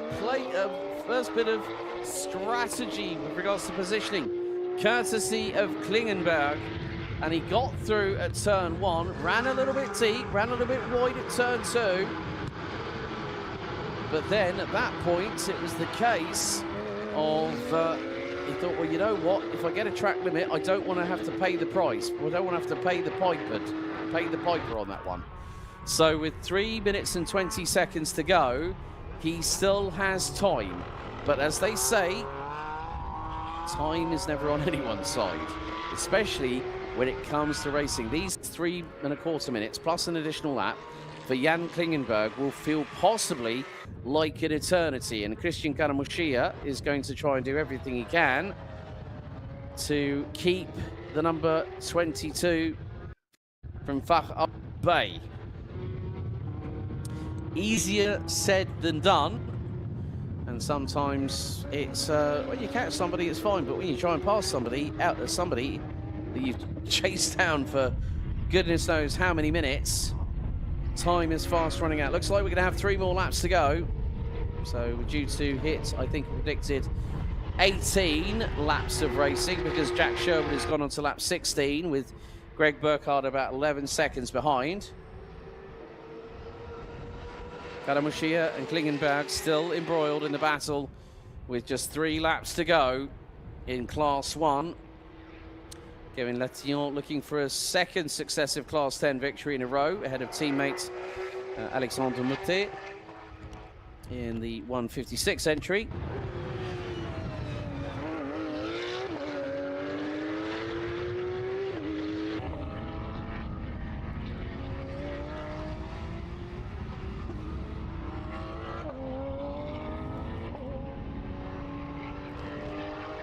There is the Oberchef, as myself and Andreas from Sportec have nicknamed him now. Greg Burkhardt through into turn 9, up the hill, through out of Craig Jones into Portimao.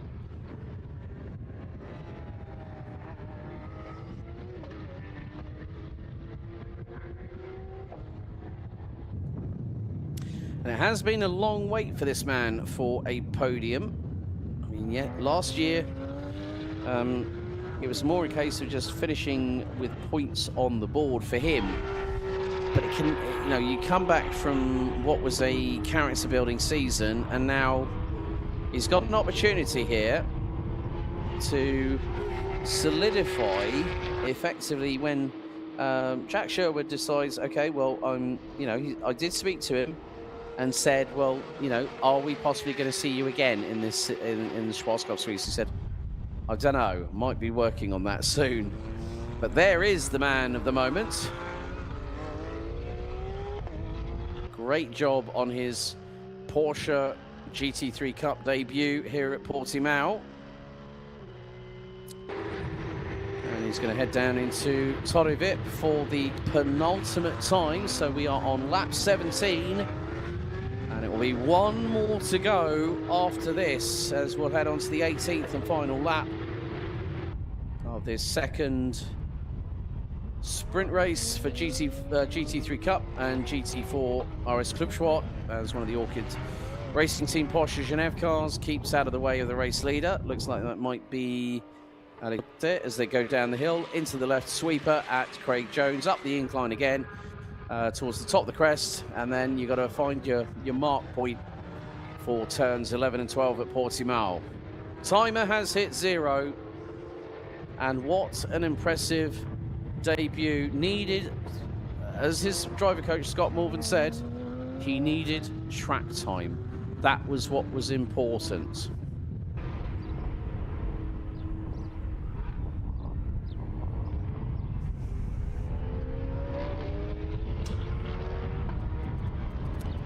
So this time around, it will be the last lap for the number 31 of Sportec Racing's Jack Sherwood, who roars his way down the start-finish straight, heading into Primera for the final time on lap number 18. The silver Sportec Racing number 31 glimmering in the Saturday afternoon sun here in southern Portugal.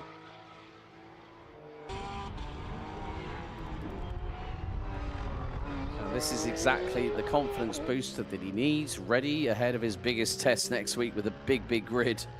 But to have that opportunity to come here, get the track time, get the testing day under his belt, get into qualifying, and be in a real life race weekend simulation, that is the best preparation any driver moving up classes can have. So he's now going to head into Samsung for the final time. Here on lap number 18, his lead over teammate Greg Burkhardt, 11.1 seconds. Looks like Christian Kanamushia about to secure his third place in a row for Prima Ghinzani Motorsports.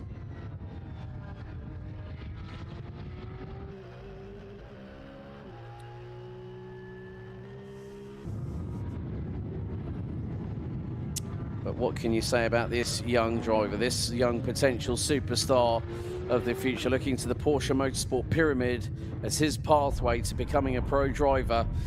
Well, what can you say? 2 pole positions in time qualifying, and add to that a double victory here in sunny Portugal. It's at the Algarve.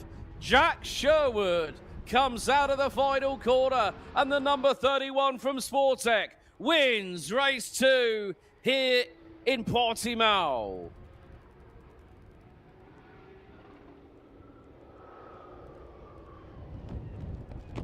Greg Burkhardt will come across the line to finish P2. I think that was Alexandre Moutet that crossed the line, took the checkered flag, finishes second in Class 10, but more importantly, finishes P8. We're waiting for the last of our classified runners and riders to cross the line. And is it going to be a second podium in a row? Yes, it is. Complimenti. Christian Caramuccia, who just edges out Jan Klingenberg by about 2.5 seconds. Simon Matisse comes across the line, will finish from P5. And was a further 8.7 seconds adrift. We've got 2 more drivers left to go, but Ernst Inderbitzin and Alexandre Moutet round out your runners and riders. Sportec Racing, a double 1-2 and a double victory. The young UK superstar of the future, Jack Sherwood. Well, for the penultimate time today, it's time for me to go downstairs and speak to some of our drivers.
Ich warte auf der Oberchef von Sportec, ne? Gratulation. Zweites Podest in 2 Rennen in einem Tag. Das ist eine lange Warte dafür, ne? Jetzt muss ich mal sagen, sorry. Hey. 2-mal Podest. Ja. Saisonauftakt 2026 an beiden Tagen. Ich denke, dass du hast das schon so lange dafür gewartet. Ja, es war eine lange Wartephase, bis ich endlich wieder mal aufs Podest durfte. Es ist ja nicht nur ich, sondern auch Jack, wer für uns fährt. 2-mal Sieg, auch Dragos in seiner Klasse 2-mal Sieg. Happy weekend. Besser kann es nicht sein. And also the fact is it's the Sportec Racing 1-2 in class 1 in 2 races back to back for the very first time as well. Yeah, no, I'm happy. I'm totally happy. Super. You know what you need now? An ice cold, refreshing beer. Yeah, Go and enjoy it. Thank you very much. And we'll see you guys in Monza in 2 weeks. Right. Jack Sherwood has become the disappearing merchant all of a sudden. Maybe he's camera shy and doesn't want to get his time in front of the camera before heading to Porsche Carrera Cup GB next week at Donington Park.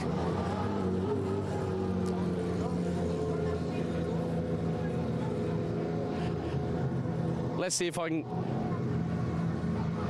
Dino, sorry to interrupt your conversation.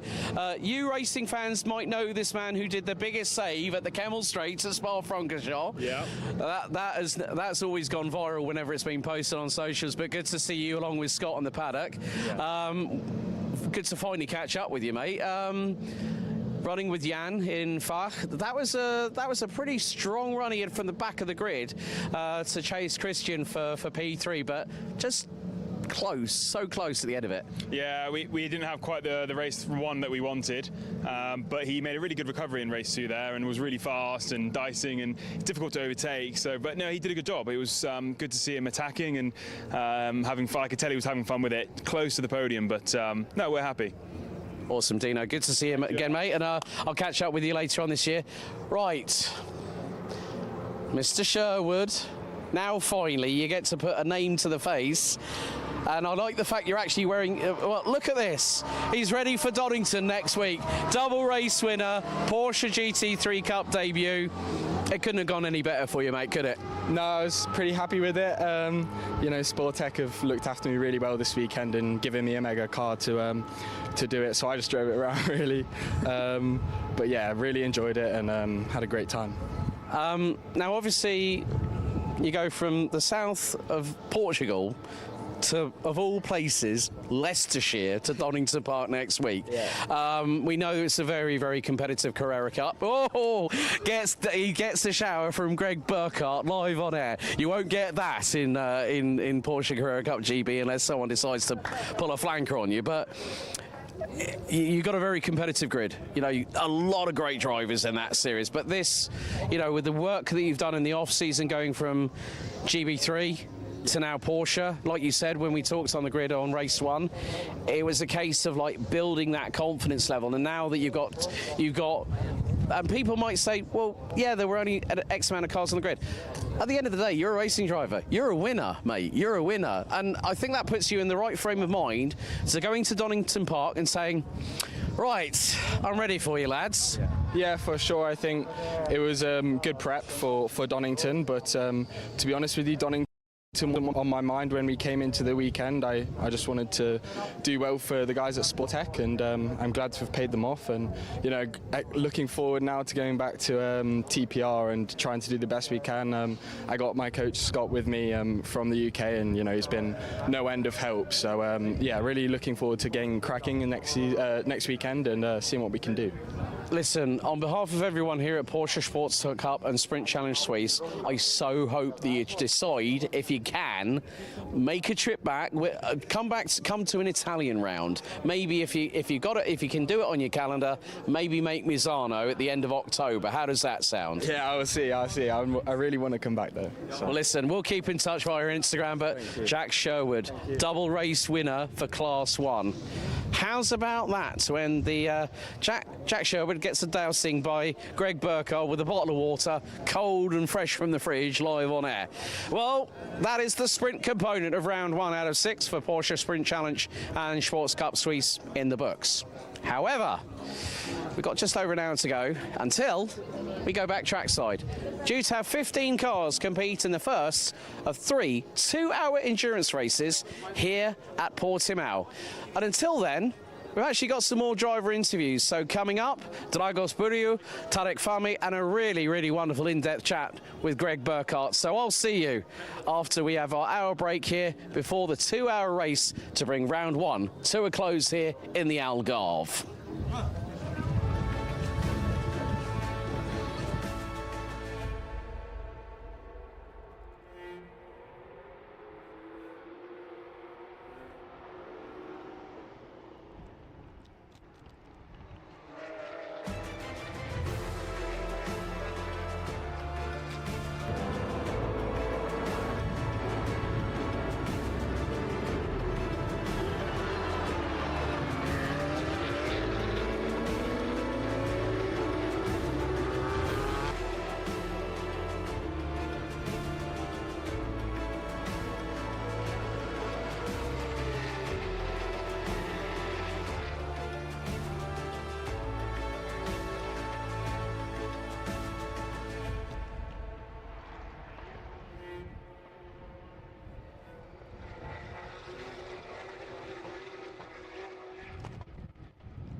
So, next up on my list, man who's moved from Open GT Class 21 and he's gone with the big boys in Class 24 this year. Romania's Dragos Buriu. Dragos, firstly, thank you for your time. Appreciate it. I appreciate the invitation. Now, firstly, we're going to talk about one specific about last season because it was there's two things I want to talk about. First of all, the battle at Monza for the class lead with Ahmed Almehdi.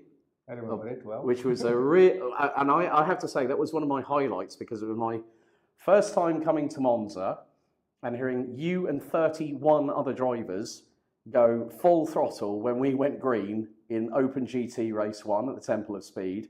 And we had this great seesaw battle between you and Ahmad for the class lead. Up until that point, obviously, we know what happened, that you did have to take a drive-through penalty. But apart from that, having that competitive urge, that sensation, like really brought alive when Ahmad was really putting the pressure on you. What was it like in the driver's cockpit at that point when you're like thinking, damn, I don't want this guy to get past me?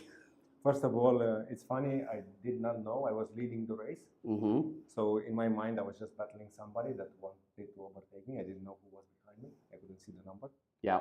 But I think it was it was the first time in my life where I had a battle with somebody. I'm new to racing, so racing for a year and a half only. Yeah. And it was my first time in Monza. Also, a start with the chicane is never helpful. True. And there was some chaos during the start. I almost hit somebody. I even had, after the race, a scratch on my bumper. Yeah. And I've cut the chicane to save myself. And then I saw GT3Rs overtaking me. So in that point in time, I had no idea what has happened. And then I did my first live switchback, as you remember. I made a mistake in the chicane. I had an oversteer. I corrected it, but I lost some time. And then Ahmed went for the inside in the next turn. And then I did switchback, which I have only seen before in YouTube videos. So I was excited. All in all, I was excited, even if I had to go into the drive-through, although it was, I think, in the end of the race, or not very far from the end of the race. It was still a good experience. For myself, I saw how it feels to battle 41. Now, we also want to mention someone who was actually part of this paddock last year, and funny enough, at Newton Performance, the team that you were running with last year.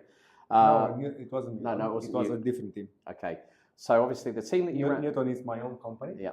And I put it on, my suits and everybody else. Yeah, but exactly. The team that was managing my car, was a different one. I think it was. Was it lap time before? No, it was Q1. Q1. Okay. Well, it was under the Newton Racing Team banner, from what I remember. Yes. A man who's very well known in Carrera Cup circles, the enigmatic Flying Dutchman, Jaap van Lagen, was your driver coach last year. What fond memories of working alongside him last season? Because there must have been many. Like you said, you've only been in this racing game for a year and a half. To have someone of that experience, that know-how, how much did that help you in your first year of learning? Extensively. I had only one coach before, during my first race in a GT4 car, and then one more race in a GT3 Cup car in Barcelona. And then I went for Jaap, and I had a very good experience with him. I mean, he's an amazing coach. I have learned a lot from him, and I'm the kind of guy that complies with what the coach is telling him. So having somebody explain it that well helped me a lot, because I knew exactly what to apply, and obviously it doesn't always go in the first outing, but I made real progress, and I think I couldn't have done it without him. Although the performance during the season was not great, and I had maybe 10 plus incidents. Yeah, we're not going to talk about Misano, because I know we both know what happened. No, but about I had in Monza, the drive-through, and then because I had a problem with the car, the second race I went from the pit lane. Yes. In Red Bull Ring, but the team did a tire change. Oh yes. During qualifying, so I had lap times deleted. So all my ex-season was full of sparkles. But now we go to a blank sheet of paper, a new adventure, a new car, with the brightest blue I have ever seen on a 992 GT3R, because you've moved to Class 24 and you have gone with one of the established teams. You've gone to Sportec, joining Greg Burkhardt. We've also got Jack Sherwood, who's going to be running in Porsche Cup GB this year. When you made the decision to pull the trigger and go, right, I want the full GT3 experience, what was the catalyst? What was the main decision behind it? It's actually very funny. So starting with the end, I had 24 hours to decide whether I would buy the GT3 or not, which is funny. I had one lunch when I went alone, not with my team like I always do, and I thought about it. And after 1 hour, I was convinced this is the move I should make. You know, I'm not that young anymore, so you know, my dream is to one day drive in Le Mans. And if I don't make certain steps right now, I will not have enough time to do them all.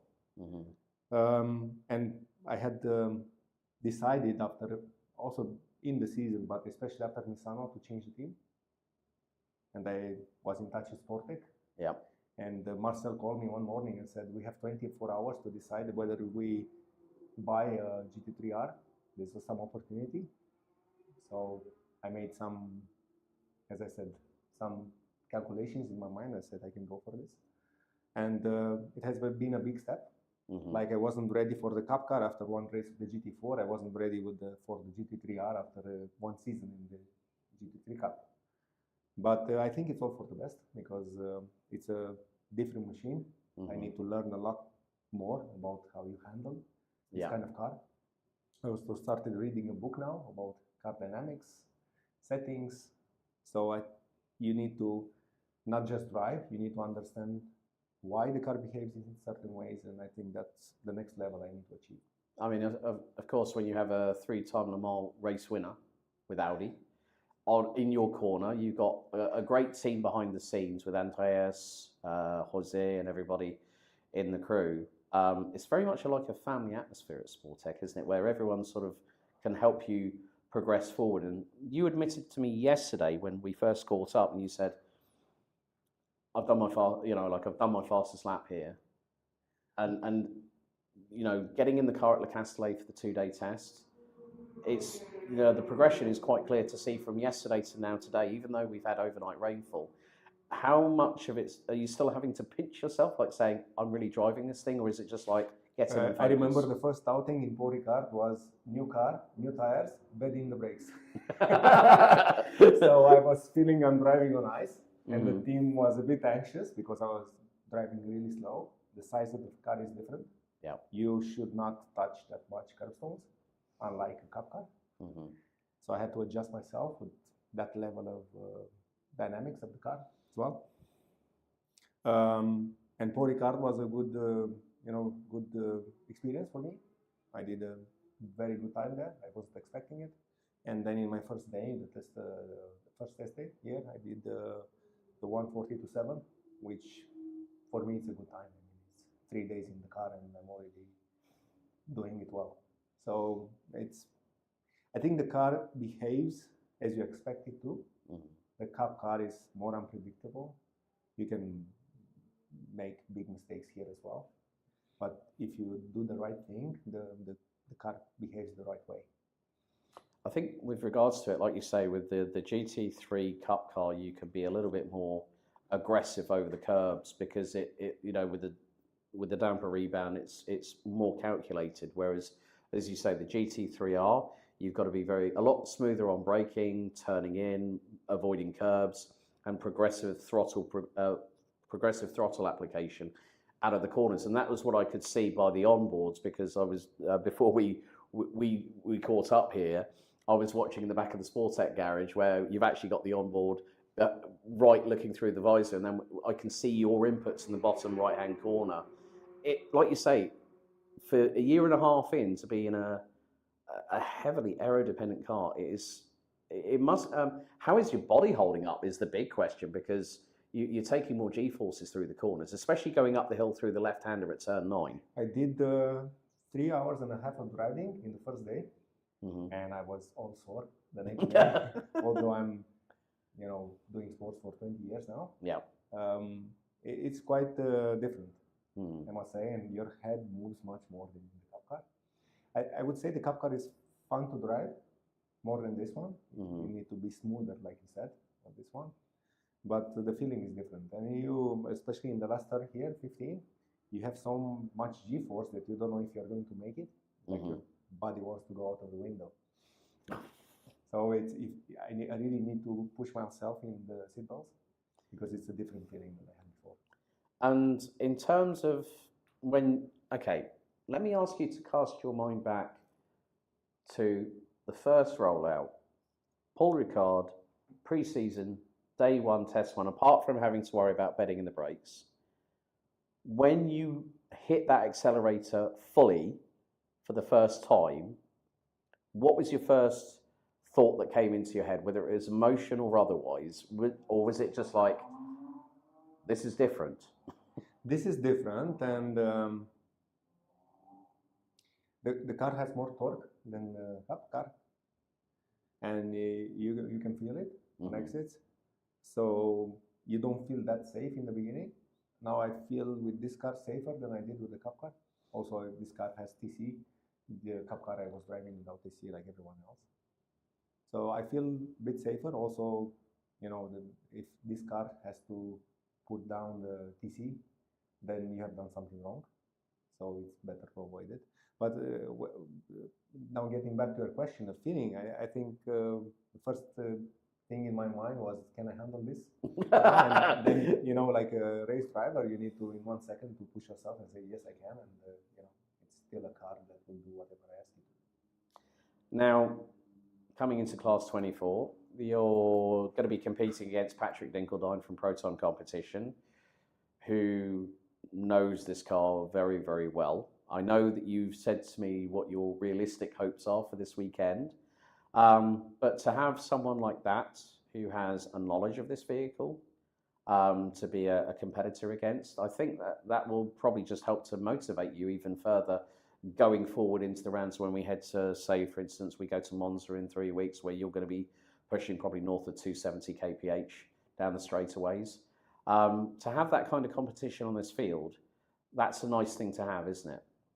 Yes, but on the other hand, it's stimulating because you know, and this is beautiful about Porsche, you know, everybody has the same car. A little bit different settings, but everybody has the same car. So it's in your hands and in your head to do it well.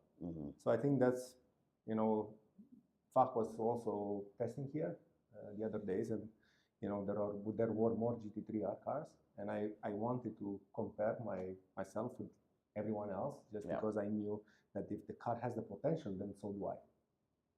So I like competition. I hope it will be a fair competition that, you know, for the amount of crashes last season, I was hit twice in safety car.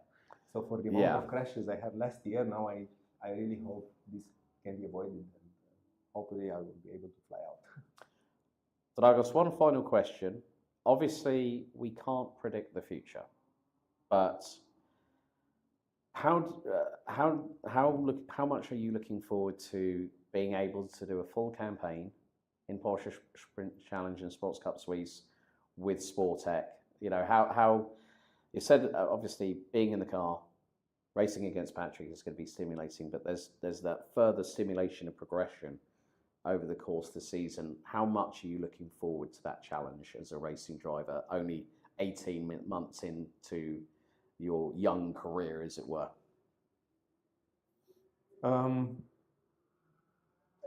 Always when you want to self-improve, you need to compare yourself with yourself.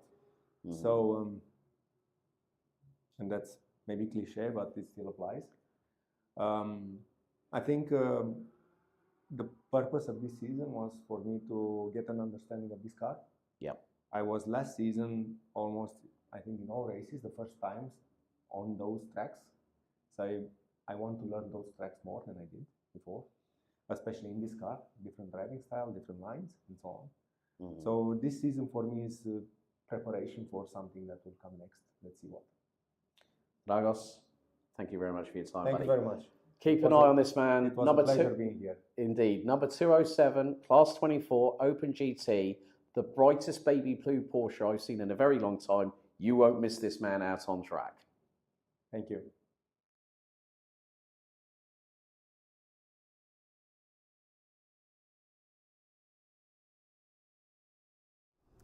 Well, we have a returning face to Open GT Class 21, Tarek Fahmy, our Egyptian-Canadian resident, I should say, now that we've had the chance to meet up. Firstly, good to see you back on the grid after 2 adventures last year with us at the last 2 rounds at Mugello and Misano, but now fully fledged, out of the academy, into the team. How are things, buddy? How was your winter, first of all? It was good. It was good. You know, last year was my first year of racing. Got into this academy with the goal of, you know, getting into a championship. Got to do those last 2 rounds and was really pumped to keep it going and keep it going into this season. Did a round in the Sprint Challenge Southern Europe as well to try to keep the rust off and be ready for this first round here in Portimao. And I'm excited to get started with this season. Now, we've got to know each other over the weekend, so if you're wondering why there is a Canadian accent, this man, originally born in Egypt, transplanted with your parents over to Toronto, Ontario, and you've now moved to Italy. That's a lot of logistics in a lifetime, let alone having to fly here, there, and everywhere. But how's it been moving over to continental Europe and wanting to pursue your dream as a racing driver, more to the point, Tarek? Yeah, so, you know, grew up in Egypt, went to university in Canada, actually did a stint for about 8 years in Silicon Valley, was working in Silicon Valley, and then moved here, honestly, for the passion of motorsport. I moved here to actually study a little bit of motorsport, and then decided, you know what, it's time to start getting into racing. And there's no better place to be than in Europe, and Italy especially. You have tons and tons of teams around, tons of support around. A lot of great tracks really close by too. So it was the perfect place to just set up new home base there, and try to, you know, continue working on what's a hobby right now for me, but we'll see how this progresses as the years go on. Yeah, I mean, the first person who I actually bumped into was actually your wife, funny enough, Dalia, who's Egyptian-American. So you want to throw continental Europe, the Middle East, and also North America and Canada. We've got the whole smorgasbord with you guys. But obviously, B Driver have won last year at the Carrera Cup Italia, who celebrate 20 years here in 2026. So congratulations to them. Won the team's title. Obviously, you're the only driver representing the crew at the moment. What's the plan for 2026? Are we going to see more high-vis, purple and yellow B driver cars on the grid here in Porsche Sports Cup Suisse for 2026? That's the plan. You know, I got into this through what we call the B Driver Academy, and it's a program that B Driver really started in earnest last year, which was to help drivers like myself who, at various levels as well, to get into the world of racing, especially get into the world of Porsche racing, given that there's such a great ladder of progression in this world of Porsche. And that's how I got into it and kind of worked my way through the academy last year. I'm still actually part of the academy and getting all the support of the team and the coaching to help me grow. But we've got a nice pipeline of other drivers coming through as well. We actually had another driver with us this weekend, Marco Premoli, who did the test days, and hopefully we'll see him later on this year in some races. And we have a few other surprises that hopefully will hit the track with us. So we'll see a bunch of purple cars on there, hopefully battling it out. So watch this space with the B Driver social medias, especially on Instagram as well. But you know, this is the main learning year for yourself. How's the preparation been? Not just obviously now that we've had the 2 test days at Paul Ricard at Le Castellet a few weeks ago. We're now at day 2 of testing here before the first official race day of the season. I would take it that apart from constantly in discussions with the team, you're now based in Milan, as I've been rightly informed by your good lady. You know, a lot of work on the simulator, a lot of physical and mental prep, because people saying, you saying the words, it's a hobby at the moment, but you still have to have that professional style driver mindset, don't you, to apply yourself, you know, listening to driver coaches, listening to what the engineer's telling you and saying, like, look, you're going a bit too aggressive in turn 5 on the under braking, be a little bit more smooth, a bit more linear, because there's so many sensors on these GT3 Cup cars, folks. The engineers can spot it from a mile off. There's so much telemetry, and sometimes it can overwhelm people, can't it? Yeah, for sure. And what's also overwhelming is what you feel, especially as a new driver in the car. You might think you're doing something perfectly right, and then you look at the data, and the engineer is like, "No, you lifted there, or no, you barely turned there." So it definitely takes a lot of seat time and practice. Obviously, it would be great to be on track all the time. Not really feasible. Yeah. So the best practice for me is on the simulator. We know some of the other academy drivers use the simulator extensively as well too. There's a lot of sharing of lap times with each other, and really what we try to do is we spend a lot of time here in the track sessions, not just the time when we're on the track, but all the debriefs in between the sessions, sitting with the engineers, sitting with the coaches, going through turn by turn, going through the data, looking at reference laps that they set, comparing those things, and then what's important is after the race weekend, trying to take those, internalize them, use the time on the simulator to try to replicate those things, and hopefully the next time out we're on track, we can see those things in reality. It's obviously a step-by-step improvement, and it's easier to improve when you're starting very, very early on and the gaps are seconds, but as the gaps start to shrink and becomes tenths of seconds, 2/10 of seconds, it starts to become a lot more difficult, and it really just takes a lot more seat time and confidence comes from behind the wheel. And also having the confidence of the team behind you as well, because every team here in Porsche Cup and Sprint Challenge Suisse is very much like a family. And everyone gets on with everybody. There's always that situation where it's like, oh, yeah, we've got a problem, and you might. And I've known this before, where teams have gone to another garage and gone, look, we haven't got the parts for this. Can you assist, and we'll help you out on the next race? And that's the thing. It's more like there's the Porsche Motorsport family is very much an all-encompassing family, isn't it? Yeah, actually, just yesterday I was having problems with the radio in my helmet, and we don't have the part here to replace it. We went to another team and asked if they had a spare part, and they were willing to help out, and we got the radio changed in my helmet, and it makes all the difference. And yeah, it's a competitive environment, and once the visor's down, we're on track, we're all battling. But one of the great things about this championship, it's a great environment to learn, because people are very friendly around, they're all supportive, they're all here to, at the end of the day, have a great time and all leave with hopefully all the cars in one piece. So I found it a great place to really kind of hone the craft and try to keep building up that skill. Now, I want you to cast your mind back. I'm going to try and do this like we take us like a step back before we go forward. When you first got behind the wheel of a Porsche 992.1 GT3 Cup car and you floored that throttle right down to the floor for the first time, without dropping any swear words of any kind, what was your first emotion? Forget what your head was thinking. What was your heart saying to you, more to the point? There was definitely a big element of fear going into it. I'd say, going straight in the car is not the most difficult thing. It's going into those turns and feeling the movement of the car. The Cup car is a car that you really need to muscle around. It's not the easiest of cars to drive, but I've talked to a lot of pro drivers even before starting this journey, and a lot of them told me the Cup car is just the great vehicle to start learning on, because if you can drive that car well, if you start hopping into a GT3 car or a car with a lot more aero that gives you more of that confidence of that car being planted down, you will immediately be much better. So getting used to that car movement, I used to, in the beginning when the car started moving under me, I'm letting off the throttle and trying to gather myself.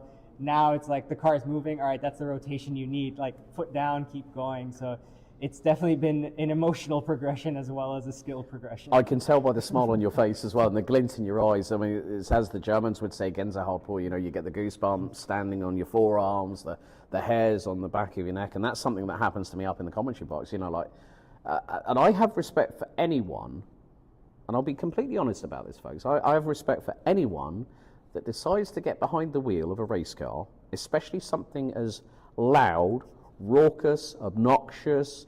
It brutalizes you from all senses, because for those that did watch the Misano live stream, I did a special feature where I joined Rod Christie in a 992.1 Porsche Mobil 1 Super Cup car that Dynamic Motorsport ran last year, and going through Curvone, I understand what you guys were going through, 6 gear, your flat chat on the throttle, you glance the curb at 235, 240. You're still accelerating before you scrub off about 170 kilometers an hour of speed down to second gear, tight 90-degree right-hander. So my admiration to someone like yourself and to everyone here in Porsche Cup Suisse. It's wonderful to show this side of it, because this is one of the things, and I think a lot of people don't appreciate, Tarek, is the human condition within motorsport. We're all human. We're not infallible. We do make mistakes. We learn as we go along. I think as the old age goes, you learn something new every day. Am I right? Yeah, and it's actually gone through the first 2 races, and even after the race in Barcelona, and the thing that engineer was always telling me at the end is like, all right, we learned something new from this race. We'll take that to the next one. And it's like there's always something new to learn. Even just from like a psychological standpoint, managing the car, you have a track like this that kind of eats through the tires quite a bit. You end up with a lot of marbles all around. You could be driving perfectly. You go over some of those marbles, you immediately start losing grip. And to have that confidence in the car and the peace of mind knowing that like it's all still there, I can still keep going, and it will clean itself. I'll get that grip back. Or you have, in the Open GT, we have sometimes 40 cars on track at one time. And the first test session I did, one of the great things in the academy that we do is that we, like we did with Marco this weekend, we bring them out to just do the test days with the Swiss Championship to get used to being around all these cars in a safe, contained environment, know how to manage the traffic, know how to let someone by, and keep your composure. Because the moment things start to go a little bit down, you start going offline, you start losing more grip, it starts this kind of death spiral, and you end up in a much darker place as a driver. So I think it is an important thing to keep working on, just trying to stay calm in the car, and it comes with time, but I think it also comes with the support of the team. Having the engineer, the coach in your ear all the time, kind of telling you, all right, it's okay, keep going, this is right, this is wrong, you made a mistake here, or no, this was all just fine, this was just a little bit of pickup on the tires. When you don't have that confidence yet or that knowledge of the car, it really is a big step forward, and eventually you can kind of internalize it. Yeah, I mean, this is one question that I want to ask all drivers, throughout the season.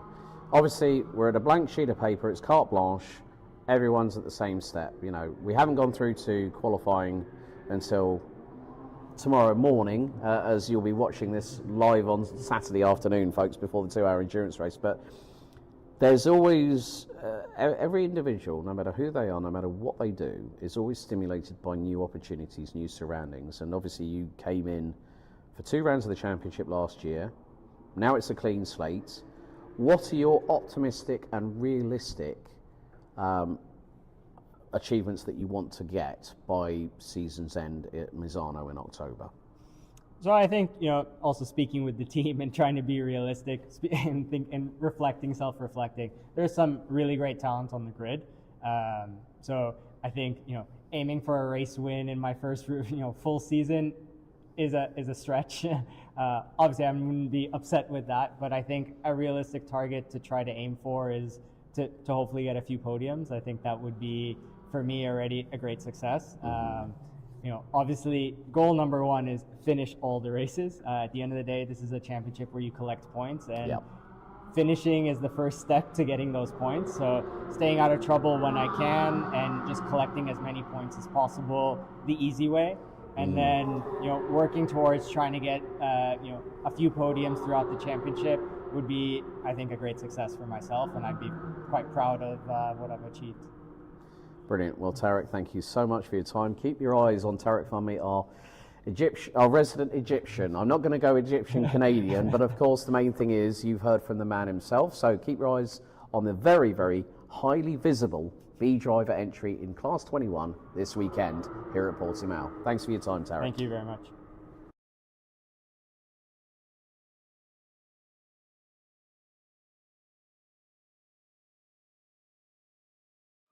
Sportec Racing and Sportec AG itself wouldn't be without this man here, the legend that is Mr. Greg Burkhardt. Greg, thanks, great to have you back in the championship. Of course, if you don't know this man's track record, he's finished runner-up.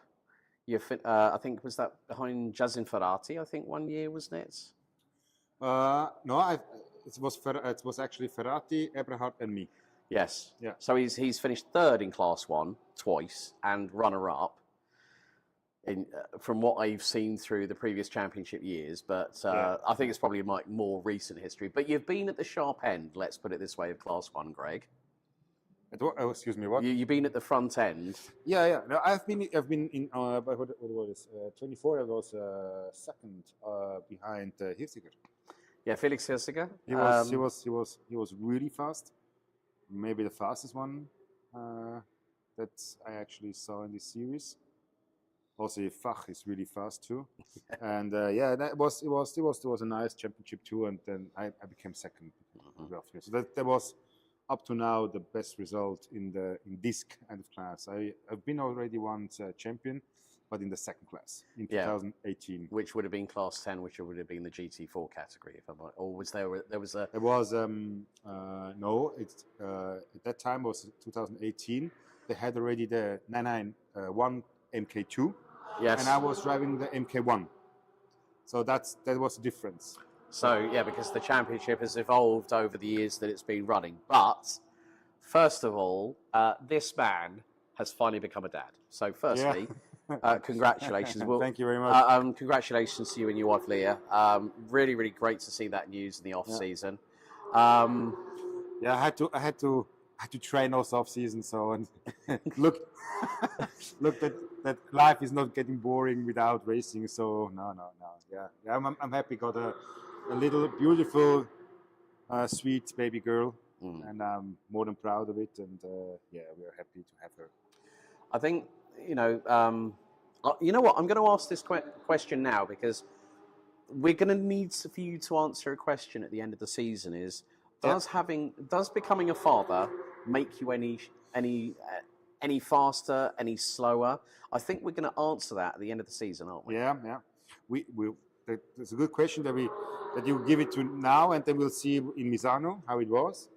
But I think every single race driver or everybody will ask the same question. So you have drivers that they will maybe say no because they're like, I'm a race driver, I'm a professional. I'm not a professional. So we'll see. I hope not. Yeah.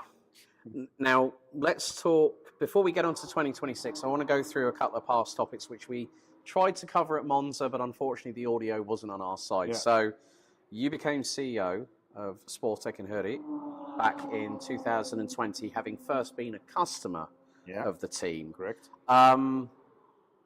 6 years on into your tenure as owner and CEO, we've had the Sub 1000.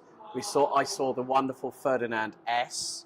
I see on Sportec socials that there is a 964 rebuild underway in the workshops. True. How are things going on the customer side with regards to the customization? Because like when I saw the Ferdinand S, when I was speaking with Lucas Naya, I was just captivated to this wonderful attention to detail.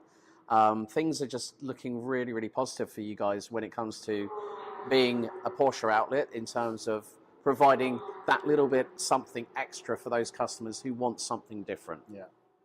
Well, I'm rather sure that today having a company that builds personalized individual kind of cars will have future.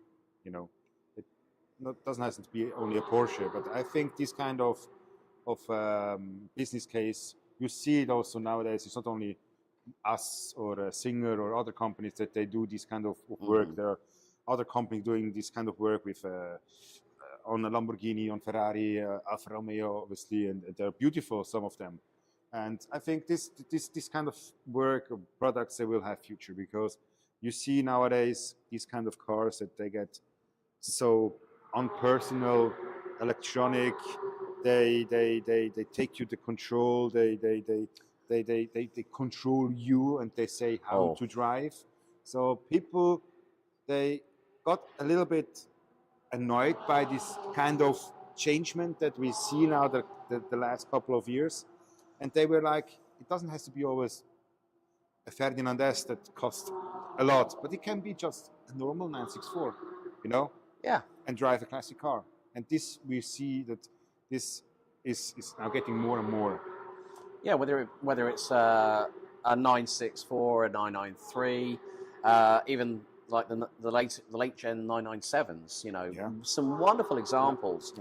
But I mean, it's like you say with all these electronic aids. The first thing I do when I get in a hire car, folks, lane keep assist off, speed warning off, driver fatigue warning off, because I want to be in control of that car.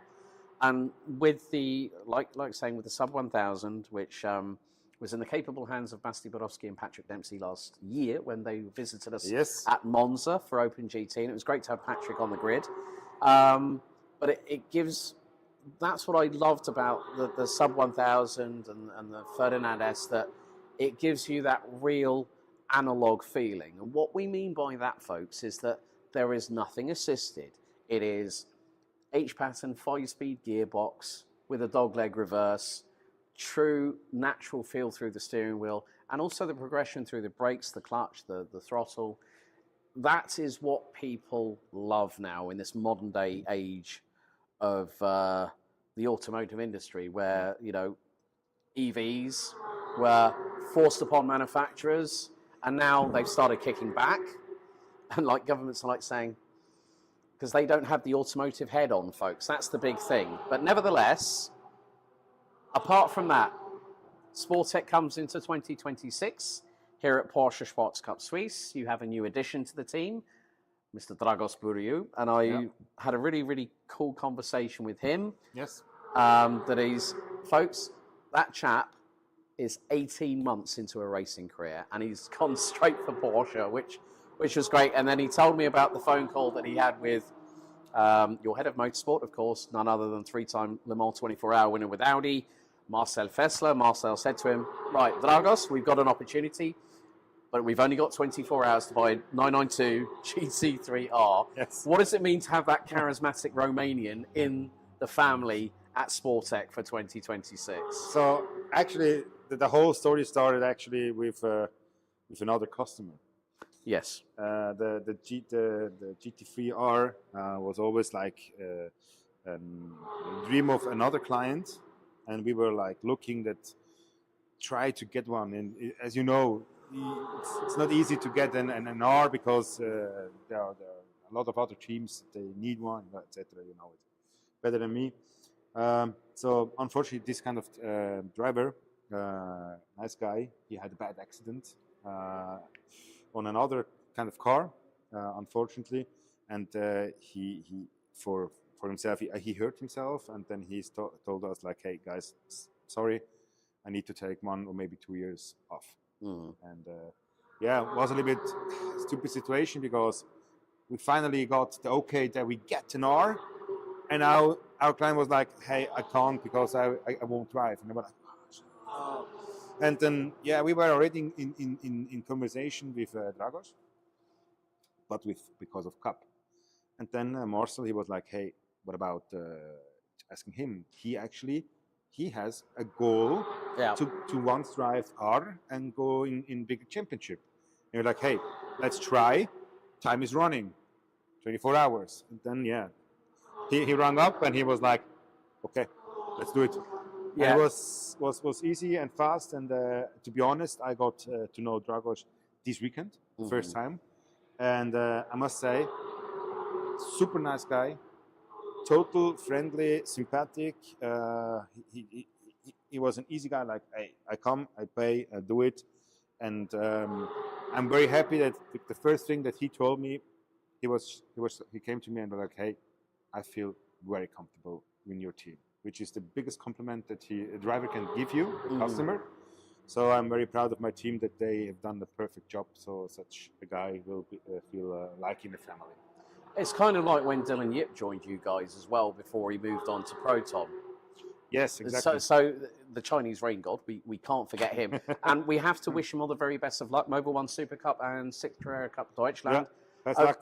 And also, what news came in the off-season reference the outgoing Class 1 champion, your teammate, Mr. Well, Yes. I'm going to call. I've got a new nickname for him. He's Okay. Mr. Roasted Broccoli because he's on fire at the moment as a Paul Ricard. So, Ethan Isher, congratulations on your move up the order to Walkenhorst Motorsport. So he can be proud of it. Yeah. You've done a great job, and you've had he's had you, Andreas, Marcel, Kevin, He Adrian, the deserves whole. it. He earned his stripes last year, 100%. Definitely. He has done it perfectly, and he deserves it now to get to the next career step. And I'm happy that he found a place in a British team. Yeah, well, he's part of the Aston Martin Racing Academy now as well. Exactly. And Walkenhorst used to actually be a BMW customer racing team back in the day with the BMW M6. Right.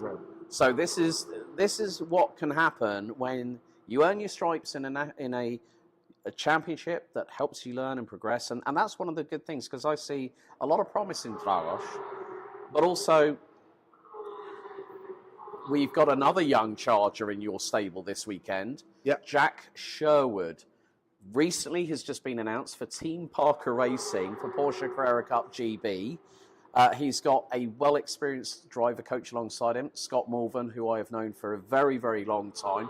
Scott has got Carrera Cup experience in GB and also has raced in the 992 GT3R for, I think it was Team Parker Racing in British GT. So what's it like having another young charger? Because I know that Moritz Weber has also tested with you guys at Paul Ricard. Obviously, I've spoken with Moritz, and because I met him in the Deutsche Kartmeisterschaft last year. He was with Halp Racing, and he said, "Yeah, hopefully, we know we'll talk about budgets in a second. But what's it like having Jack in the stable at Sportec? It must be nice to have another young driver to sort of like really amp up the team, ready for the first round." Yeah, definitely. So this was actually the goal of Sportec Racing itself, and also a little bit of Marcel, to give somehow a platform where young drivers also this the platform that Porsche, the Sports Cup Suisse here actually gives, is to have young driver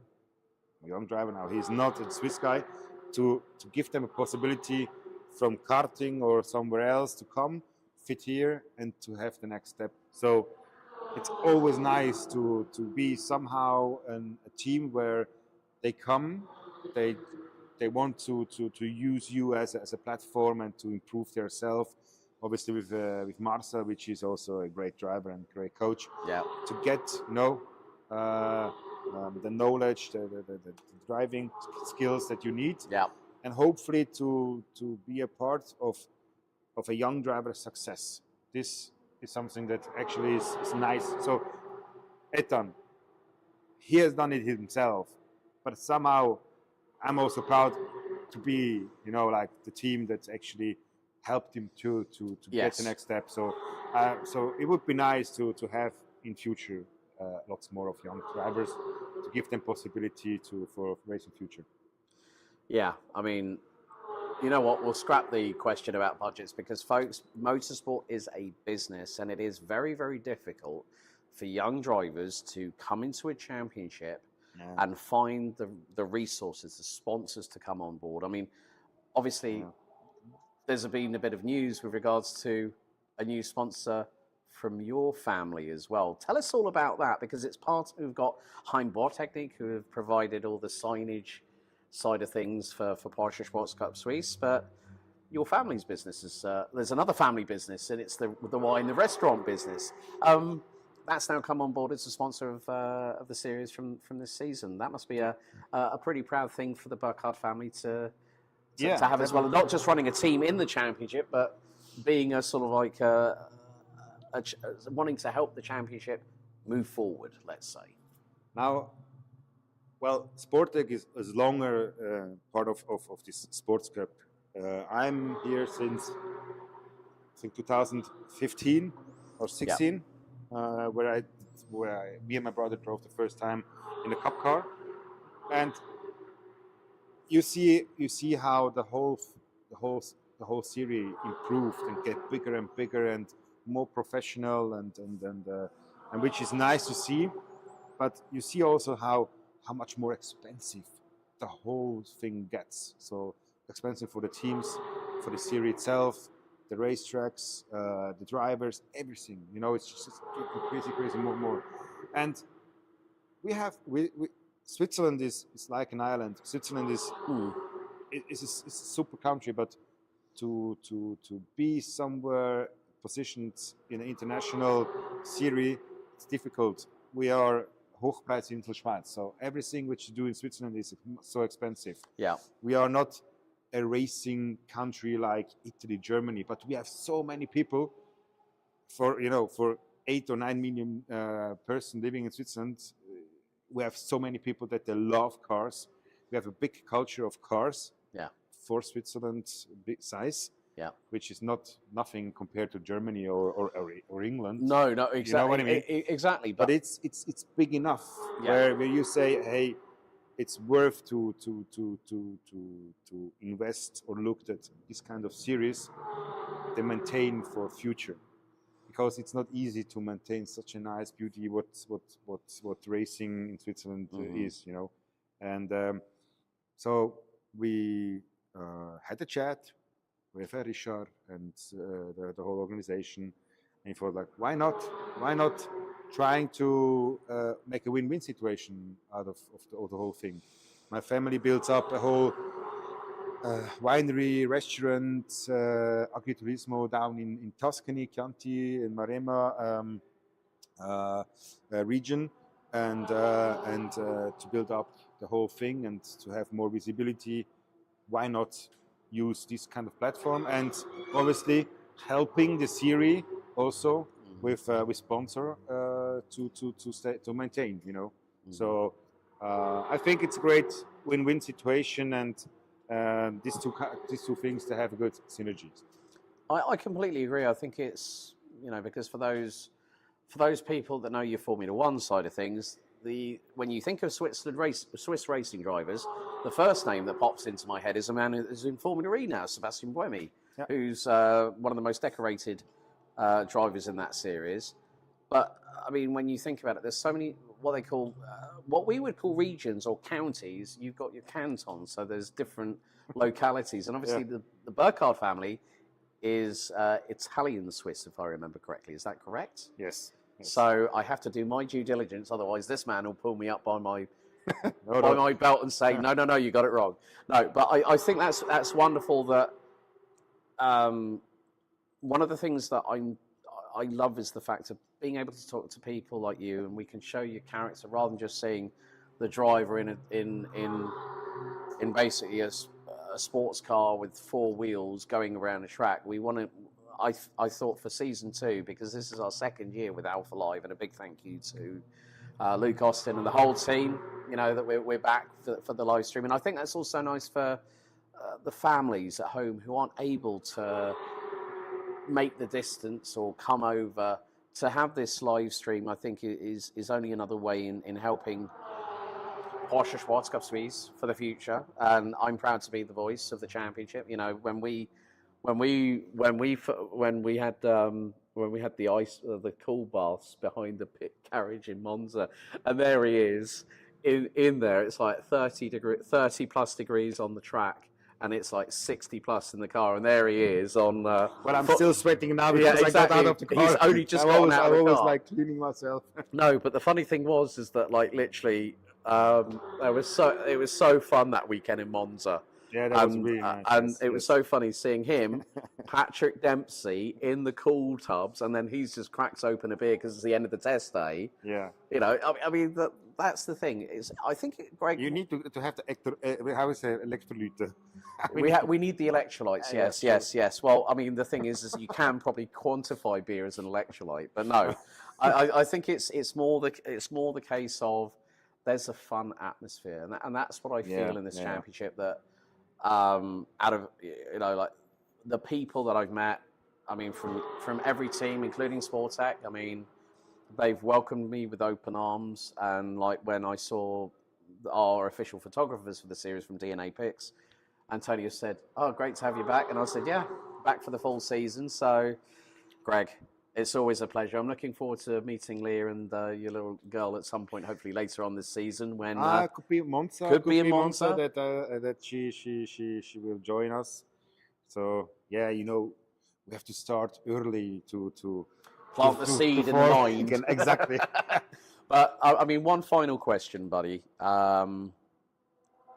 Hopes and aspirations for this season behind the wheel, because let's not forget, last year was a character building year. You had to play rear gunner a couple of times for Ethan, but you played the team game, and that's what a good racing driver does. That if they know that it's not working out for them, you know what, I'm going to help the guy in my garage. And you did that multiple times last year, so kudos, chapeau for doing that. But thoughts ahead of this season, because we're now on a blank slate. We've had differing weather this weekend, because last night, heavy rainfall. Cars were rental cars are all looking like sand dunes at the moment. It's like we've done safari, right? Oh no, it's like we've gone to Zandvoort all of a sudden. But obviously, first 2 test days pretty much in the bag. How are you feeling ahead of race day, mate? So, I've got a good feeling. We haven't the speed as last year, as you mentioned. We had heavy rain, and the rain was full of dirt.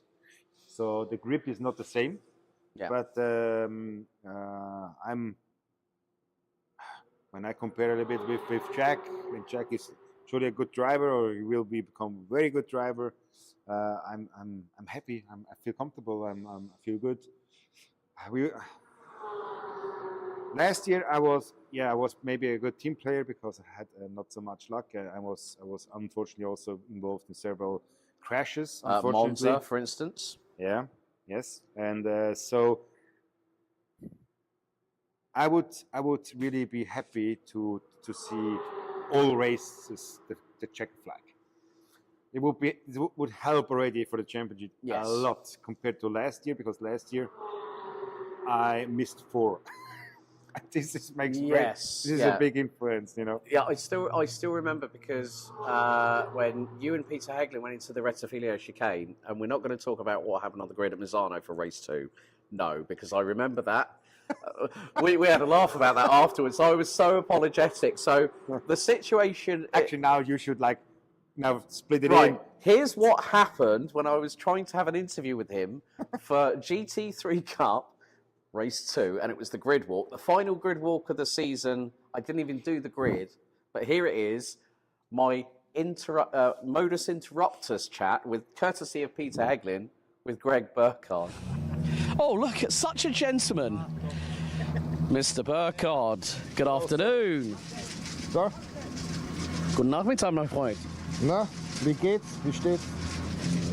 You definitely had your elbows out alongside. Oh, whoa, whoa, whoa.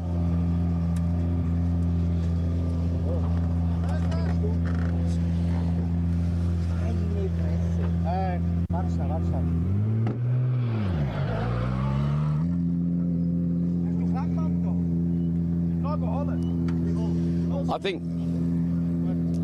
Andre, I just want to apologise on that front from my perspective. So we will move out of the way. So that was the first time, Greg, that had ever happened to me on a grid. But we all knew who was at fault, because I remember Andreas pointing and shouting at Peter Hagelin. And then, of all the things we see in the 2-hour endurance, we have Ethan's car has given up the ghost because the hydraulics went on the transmission whilst chasing down Matteo Segre. We've got the last race of the year. We then got a donor door from Thomas Brau's car, which is bright navy blue, and it's like bright orange. You can't miss Greg's car. It's the number 88 as always, but it's orange with a little bit of blue stuck in the middle.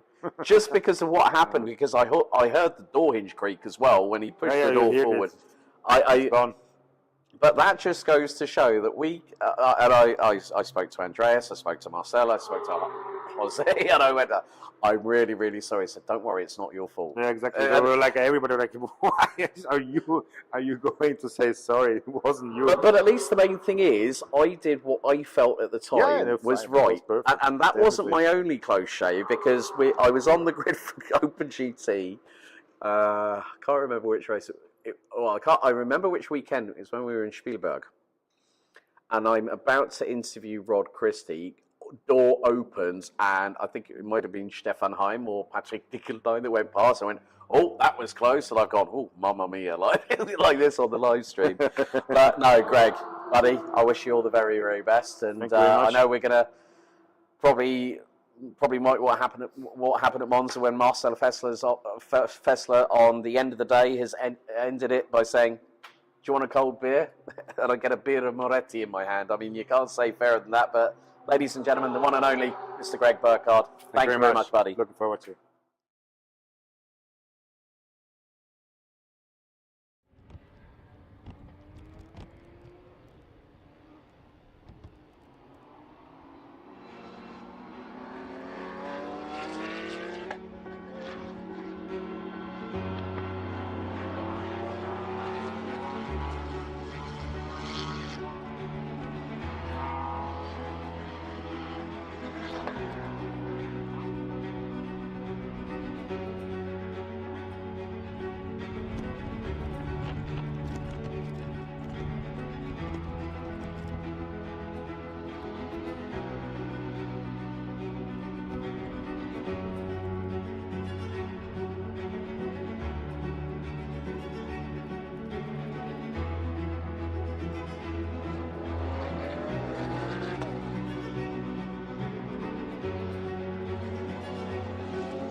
Well, as you can see,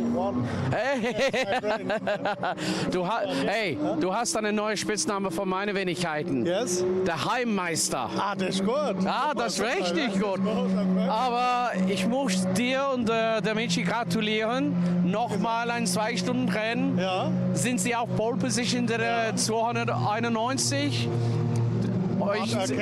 Hart erkämpft, aber wir werden Spaß haben. 2 Stunden, leider nur ein Ärger da, aber es wird ein geiles Rennen. Ja.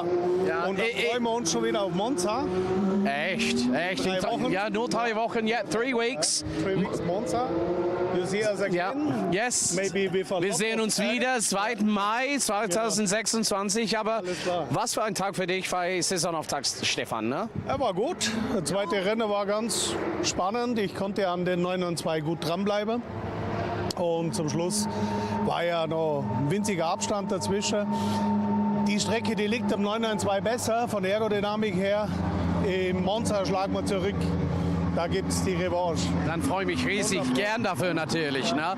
Ja, aber viel Glück bei dem 2-Stunden-Rennen mit Teamchef Michi. Und auch, ich habe gesehen, dass es eine neue Nomenklatur bei den Namen von eurem Team jetzt Team News bei Heimbohrtechnik, einen neuen Sponsor für Porsche Cup Suisse für 2026, dass 2 Firmen von Leuten, die sind am Steuer hier in Sports Cup und Challenge Suisse. Das ist wie auf Englisch, ein Win-Win-Situation für beide Parteien. Ne? Yes, yes. Yeah, it's great to be sponsor in the Swiss Sports Cup, and we enjoy to sponsor and also to drive. And we invite some customers to the race, and so it's a win-win for all. Das ist richtig eine Überraschung von meiner Seite. Dann erstmal auf Kamera, dass der Stefan Heim Englisch gesprochen hat. Hey. Only for you. Danke, meine Liebe. Danke, meine Liebe. Aber viel Glück für heute. Yeah, so basically, he said that they're going to fight back at Monza. Believe you me.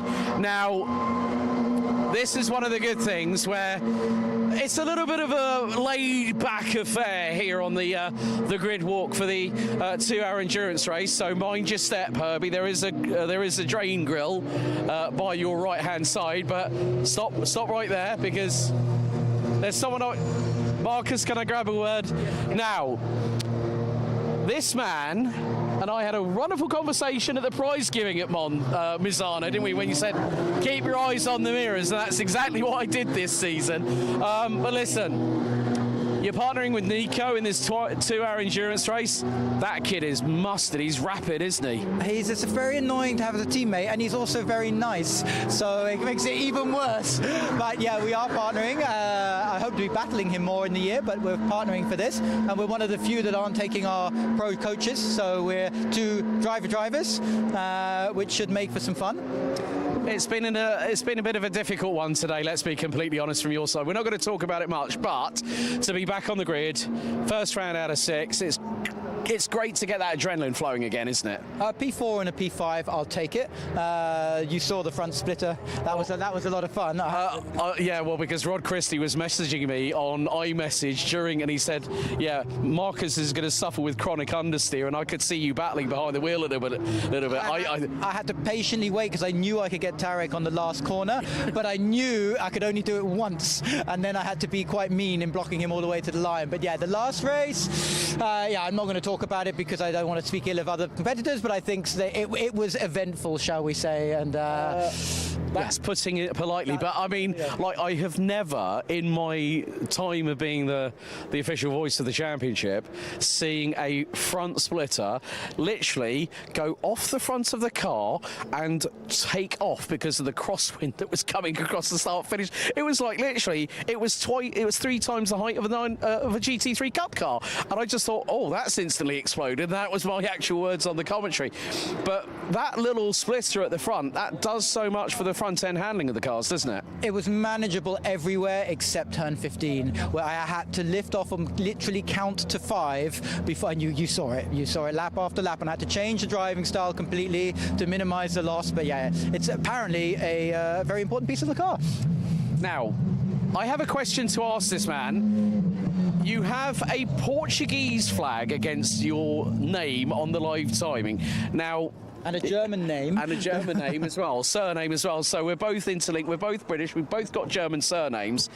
Can you tell me what is the connection on, is it your dad's side that the German part comes from? My surname is German from my father's side. I grew up in the UK, I haven't lived there for 25 years, and I live 5 kilometers that way, where I've been for the last 10 years, so this is home. And my son is Portuguese, my wife's Portuguese, and I might one day be if I get off my arse and learn the language. Well, at least if you can learn the swear words first, you start off on the good foot, don't you? Not on live TV. No, we won't do that. We won't do that. But listen, buddy, it's always a pleasure to see you. So Marcus Gratian running with Nico Grundl, and that is going to be a very, very fast pairing. Now, I spy with my little eye 244. That car is starting 6th on the outside of row number 3. And I see that there is somebody who I think is not sitting in the car. Let's have a... Janis, grüß dich, wie geht's dir? Gut, und dir? Und wer hat den Hundeside beim Qualifying? War das Levin oder dich? Levin, also deswegen fährt er auch den Start. Okay. Er hat die schnellste Rundenzeit gesetzt. Und ja, wir machen das einfach, um ihm mehr Fahrzeit zu geben. Es bringt jetzt nichts, dass ich da fahre und irgendwie noch was lerne, sondern es geht darum, dass Levin hier was lernt. Und jetzt schauen wir, dass wir ein gutes 2-Stunden-Rennen fahren. Ja, können wir jetzt auf English wechseln? Können wir. Right, so basically that man said to me in an interview that we just broadcasted on Livestream that he was 1.2 seconds behind you, and now he's getting quicker and quicker every time he's out on track. How impressed are you with the amount of information that you're able to provide him with for him to improve? I mean, yeah, we started like almost 1 year ago. Since then, big improvements. I mean, Levin has no experience before in racing, but he has a good ability to just, do quick changes in driving. Also, what I tell him, he directly changed in his driving style, and then he's going quicker every session. And for sure, sometimes in qualifying, when the pressure comes, everyone is like a bit nervous, and sometimes a little mistakes comes. But for this, we are here. We try to learn and try to keep improving. Okay, dann wünsche ich euch viel Glück bei den 2-Stunden-Rennen heute. Thank you. So, big thank you to Yanis Fischer. Now, the thing is, our Brazilian pairing of GDL Racing are there. They are doing the 2-hour enduro. It's kind of a bit of a precursor because they're going to be moving to other competitions next week, which, funny enough, 253. And more to the point, we have... Now, there is one car that has jumped on the grid.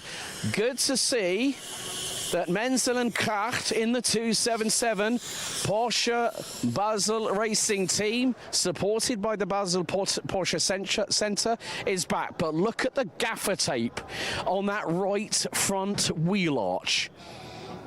They've done a great job of getting rid of all the gravel out of the front splitter, in front of the radiators and everything, and that car is here. The only person was due to start is not taking the start. That is going to be Patrick Dinkeldine in the 250. So the 5-minute board is flashing. You know what? We're going to take a walk over here to make things a little bit easier, because for the drivers themselves, this is not about points. This is about the fun aspect of the Porsche motorsport community. Simon Matisse is the only driver doing the race solo. And more to the point, couple of little tidbits for you guys and girls watching along on alphalive. Pit stop window, there is no fixed window. Pit stops must be and 28 seconds per car, 2 mandatory pit stops required. More to the point, if you are a second quicker coming out of the pit lane, 3 seconds time penalty is added. So if you're 5 seconds quicker, that's 15 seconds time penalty coming your way. But 3-minute board is up.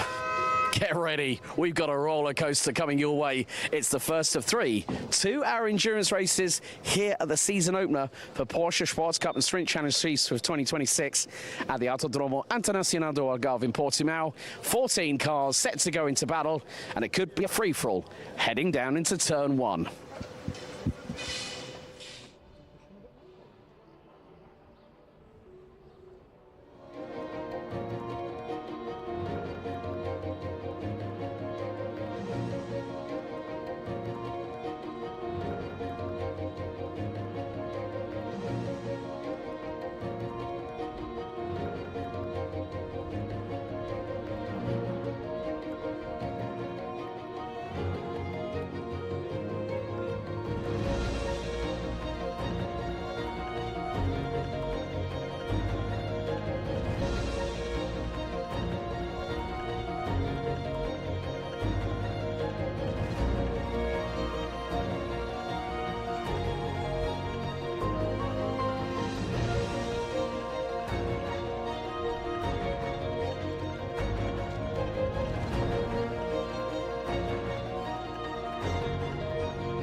Well, that was a very big surprise, courtesy of viele liebe Grüße, der Heimmeister Stefan Heim, speaking English only for me on the live stream for the very first time. But congratulations to him and Michal Jules that line up on pole position and also leading class 23. There's the 118 Orchid Racing Team Porsche Genève of Lation and Leclerc that will be taking to the wheel of that car. And then it's going to be the pairing of Rödig and Zöckling on row 1, position 2. They lead class 21. So we'll see in the 255, Andrea Buratti and Enrico Fulgenzi, the Italian pairing for Enrico's team. Then also Leandro Martins and Dieter Svapes for LMR Motorsport rounding out row number 2. As it will be a long run down to the start-finish straight. We're red here for the 2-hour endurance for the first time out of 3 races in 2026. It's 80 kilometers at a crawl. It's time to go. Revs up, lights on, and we're going to green here at the Autodromo Internacional do Algarve in Portimao for 2 hours. Headlights ablaze of the number 291. Team Mules by Heim Technique, piloted by the team boss himself, Michal Jules. Start is currently under investigation by Race Control. And also our friends from Brazil, the pairing of Nelson Monteiro and Nelson Marcondes. They're running in the GDL 286 car. They started P7. As everyone goes down to Torrevit for the first time, Michal Jules starting to extend the gap over the 202 Fach Autotech car as there's a bit of a battle. I have to say, kudos to Simon Matisse in the number 74 Wittberg Motorsport entry, running the whole race solo. Levin Gelf starting for the number 244 Seebach Motorsport entry, having just spoken to Jannis Fischer on the grid in both English and German.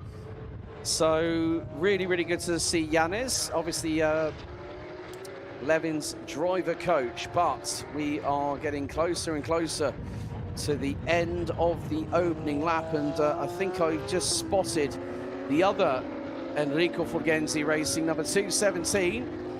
So Enrico himself is going to be doing double duty in both the cars in the garage, as Corrado Costa is in the 217 from what I understand. And now we're going to see a real bit of a battle because Stefan Heim's partner in crime, Michal Jules, is leading by the opening lap of 2.9 seconds. As it is going to be the 202 that is leading the way in class 21. Only one car in class 10, and that is the 118 of Lation and Leclerc.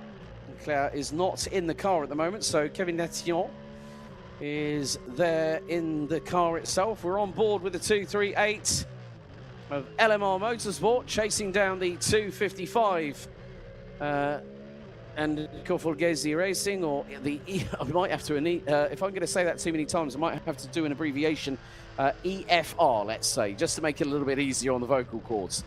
Patrick Dinkeldine was scheduled to run in the 2-hour endurance race. However, he is not taking part of it. Of course, being a 992 GT3R for 2 sprint races, he did.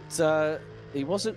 If anyone might remember, he did not help himself with regards to it. So, right, okay. So we've got 6 onboard cameras for the duration of the 2-hour race itself, as I'm being rightly informed by one of the alphalive crew. Big thanks to Jack for his assistance.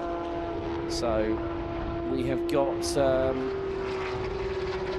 yeah, I think I'm just looking through it, and quite a lot of activity going on at the moment. So looking at the Manthey, the track experience Manthey pairings, well, Nico Kundel is in the 221, and he is being partnered by Marcus Gratian, who is a Brit but running under the Portuguese flag. So literally, as he admitted, just on camera, well, there you go. We live 5 minutes up the road. But at least, you know what I like about people like Marcus? They call a spade, and that's exactly what you need over the course of having gotten to know the people. And you know, the thing is that last year for me, you know, it was an adventure and getting to know so many great people in this paddock, and it is very much a family affair, and everyone respects everybody. You know, the thing is that as you would have seen in the interview with Tarek Fahmy from B Driver, like, you know, having a radio part that they had fail on his radio system. I went to a team, they said, yeah, we can help you out. You know, and it's, to people it might sound like an insignificant thing, but when it's something so crucial, when the engineer's trying to radio the driver and then the radio decides to have a panic attack, let's say. Well, there are other words that you could use to that vernacular, but I'm not going to.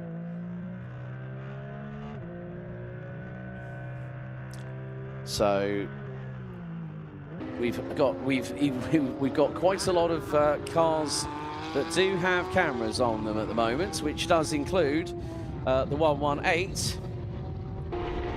The Orchid Racing Team Genève car.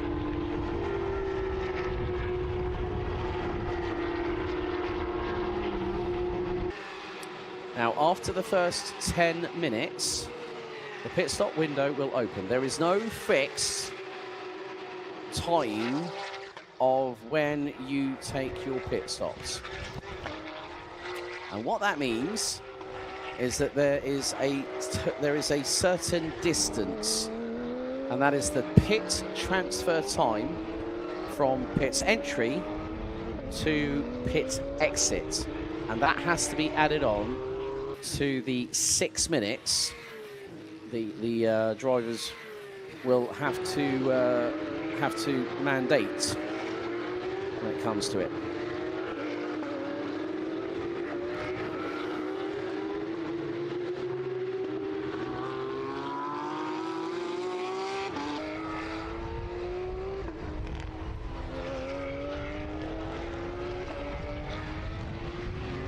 Temperature is now starting to drop in terms of the air, and we're down to 18 degrees centigrade. And probably by the time we finish, we'll probably drop another couple of degrees, maybe to around about 15 or 16 degrees Celsius here at Portimao for the final race of the opening round. And in 3 weeks' time, we go to the Royal Park of Monza, to the Autodromo Nazionale di Monza. All right. Now, 226, that is the pairing of John Jastrzemski, and I recognise the surname, and that is going to be, well, the surname of Signola.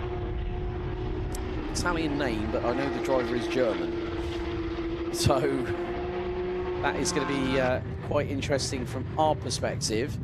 But meantime, Michael Hughes, we're not even 10 minutes in. I mean, this man he might be a team owner, but he is absolutely rapid. As now we see the battle between 226 and 217 into Primera at turn number 1. And the 226 with the yellow wing mirror covers on it is the one that gets through. That is for position. And that is for P12. So 3 of the 14 cars are not Class 21. The other 11 are.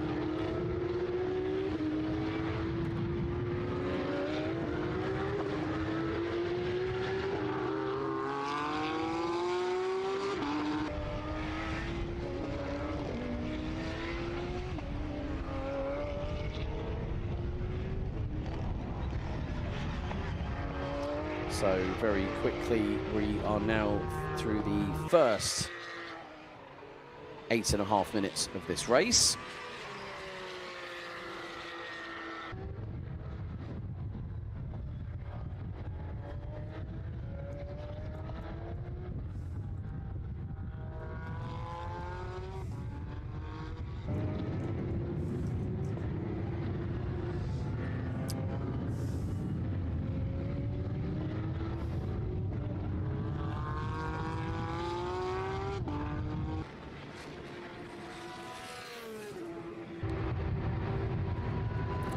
But, well, all I can say with 10 minutes completed, if you had someone as rapid as Michael Jus in your car, you would understand why he has on 5.5 laps. I think this is probably going to be maybe a 12+ second advantage. Of course, Michael and Stefan, they won the last endurance race that finished under the nighttime Adriatic Coastal Sky in Misano, which was a wonderful sight to see.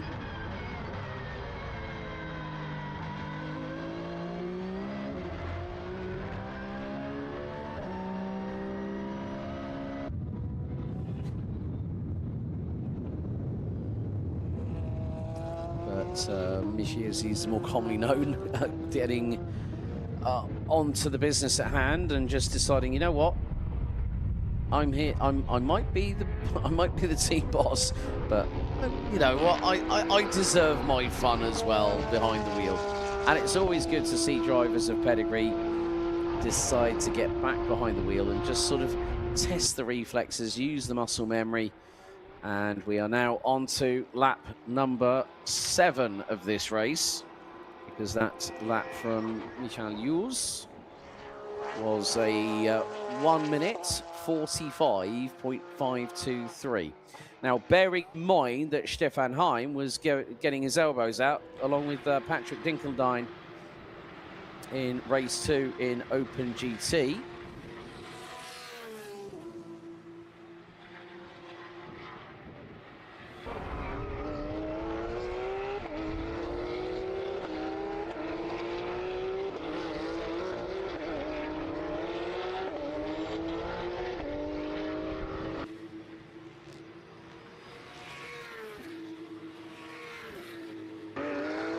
Yep, so the partner of John Jastrzemski is a man called Fabio Citignola. Name rings a bell from somewhere, to be honest with you.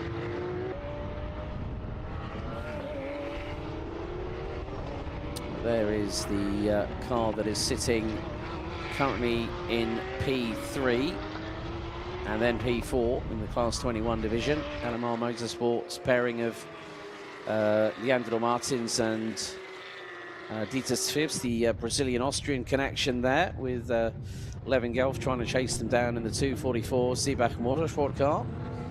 There is the car that is being piloted by Andrea Buratti and then Enrico Fulgenzi. Now I'm wondering who is behind the wheel of the car, whether it is the Doberman himself. But we now get an onboard with the 244 on board with Seebach Motorsports Levin Gelf, and it's been a bit of a, I wouldn't say a baptism by fire for this young 20-year-old from Germany. More southern based, so more Bavarian. And it was really nice to have the conversation with his driver coach and also partner for this race, Janis Fitcher, who is a pro driver.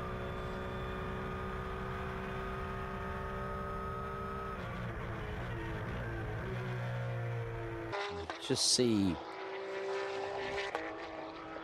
the 244 trying to avoid the sausage curves, and that's quite crucial around here at Portimao, because you don't want to hit the yellow bumps, because that is what can assist the car to, in some respects, go a little bit skywards, let's say.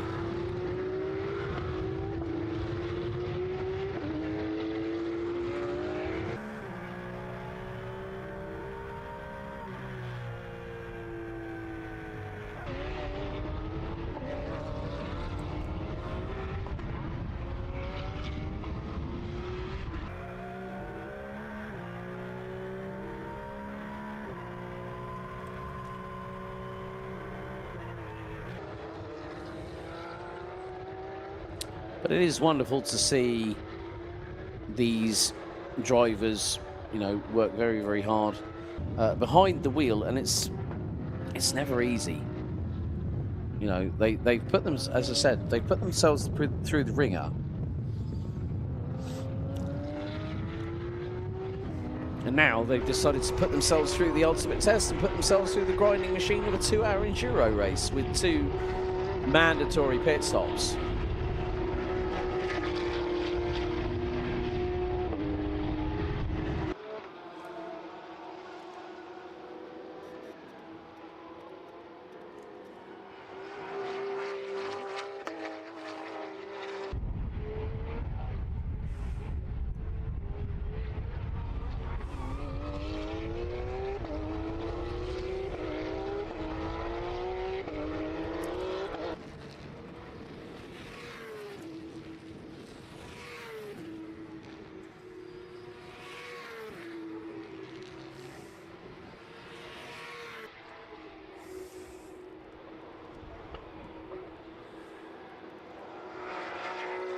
So a quarter of the way through the very first hour.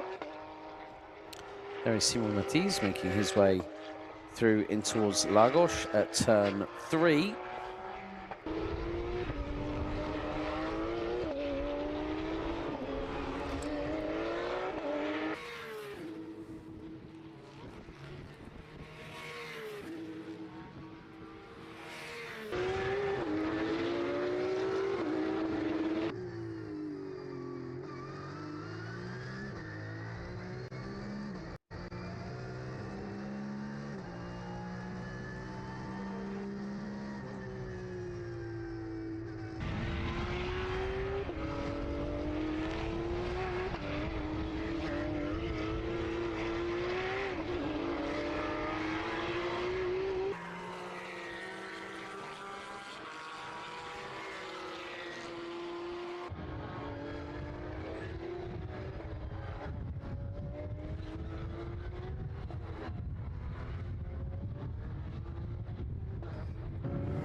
So we are edging ever closer to the 20-minute mark being completed, so that'll be 1/6 of the distance.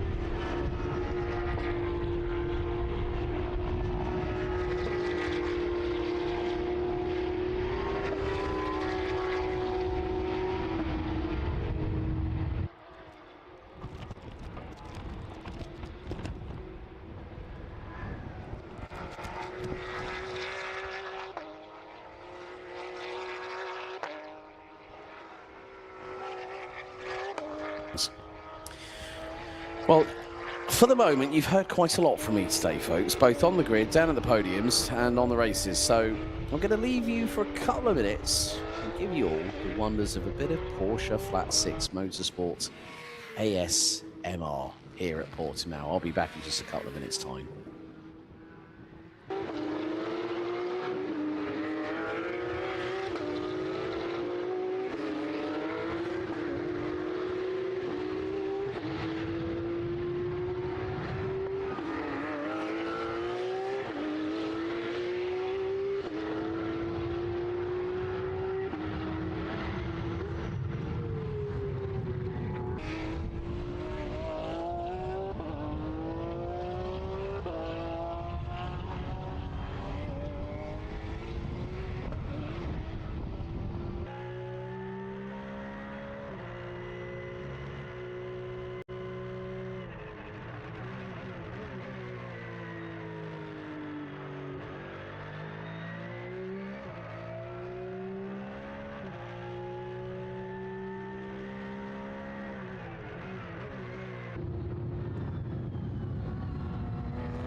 Well, I hope that was to your liking, folks, for those watching at home on the alphalive YouTube channel.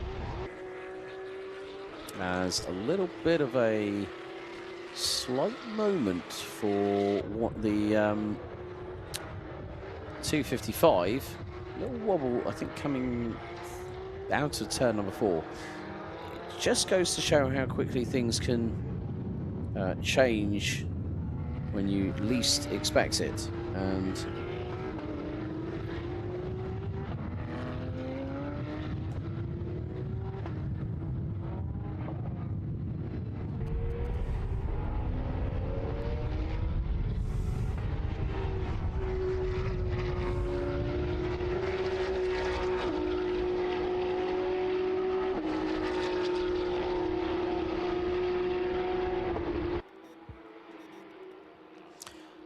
but it has been the case that we are over the next, well, into the next 20 minutes. So the first 1/6 of the race has been completed. So let's take you through the running order as things run so far. And with the first, just nearly shy of 22 minutes, the 291 Team used by Heim Technique is leading the way by nearly 30 seconds ahead of this car here. And that is the pairing of Rödig and Zöchling in the Fach Autotech vehicle. Then just going through into turn 6 as we speak. Pairing of Buratti and Fulgenzi in the Enrico Fulgenzi Racing 255. Then next up it is the 238 car, LMR Motorsports, Leandro Martins and Austria's Dieter Swebs. Then Germany's the all-German pairing is of Levin Gelf behind the wheel of the 244 Zibach Motorsport Class 21 car, with Janis Fitcher, who will be taking over at his next opportunity. There's the highlights of visible LMR Motorsport car. You can't miss that for Toffee. You can't, if you put the lights out, they'll probably glow a little bit like the Luminosa on a nice watch, for instance.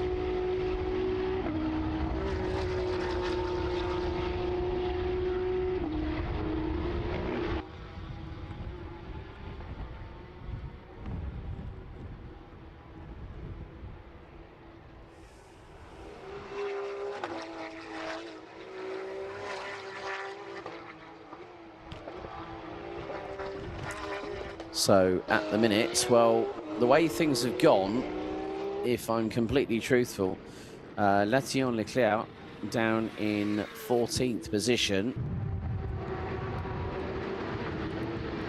are finding out very, very quickly that it is a case of just enjoying the spirit of endurance. And with this kind of championship, these three two-hour races we have over the course of the season, it is not about points. It's more about getting to understand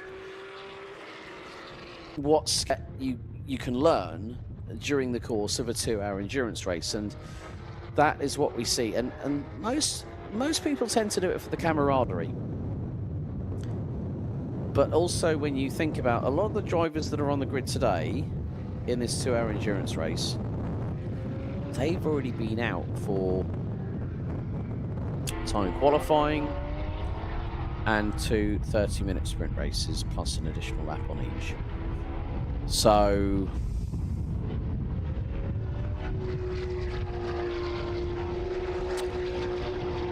it just explains how much the drivers love racing in this series, and teams keep on coming back year after year.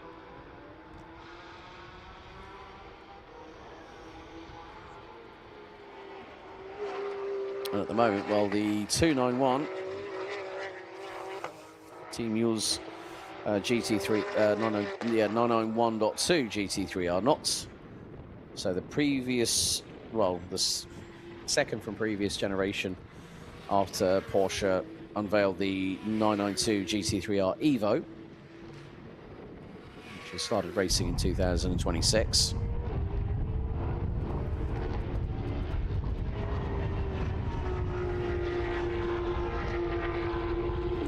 No, don't worry, David Whitehouse, our good friend at Motorsport Magpie. And there we see the Manti team in the pit lane, and you can see all the different information, so multiple screens including a track map, the sector times, and then more to the point, they've got the onboard showing from the respective cars. So there's a big operation, and obviously Manti celebrating its 30th anniversary this year, and they've got a lot of racing going on this season, obviously with the Nürburgring Langstreckenserie, formerly known as the VLN, and of course Thomas Peining, a DTM champion in the 911 GT3R. So and Thomas is one of the drivers that has come through the ranks, through starting at either a sprint challenge or a Carrera Cup, and moving his way up the Porsche motorsport pathway. And there's so many, there is such a talented roster for those drivers that have made their mark with Porsche, and they've committed to the brand, if you will. Right, okay. First pit stop just before the half-hour mark, as there comes the 244.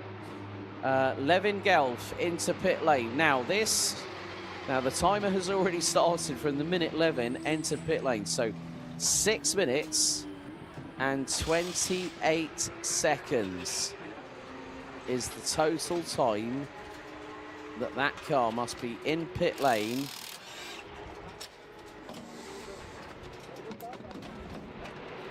So they are going to go with a very, very brand new set of Michelin Pilot Sport tyres.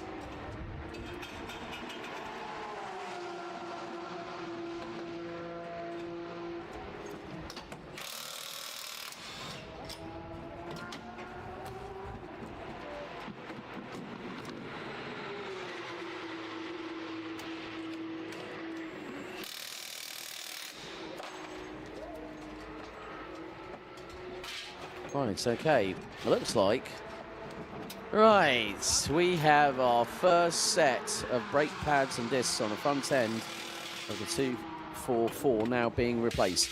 Now, these guys, those brakes are going to... Look, he's using two screwdrivers to pull it away. And this is how quickly and how easily the technicians are able to get the caliper off, the brake pads off, then the rotor, the brake disc itself. Now, whilst car is being worked on, they cannot, and I repeat this, they cannot refuel the car with so many people. It's got to be one individual, and it's not your like in the old days of NASCAR where they had those big sort of like fuel hoses, and it was effectively a plastic fuel tank with a hose that would clip directly into the actual valve for the fuel tank, so they could then get through the fuel quickly and get that car back out on track stat.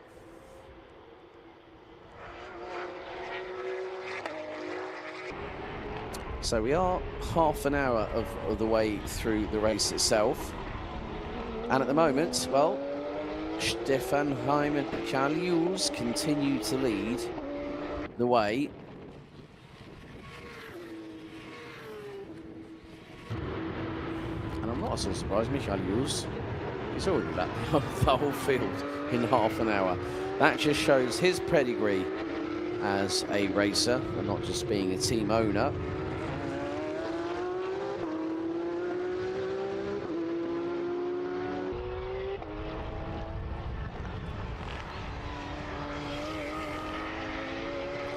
So there is the 277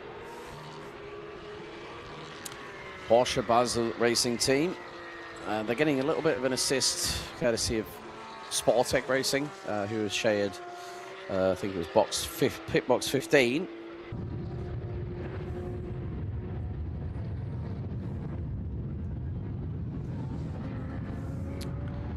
And there is the 271, headlights ablaze.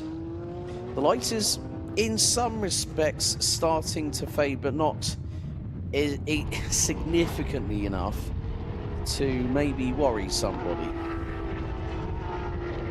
But now the lapped traffic extravaganza will begin, courtesy of 291. Team used by Heim Bohrtechnik entered car. Okay, 277. Pairing of Kracht and Menzel now in pit road.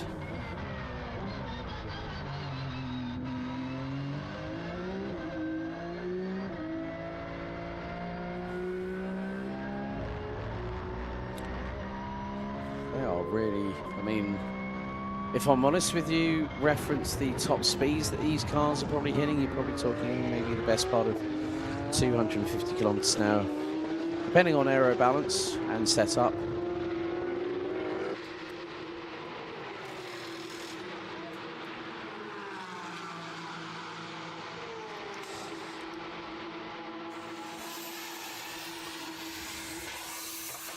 So 277 has the bonnet up in the air.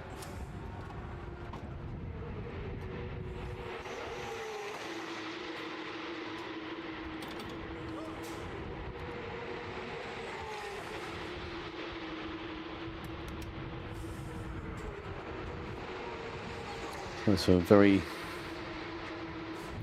intricate system, so to speak.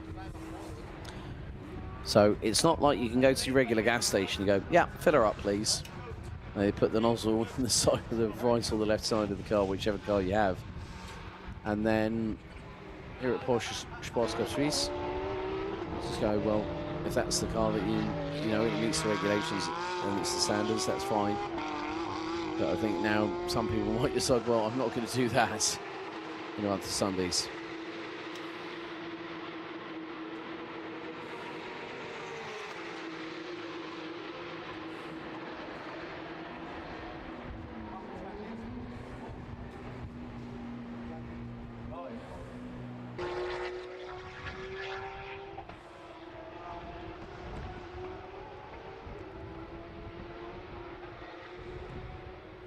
So 244.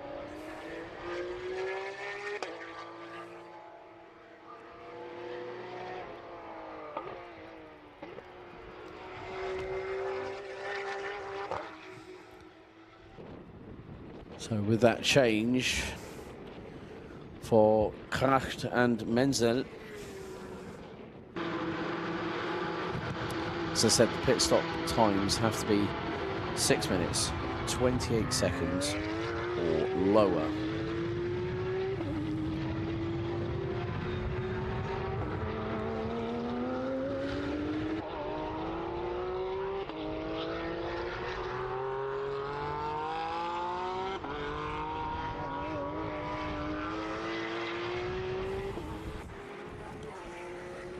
So headlights are starting to come onto the car, coming on the cars as they ignite them for the very first time here in the early evening hazy sunshine of Portimao for the opening round out of 6 for the endurance side of things, which is this week. And I think if I remember correctly, it was Mugello and Misano that were the last two on the kit on the calendar for this year.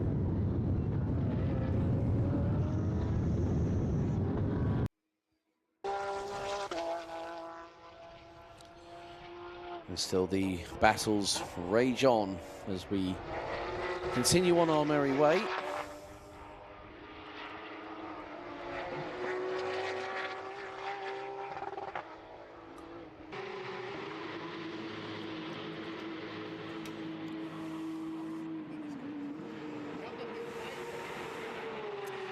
So you see Andreas from the Sportec Racing crew giving a little bit of assist to Porsche Zentrum Basel,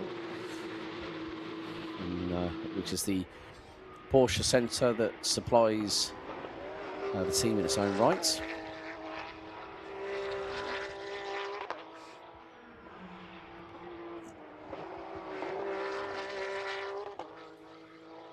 Once again, there is the glorious, brightly coloured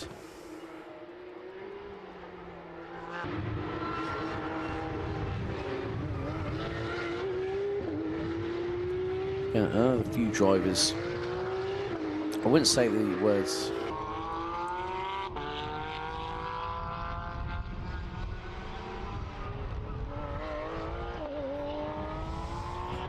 So, with regards to the actual running order in Class 21, it's Rödich and Zöckling, Ratti and Fulgenzi second, Martins and Sweeps, Kreischen and Gründel. That's your top 10.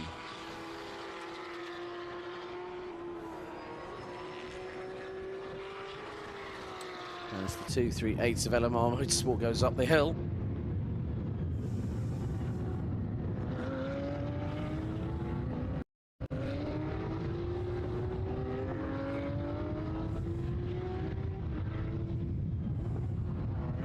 The bigger thing with an endurance race itself, you've got to have that little bit of patience, kind of modus operandi in your head. So, okay, right, do I go left, do I go right, do I go forwards, do I go back? Is it side to side? It's difficult to say because no matter how hard these drivers do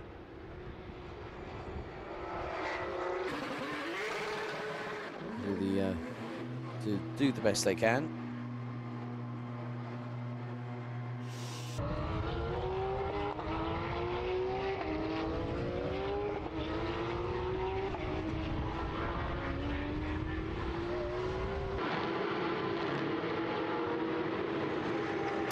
okay, let's see our first replay of the 2-hour endurance race here at Portimao for round 1 of the series 2026. So, just waiting for that to come through. Okay. Now this is going to be up the hill. Oh, big lock-up, and that was from Simon Matisse from Vidberg Motorsport. I think he might have possibly flat-spotted the right front on that one. That's going to hurt.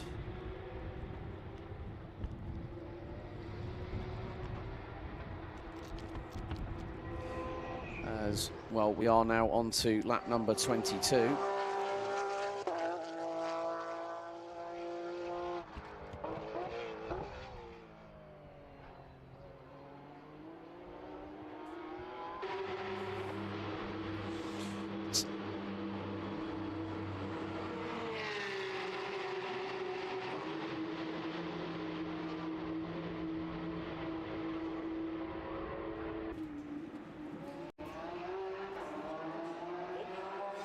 Now, that is a very heavily smoking pair of brakes on the front of that 992.1 GT3 Cup car. So they are now attaching, looks like the fuel lines to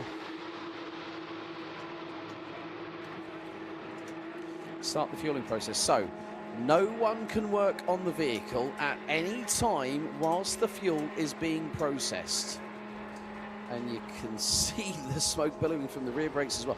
They are really getting hot. Now, one of the big things is why don't the GT3 Cup cars have carbon ceramic brakes?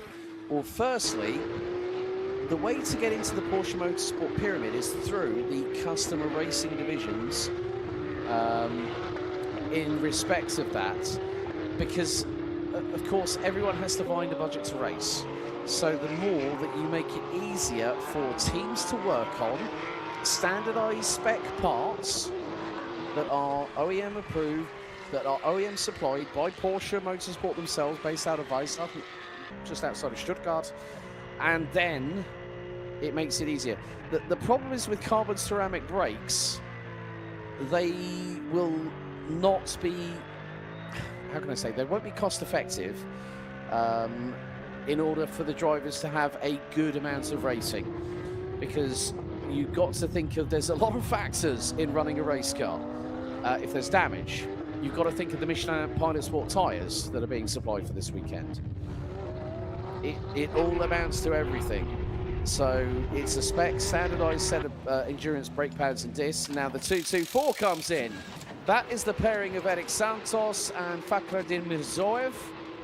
Now, if anyone might remember, Ahmed Al-Midi and Eric Santos actually won the second endurance race of the year at Monza. So it is now Eric Santos who is out of the car. They're now making it ready. Now, the good thing is with the pit stops that are arranged, as we've now got another one of the cars, that is the partnership of, so that is the yellow wing mirrors.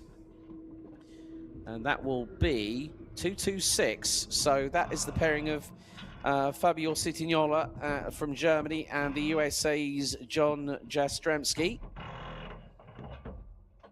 So pit stops have been completed by the following crews. Well, or two of the crews.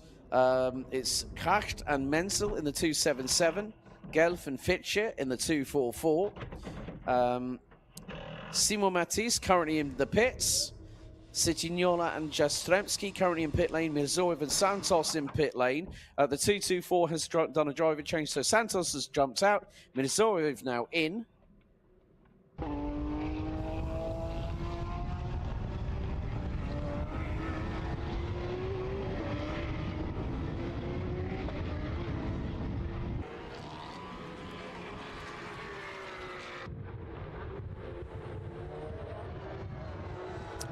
So they have to have the pit stops done by a certain time. And I think it's 10 minutes before the end of the race is when the pit stop window effectively closes.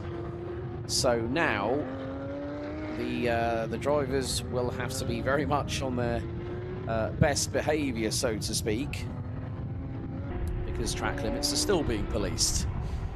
And on this occasion, we have seen how much that can cost, not just drivers, but teams' time.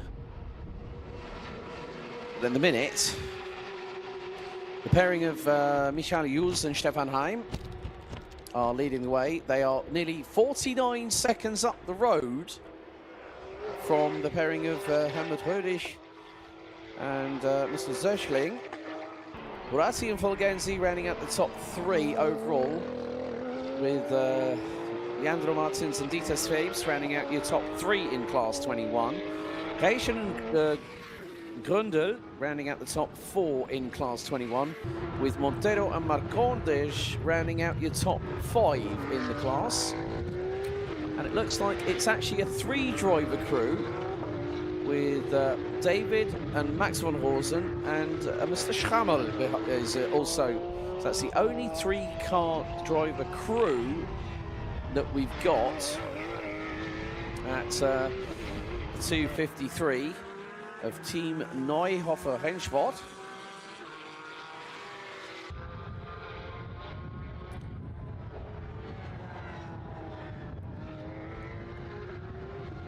So because of the fact that some drivers made sure that they were going to pit early, it can play a little bit of the strategy game. And you can see there's a big prominent view of the 277 of the Porsche Basel racing team, the pairing of Stefan Kracht and Nico Menzel. Now here comes in the 255 of the pairing of Andrea Buratti and Enrico Fulgenzi in the Enrico Fulgenzi Racing 255. So I would imagine that the 217 might not be that far away from maybe having its first pit stop in its own right. So they've got to service that car. And unfortunately, you can't do what they like to do in single-seaters where you can double stack teammates. Well, that's not going to happen here, because the team will have one fueling rig only, from what I understand. And that will mean that ability to double stack cars in the pits is going to be difficult, let's put it that way.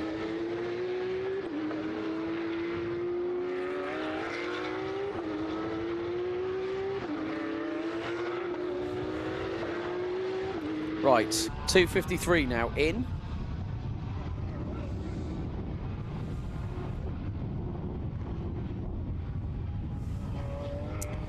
Now, at the moment, through the pit stops, now there will be someone with at least, and this is now, we did see it at Misano. Someone who had an old school LCD stopwatch with the 3 buttons to the top and the cord around the neck. That's what you call old school timing, as in measuring it. And that's, you know, I've also seen it where people have even had the old chronograph, analog stopwatches. So this is where things are going to be very, very crucial. Now, what this means, okay, track limit warning for the first time. And this, I have to say, Simon Matisse from Vidberg Motorsport in the number 74 car has been in both sprint races and also now doing the endurance solo. There's the 2-2-6. That is Jastrzemski and Citignola. So the number 255 has dropped outside of the top 4 places in Class 21. 224 back out on track. So Fakhreddin Mirzoev partnering Eric Santos. So the driver from Azerbaijan now replacing the man from Brazil in the pits, in the car. Right, lighting up the rear tyres, nearly putting down a set of 11s down in the pit lane. That is 226 with the bright banana yellow wing mirror covers. And the headlights go on and the car goes out. So just as we are about to hit 1 hour and 12 minutes remaining.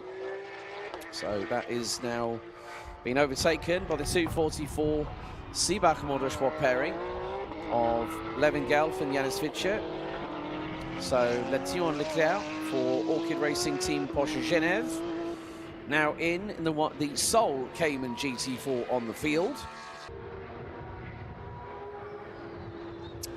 And still, as the headlights are ablaze on the fronts of the 291-991.2 GT3R that took Christian Engelhardt and Ayeshan Guven to the runner-up spot in the 2022 ADAC GT Masters Championship year. That is the very same car, and still with that crazy graffiti livery. We're going to do a pit walk. The first one of the season, and actually the first one with this series since I actually joined when I got the call up. Just over a year ago, and now here we are, year 2, and it's great to be back with this wonderful with the wonderful people in the paddock here, and great to see so many new faces. Great to see old friends. It's like the homecoming, so to speak.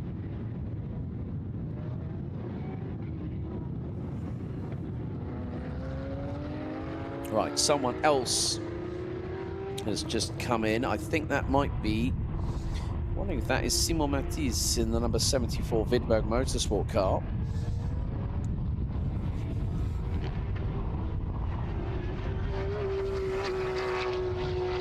I'm keeping a keen eye from the commentary box, so just to see as the 202 of Hödig and Zeckling comes across the line, continuing to lead the way in Class 21.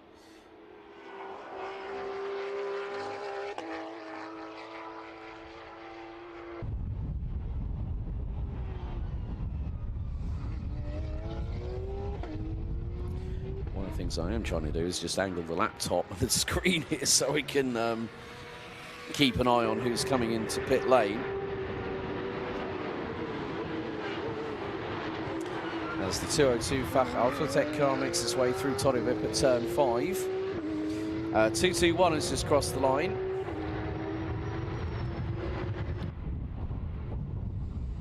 And is holding on to P3 in class. Oh, sorry, just had a moment there. The 291 just roared past at full speed and is consistently running in the low 145 threes at the minute. Now, just keeping an eye on pit lane once again. So you can then see there's the high vis. You can't, you blink and you can't exactly miss it, even if you blink. The LMR Motorsport car, the 238. So 255 has now gone out of pit lane. New Purse 26 of a 147.627.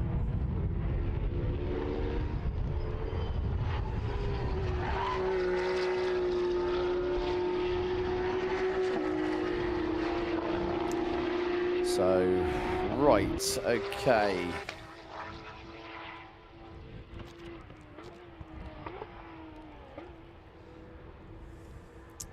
Now, with the facts of some of these cars, now, 291 has not yet pitted, 202 not yet pitted, 238, 221, 286, 217. That is the top 6 out of the 14 cars circulating as we are getting closer and closer to an hour remaining on today's first of 3 endurance races for the 2026 Porsche Cup and Sprint Challenge Suisse here at Portimao. Of course, the next time will be at Monza in 3 weeks on May the 2nd at the Temple of Speed. And the final one will be on October the 24th. Right. GDL now in the pits. So the pairing of Montero and Marcondes. Now the bonnet is up. And time to now... Right, now this actually helps in terms of grounding any electrical connections directly to the car. So there was a... If anyone just saw that, there was a crocodile clip attached to a very thin but very long cable. So they have pitted, but still there are teams that will be going for the longer first stint. Now we've got 255 versus 244. Enrico Fulgenzi Racing versus Sibach Motorsport as they go through into turn 6.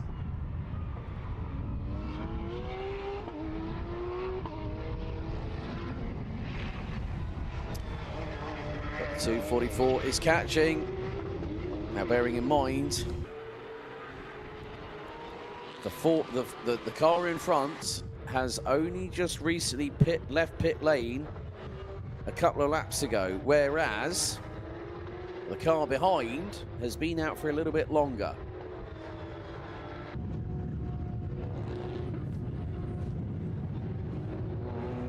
Right. Oh, now, there we go.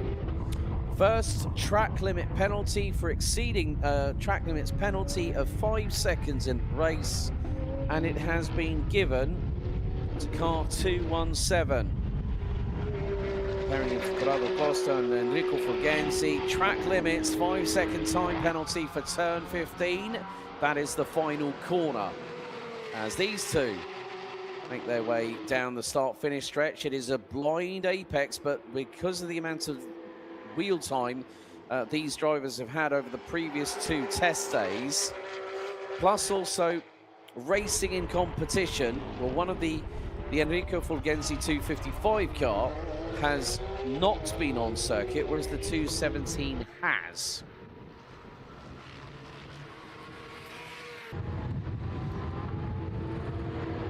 As you can see, the hills of the Algarve in the background of the main building just outside of Torre Vippa, turn 5. And keep your eyes on what might just happen now This is for position out on track. This is for P6 in the class.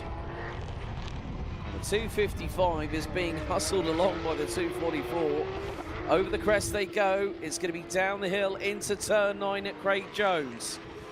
And the 244 takes the tighter line. Less distance traveled. And that is going to be rather helpful for the one at the back end of this battle. And to the inside dives the 244. That's a great little move, just teed it up over a handful of corners. There's now, right, okay. Overall race leader now in the pit lane. So, looks like Michal Hughes has done his work behind the wheel for the day. And the 217 is now in. So the sister car of the 255 that's just been passed by the 244 Siebach Motorsport entry. As we ride on board. Now, that was greatly timed by our broadcast crew. Thanks to alphalive for that camera shot. As literally switched cameras from outside, heading down in towards Primera at turn 1.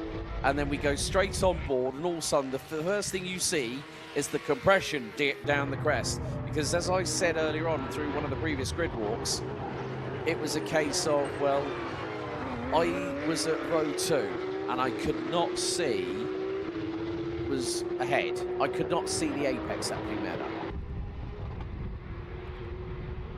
Right, the number 202. Bearing of Rödisch and Zöchling now in. But like I said, it's 6 minutes and 28 seconds minimum pit stop time. That is the 6 minutes that the car is in the pit box itself, and also the 28 seconds of transfer time, which is around 450 meters. The 291 is on the air jacks. And so discussion going on with, now that is Michal Hughes at the back of shot.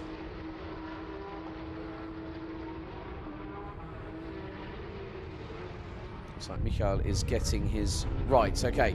So there is no one working on the vehicle. The car door is slightly ajar. So for me, that might give me a little bit of concern, but who knows? But the thing is that it's not a rushed game to get everything done, but it looks like the car might be, just wondering if the car looks like its headlights are still on, steering wheel is off the car, Michal Hughes has taken off his race helmet, and they are looking at the front of the vehicle, and it's around the front bumper area. Stefan Heim has got his race helmet on, brand new race suit ready for 2026. He looks like he's ready.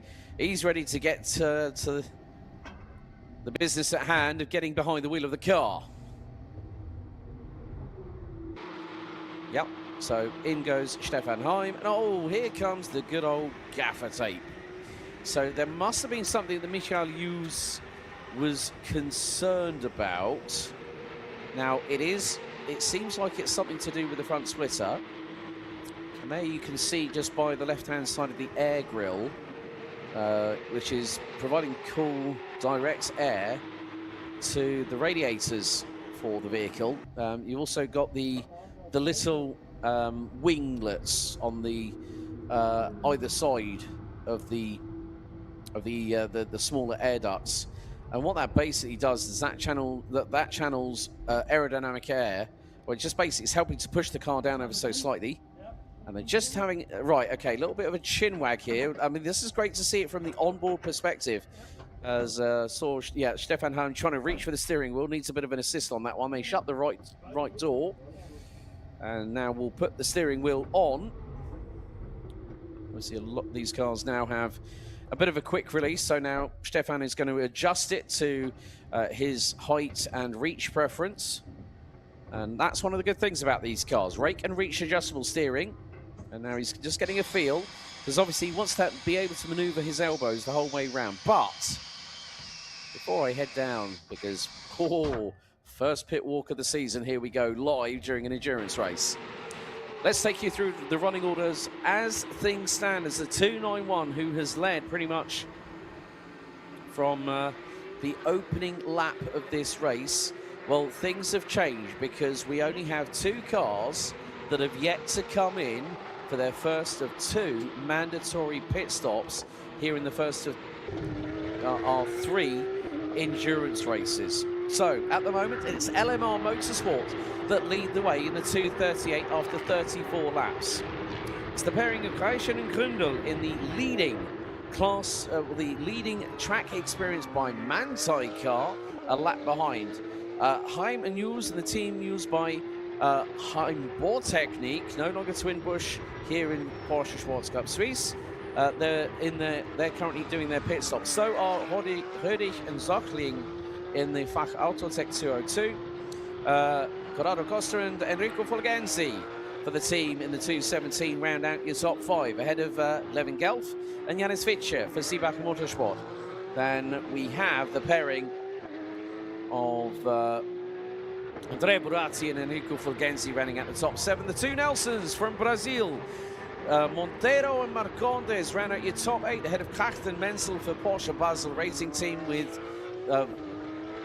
Daniel and Max von Horsen and Mr. Schmal rounding out the top 10.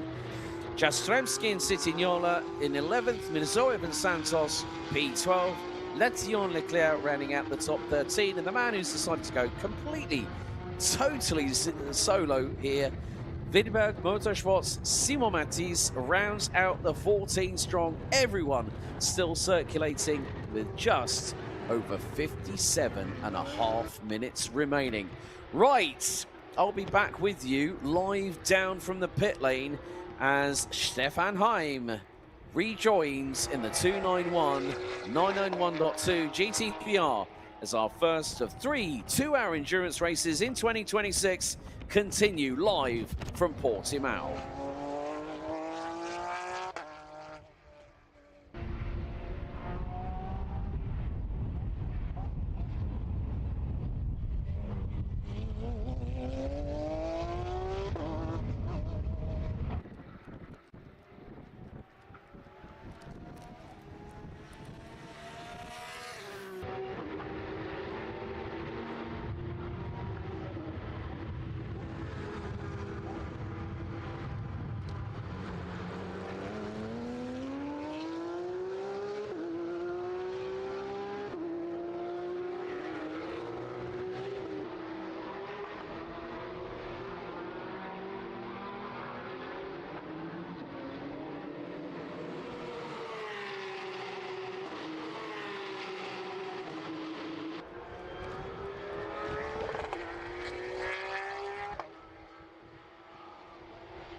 Okay, welcome to the Garage 4 track experience by Manthey. Now, you put your, hey buddy, how are you doing? Do you mind if I grab a seat? Yeah. Good, right. It's been a bit of a busy day for you, Mr. Santos, hasn't it? Yeah, pretty busy. Yeah, long week with 3 days of practice and then just endurance to top of the party for us. But how is it to see Mr. Montero and Mr. Marcondes both getting a podium in class 21? I mean, I was like thinking, okay, I'm wondering if there's going to be something special. Montero goes and gets it P3, and then Marcondes, 2 guys get penalised, then all of a sudden it's a P2. I mean, just to think they come back, they come over, and it's like, yeah, we're going to have fun. And they pick up 2 bits of silverware. I mean, that's awesome for those guys, isn't it? Yeah, for me, it's not a surprise because I know them and I know that they're quick. I think they've been quick the whole week here, but it was especially fun for me to see the last one with Nelson Marcondes because I was right behind them. They were having like a big fight there and then went 4 wide in the last corner. So, yeah, it was fun to see and happy for them. Yeah, good that they got. Yeah, that was a bit crazy seeing them go 4 wide. I mean, going down into Primera, you're like thinking, hang on, what are you guys playing at? It's like, hang on, this is the first race day of the season. We've still got another 5 rounds to go. It's like, yeah, and there's always some people, I mean, you know, Eric, very, very well indeed, that there's some guys that just get behind the wheel and they, like, literally, they just go all full throttle. It's like gas, gas, gas, forget about the brake pedal that's in the middle and go, yeah, let's just have some fun and see what we can make of it. But it's been an up and down day for you today in both Open GT races, but this is where you guys, you don't have the pressure of getting points. It's about the fun aspect of the sport, isn't it, where you can really, really test yourself as a driver and see how your racecraft has improved, like, say, for your year of learning last year. And now here, clean slate, you've got Mr. Mirzoev alongside you as your endurance teammate. How's the chemistry been between you guys coming into this race here this afternoon and evening? I think it's all fine. I mean, it is, the whole thing is a new experience for him too. So we're trying to help the best way we can. And I think for us in general, the approach here is to try to have balanced teams and everyone gets pretty much the same amount of seat time for the endurance race. And the goal for me, at least personally, is to be consistent, to deal with, of course, that physically we're struggling a little bit because it's the last session of the week, but also the car is on more on the heavier side, so you have to adapt to that as well. It's a long stint, so it's a good practice for other endurance race that we might do in the future.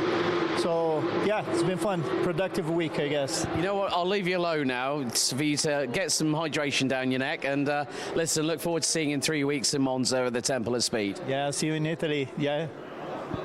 Adeus. Obrigado. Right, so sun is coming out. It's always nice to chat with someone like Eric. He's a great stand-up guy. Now, the thing is, we are in a live pit lane, and at the moment, we haven't got any cars in. That's quite crucial, because the good thing is, what we can see right here, now, this is part of the setup. They've got screens here, screens there, screens the other side of the garage. 46 minutes still to go. Now, I would imagine that Stefan Heim is going to be very much on full flat chat in the 291. Now, the thing is, I couldn't see Michael Hughes at that point because he must have gotten out of his race suit. But what I want to do, mind yourself there because there's a tank case. I want to have a chat with the Van Rosens because it's been a bit of a difficult day for them. But they have got a 3-man driver crew. So we've got to go all the way. It's a long trundle down pit lane here at Portimao. But look over there, folks. Sunshine at Primera, and there's sun glinting over the grandstand. one of the good things is the grandstand might look empty over there, but what we've had is more to the point. We've actually had people coming into the circuit and actually watching from the walkways just over the pit boxes, which has been really, really nice to see people come in. You know, there's a lot of fun about motorsport these days, and people do really enjoy when you can hear these. I mean, there's nothing like it, is there? This is why I love this series. You get these flat six boxer engines. Now, here we have one of the cars. Now, that is the 240 that Max was actually running in earlier on. That was the one that had the front bumper off and the radiators were being drained of their coolant because the left side front radiator had sprung a leak, and I think maybe because of damage.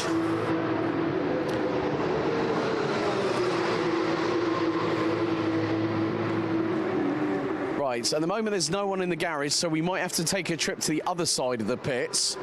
But we're going to walk down here just to give you an understanding of what's going on. Now, here we have Seeback Motorsport. So they've already had one pit stop. Here he is.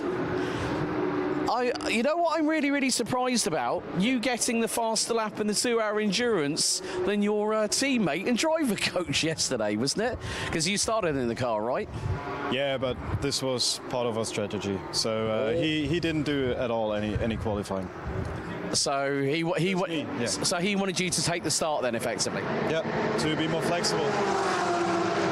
But how was that first stint? You had a really, really good battle and managed to overtake, I think it was the 255, just after they'd come out of their pit stop, and you had warmer Michelin Pilot Sport tyres. You'd gone through the heating cycle, and it was Yannis had gone through the heat cycle, and it was like, yep, game on, overtake turn 5, happy days. And it's really good to see him on track, but he's a really stand-up guy. I mean, like you said, he's very, like anyone who is either part German or fully German, we are all very direct, am I right? Yep, we are.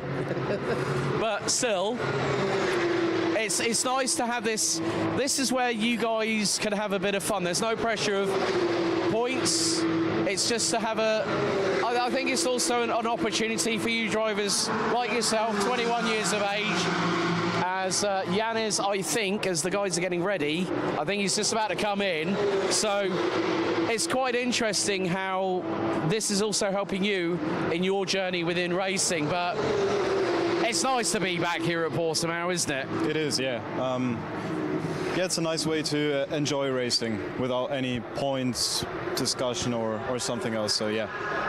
Or having to go on the naughty step and Ronda up to race control and being told why you've got your penalty. Yeah. No, it's looking good so far. Let's see what the rest of the time brings. Yeah, because we've got just under 3/4 of an hour. But, buddy, look forward to seeing you 3 weeks' time at the Temple of Speed in Monza. Thank you. See you then. No problem at all. So what we will do is... So, you know what we're going to do? That's it for my first pit walk. Don't worry. There's going to be one at Monza. There's going to be one at Misano. But you know what? Let's go trackside and hear these beauties roar, and I'll be back with you in a couple of minutes.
Right, we're just...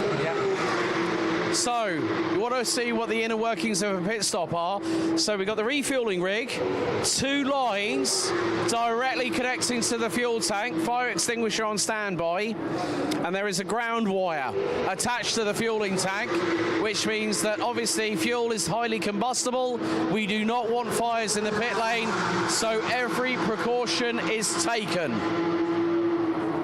And this is really, really quite interesting seeing it firsthand from a first-person view from my perspective. Okay, fuel lines coming off.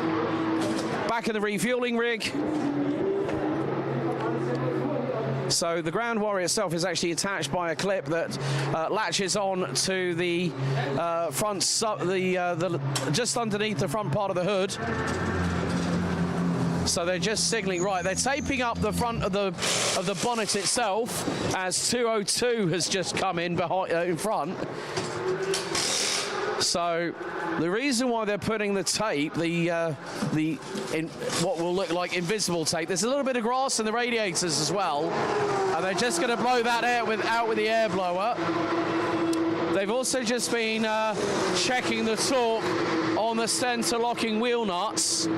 And there's a bit more, air blower used. Even, look, it's even the old manual way of getting grass, leaves and twigs out of there, so maybe that car has been slightly off track somewhere. So once that's all cleared, then we're going to possibly have the opportunity. Now, I'm just seeing they have got tyres by the car. Now, the thing is, the tyres are not directly alongside it, which means this may have just only been a fuel stop, a part service, if you will. And Yanis Fitcher for Seabath Motorsport has just come down pit lane. So the 202 FAC Autotech car is off its jacks. And then when we get to that moment where the driver is then instructed to leave the pits, okay, engine's fired up. You can even see the damage on the right rear quarter panel just in front of the right rear wheel itself. And how's that? Lights up, 11's just outside the box, and that for you folks is a bird's eye view right here live from the pit lane. And I'm going to go back up to the box because we've got just over 35 minutes remaining to go until the checkered.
Well, with just 32 and a half minutes remaining, great to see the literally first-person perspective from my account on just a fuel-only pit stop that we just saw for the 221, the pairing of Nico Gründel and Markus Kreischen, as the 244, the pairing of Gelf and Fitcher, now return to the circuit. Now, I know that there has been some activity going on since I walked down to the pit lane, and whilst we were taking a look, there was one of the I think it was one of the Enrico Fulgenzi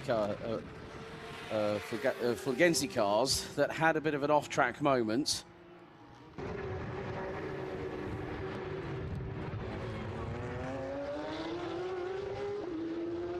So it's going to be the dash to the checkered flag, and then we will say our goodbyes to Portimao before we head to Monza in 3 weeks' time, May the 2nd. And then to take us to the halfway point, 28th of June, we'll be heading to Autodromo Enzo Edina Ferrari in Imola. And 3 weeks after that, middle of July, Spielberg, Red Bull Ring, round 4. Last weekend in September, Mugello. Last weekend in October. Well, I think it will be the penultimate weekend of October at Misano World Circuit, Marco Simoncelli. But I had a quick catch up with Michael Hughes about what was going on with the car. And he said, well, there was a vibration from the rear, but you know how cars work. It always travels to the front of the vehicle. I went, that's why the gaffer tape was put on the car. And that is, at the moment, not stopping Stefan Heim behind the wheel. Now, we are just over 30 minutes to go until we hit the checkered flag.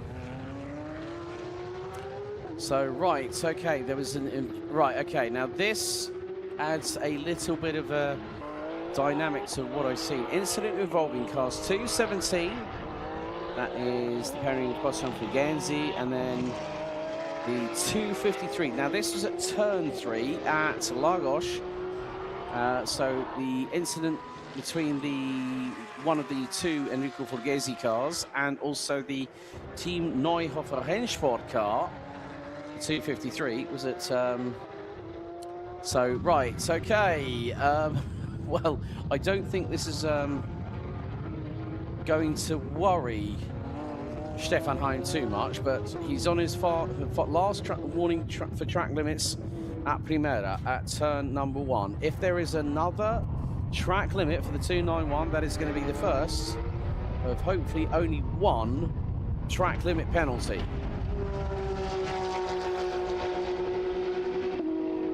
Bearing in mind, that car has only done one stop. And Michael Hughes came into the pit lane just after the hour mark. So, 238 out of pit lane, 277 out of pit lane, 255 back in for its second and final stop. Simon Matisse in the 74 Wittberg Motorsport car is also in the pits. So quite a few cars not yet having completed their second pit stop as of yet. So they'll probably have about 18 minutes to do so. But as long as they get into the pits before that pit window closes, they should be good. Now, Simon Matisse now out. Carsten Menzel in the 277. That car is out of pit lane.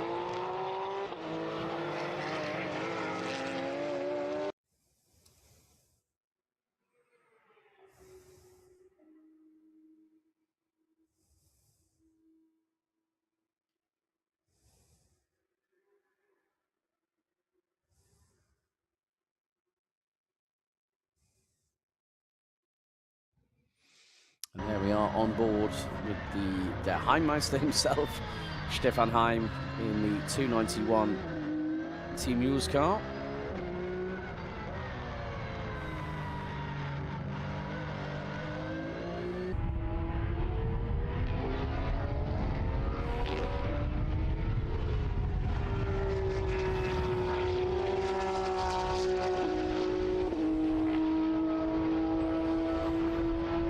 And amidst a big amount of cloud cover on the left-hand side of the start-finish straight, there is a sun wanting to burst through. But we are now at just coming up to 6:20 local time here at the Autodromo Internacional do Algarve. And in many respects, as you heard from Eric Santos and Galv, you know, this is the time where you don't, you know, you can enjoy the racing. You're not under pressure to perform, you're not under pressure to score points. And that's quite crucial for these drivers because even they need to let off some steam from time to time. And you know, it's one of the main reasons for a lot of people getting into racing, be it you know, from my side on the commentary, you know, we love this sport. We live and breathe this sport. Right, okay. That is the 255 that's just come in, and so has the 224. Fakhreddin Mirzoyev, the man from Azerbaijan, now is in the pits. They're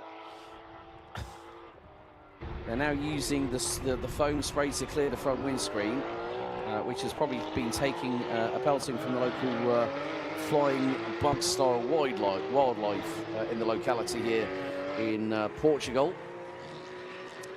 But more to the point, it's just been the case of just hitting your marks, making sure that you're doing what you can. But meantime, this is the battle for... This isn't the battle for P2, but going to be a battle maybe for position in the later stages of the race, because 238 LMR Motorsport has made its second and final pit stop, whereas GDL Racing, the pairing of Nelson Montero and Nelson Marcondes, they are still, they've only done one pit stop. So this is going to be quite crucial when they decide to dive in and serve that last, let's say approximately 6.5 minute pit stop, to conclude their pit stops needing to be sustained. And as I say that, the 286 comes into the pits. Now, this is going to be crucial because when you have got the likes of Sigignola Jastremski, I had a quick catch up with John in the pits, enjoying some well-needed vitamin C with the orange that he was consuming at the time. And now that car still needs another pit stop. Costa and Fulgenzi in 217 still needs a pit stop. So 4 cars make that 3 now.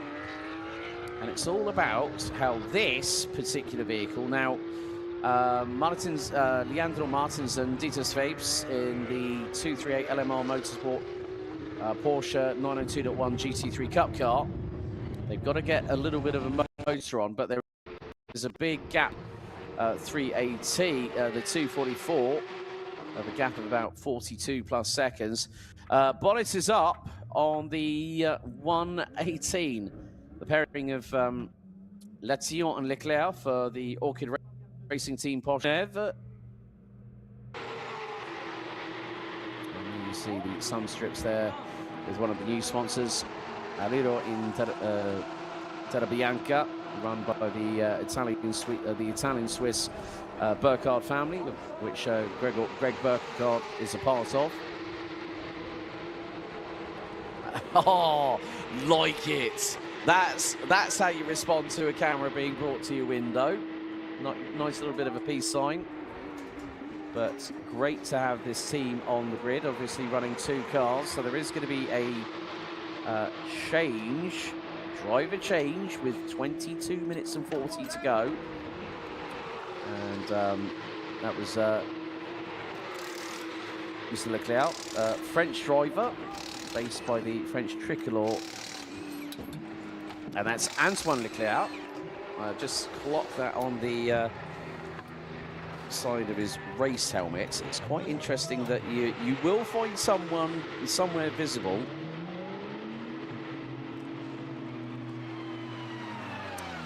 So Antoine helping Kevin to strap in. Right, 2:17 is in. 2:55 is out of the pit lane. So there is going to be a little bit of a battle happening very, very soon indeed. Now, the thing is, at this moment in time, we have 3 cars yet to do their second and final pit stop. 291, 221. There is the car with the light baby blue mirrors on the car, and there is the. Right, okay, so now this is where the race really starts in earnest. That is the 2.6, that's the 2.53. Team Neuhofer Rennsport. They made an appearance as a crew last year with Felix Neuhofer himself getting behind the wheel and taking some victories. Right, final pit stop, and they are going to, oh, right, now here we go. Now, this is how you refill a GT3R car. They've got the plastic canister, and look at the fuel being siphoned in at a big old rate of knots. There we go. Fueling, yeah, making sure the last little dregs of the fuel tank go in. And they've got another canister to do as well.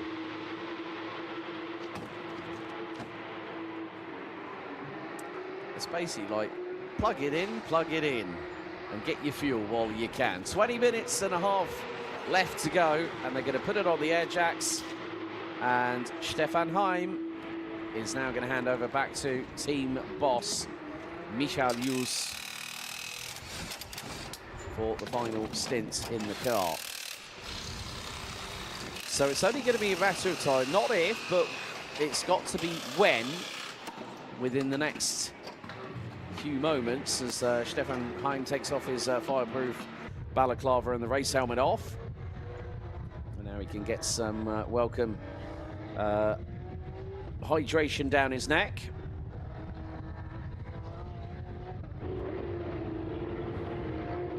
But there is a move happening now, and that is the 221 versus the Enrico Fulgesi Racing 255.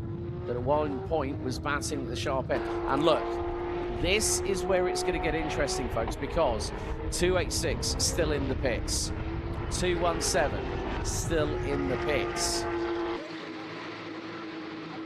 And then, right, now there was a, oh, now there is a broken part of the, now that's probably where the vibrations come from. It's from the left side of the rear diffuser. So the attaching carbon fiber part that goes from the rear, the back of the rear wheel arch, connecting to the rear diffuser, you could see that there was a little bit of flex there, and maybe part of it might have been broken. That could be the reason for the vibration that Michael Hughes was talking to me about a little bit earlier on. Car gets lowered off the air jacks, all 4 wheels on tarmac firmer. And out goes the Orchid Racing Team Porsche Genève 118 Cayman 718 GT4 back onto the circuit.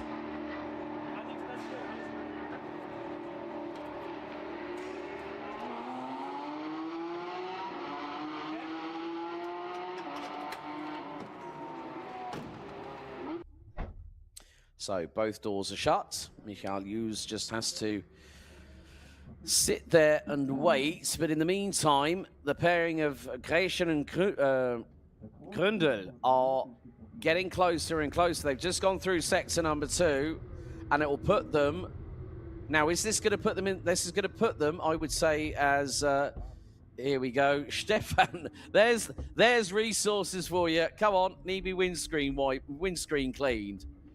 That just goes to show that anyone will get involved. And that is the sign of a good team.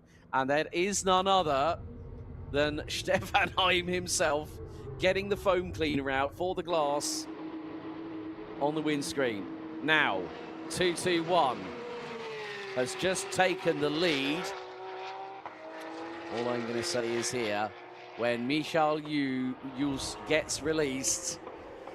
Cry havoc and let slip the dog of war in the 291. That man will be absolutely lighting the timesheets up purple. But let's not forget, this car, the 221, that leads now in Class 21 and overall, still has a second pit stop to make.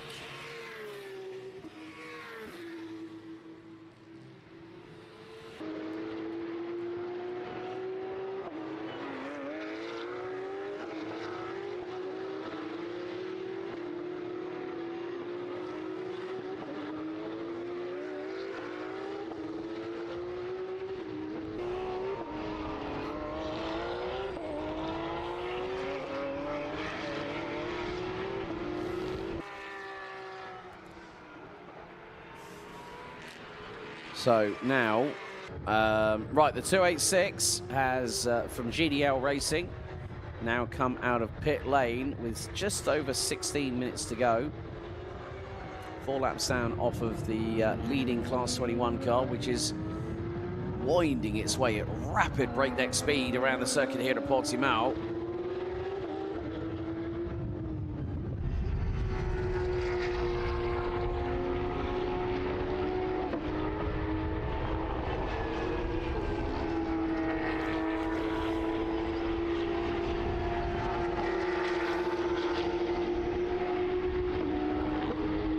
Okay, 217 now out. LMR Motorsport going wheel to wheel, and that is with the overall race leader. Now, bearing in mind, LMR Motorsport are currently in P5 at the moment, and they've just got through on the race leader, but they are 3 laps adrift.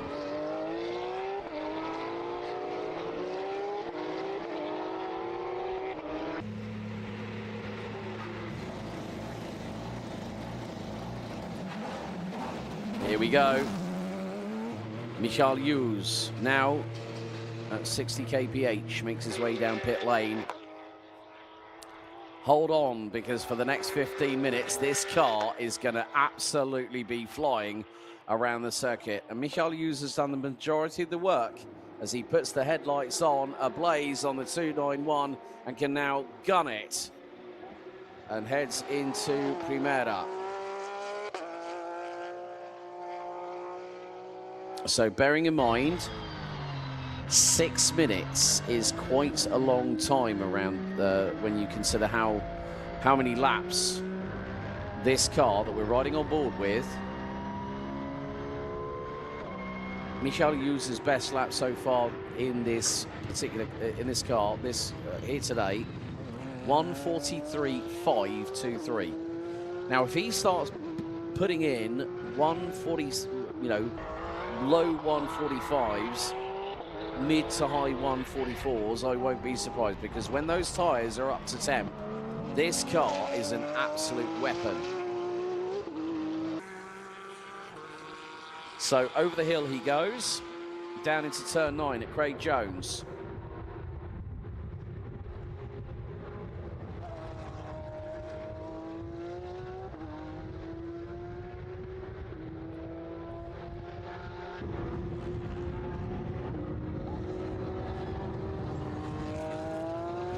So now the chase is on. There you see the rear bumper, crazy on the back of it through the graffiti-style graphics.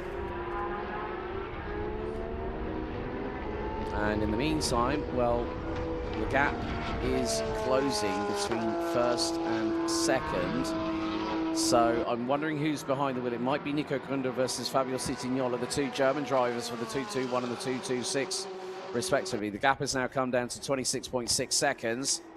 And more to the point, the 226 nearly took a second out of the car, leading the way.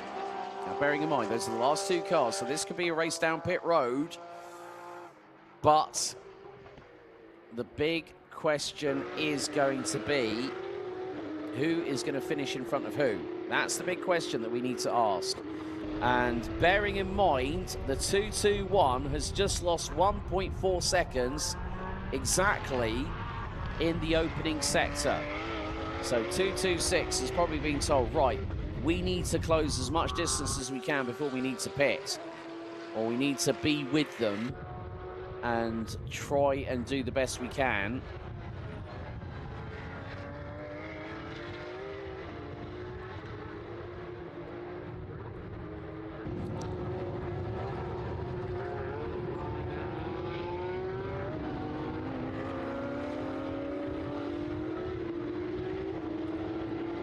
But at this point, all they can do is keep on pushing. 3/10 gained by the 226. That's 1.7 cumulative time gained on lap 57 of this race.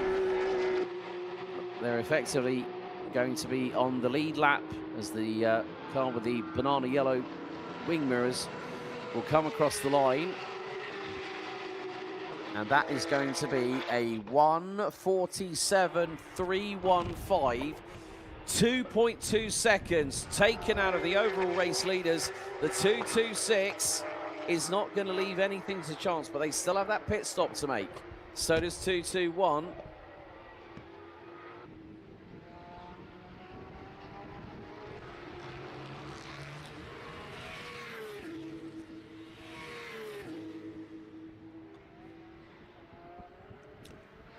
So that's going to be the interesting thing for the Class 21 lead, because what that might bring in is the pairing of Levin Gelf and Yanis Vitscher, who are running third in Class 21, but more importantly, they're running P3 they're running P3 in Class 21, P4 overall, and with the weight coming up to just over 10.5 minutes remaining, this could be quite crucial. And it depends on, I think the terminology would be, who blinks first? That's how you got to really look at it.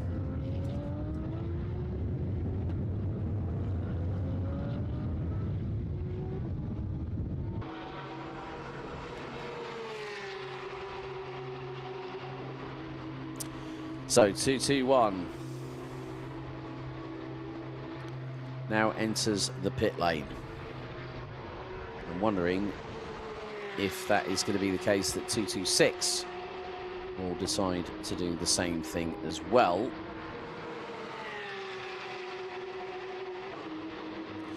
Yeah, as I speak, the two track experience by Manthey cars now line up behind one another.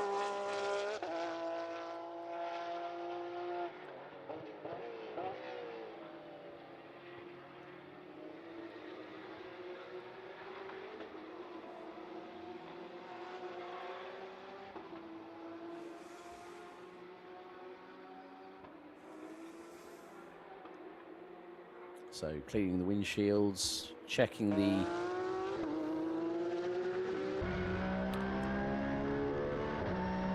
torque settings on the center lock wheel nuts. But with just under 9 minutes to go, that's going to be more than enough time to maybe see Michael Hughes push that car.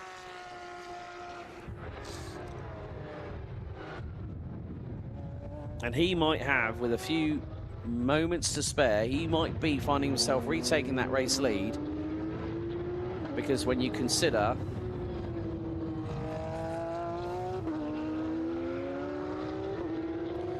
a 6 minute and 28 second pit stop,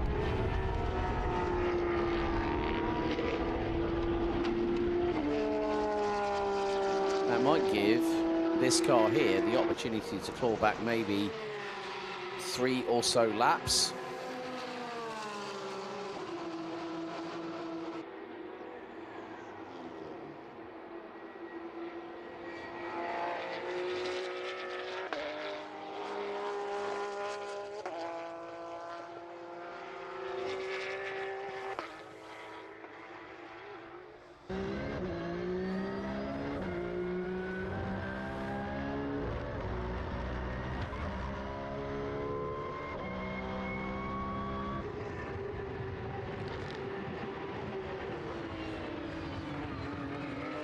So more to the point, there is still some opportunities here. And now this is getting, now there is Marcus Gratian. He's behind the wheel of the 221.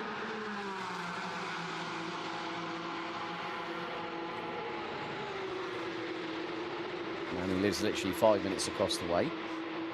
Paired with Nico Grundl. So Marcus is going to bring the car home for the team.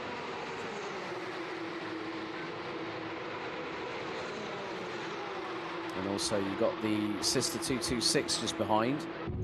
Of course, humidity has been increasing here at Portimao, so not at all surprised that the mechanics for Track Experience by Manthey have kept the doors open on the 221.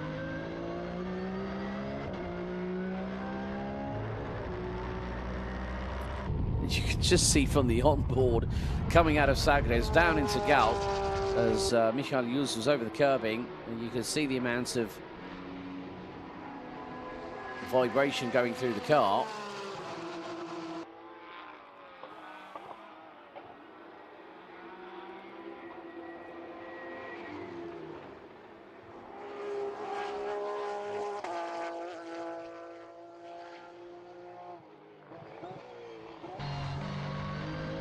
So it's only a matter of time before this car retakes the race lead overall, and also in its class, because it's only the only class 23 machine we've actually got in this endurance race here at Portimao. So the timer is quickly counting down. Now, here we have the car in P3, or well, P4 in the Open GT Class 21. There we've got the GDL Racing 286, and that is ahead of the Von Rosen Schrammel partnership for Team Neuhofer Rennsport.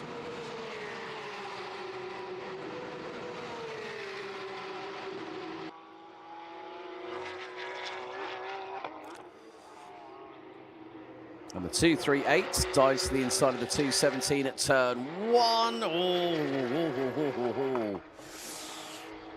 That was a bit too close to the sausage curbs, I think, for anyone's liking, particularly the LMR Motorsport cars. There's a little bit of a touch, a little bit of a sign of frustration showing, as the 217 would have seen the blue flags or blue lights showing as 253 to the inside of 286.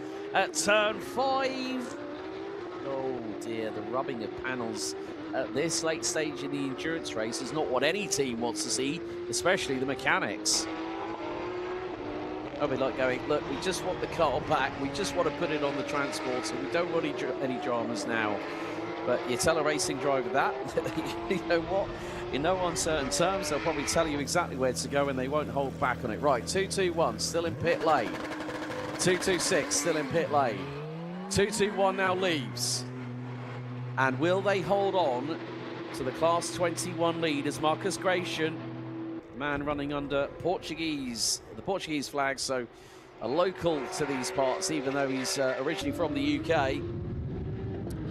Can he and Nico Grundl take their first endurance win as a pairing here in 2026? That would be a rather nice way to cap off the racing here at Portimao for that crew.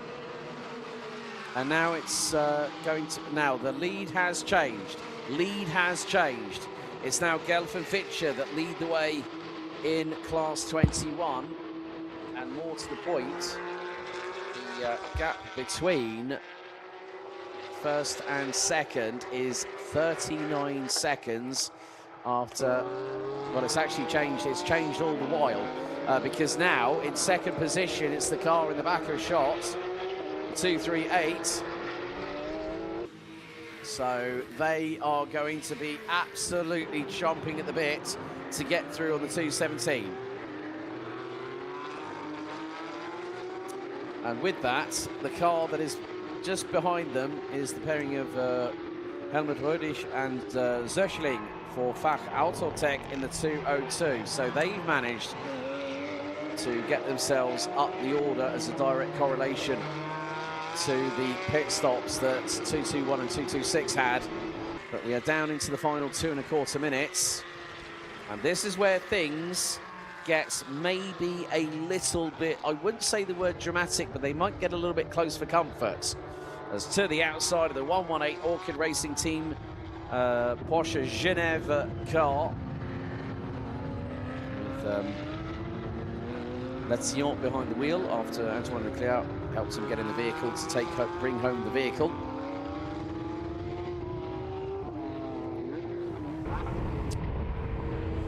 Well, just like in Misano, late last year in October, when we finished under the nighttime sky, we're getting closer and closer to sunset here in Portimao for the opening round of our 2026 calendar. Sunset due in about an hour and 20 minutes time at just 6 minutes past 8. But the strategy by Seebach Motorsport, where Levin Gelf, as he admitted on air, was the only driver to go out for qualifying. So as he did the qualifying, he started the vehicle, and Yanis decided, well, let's have a little bit of an alternative strategy. Right, 1 minute to go. We are going to be on the 61st and final lap. Now, this pairing won the final endurance race in Misano World Circuit, Marco Simoncelli, in, I think it was October the 18th last year, or October the 18th last year. And here in Portimao, this is not about points, this is not about prizes, this is about enjoying the pure competitive nature of endurance racing. And Michael Hughes comes out of turn 5 at Torreville for what will be the final time once we hit 0. Now, is he going to have a... Now, the thing is it going to be the question of if the 291 Team Hughes car going to have to do another lap? Okay, 5, 4, 3, 2, 1. He's just come through turn 9 at Craig Jones. Now into Portimao, down the hill through turn number 11. Then turns 12 and 13. Then up towards Sagres for what might more than likely be the final time, because we have hit 0 on the timer. Let's see, do we get a checkered or do we get a last lap board? Okay, through out of the final corner, checkered flag waves, 2 endurance wins back to back for the pairing of Michael Hughes and Stefan Heim in the 291 991.2 GT3R. They win overall here at the Algarve. And more to the point, it's going to be a little bit of a wait now, because a new young pairing are going to make their mark. It is going to be the pairing of Yanis Fitcher and Levin Galfers. The pairing of Mizoev and Santos have come across the line to finish P12 overall. And there it is, 2:44, Class 21 victory here in the Enduro. It goes the way to Yanis Fitcher and Levin Gall from Seebach Motorsport. Gratulation an beide Piloten. Starke Leistung für den 244.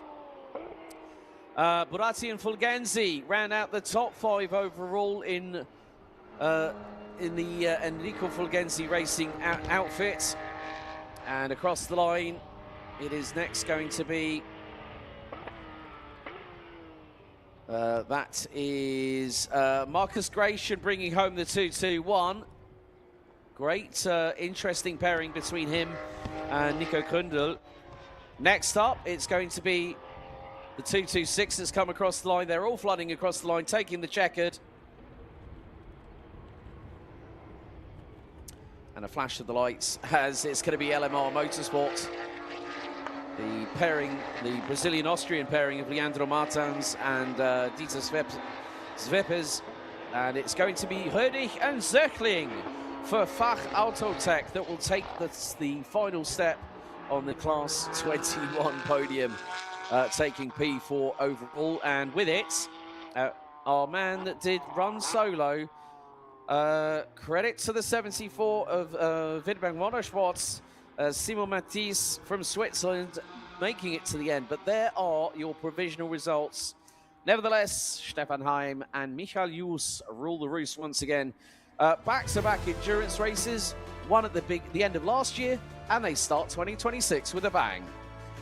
Levin Gelf and Janis Fischer win in Class 21 ahead of Martinsen Svebs and Fröhlich and Zöchling, rounding out your top 3 in Class 21. Boratti and Fulgenzi round out the top 5 overall, ahead of Kreischer and Kündel.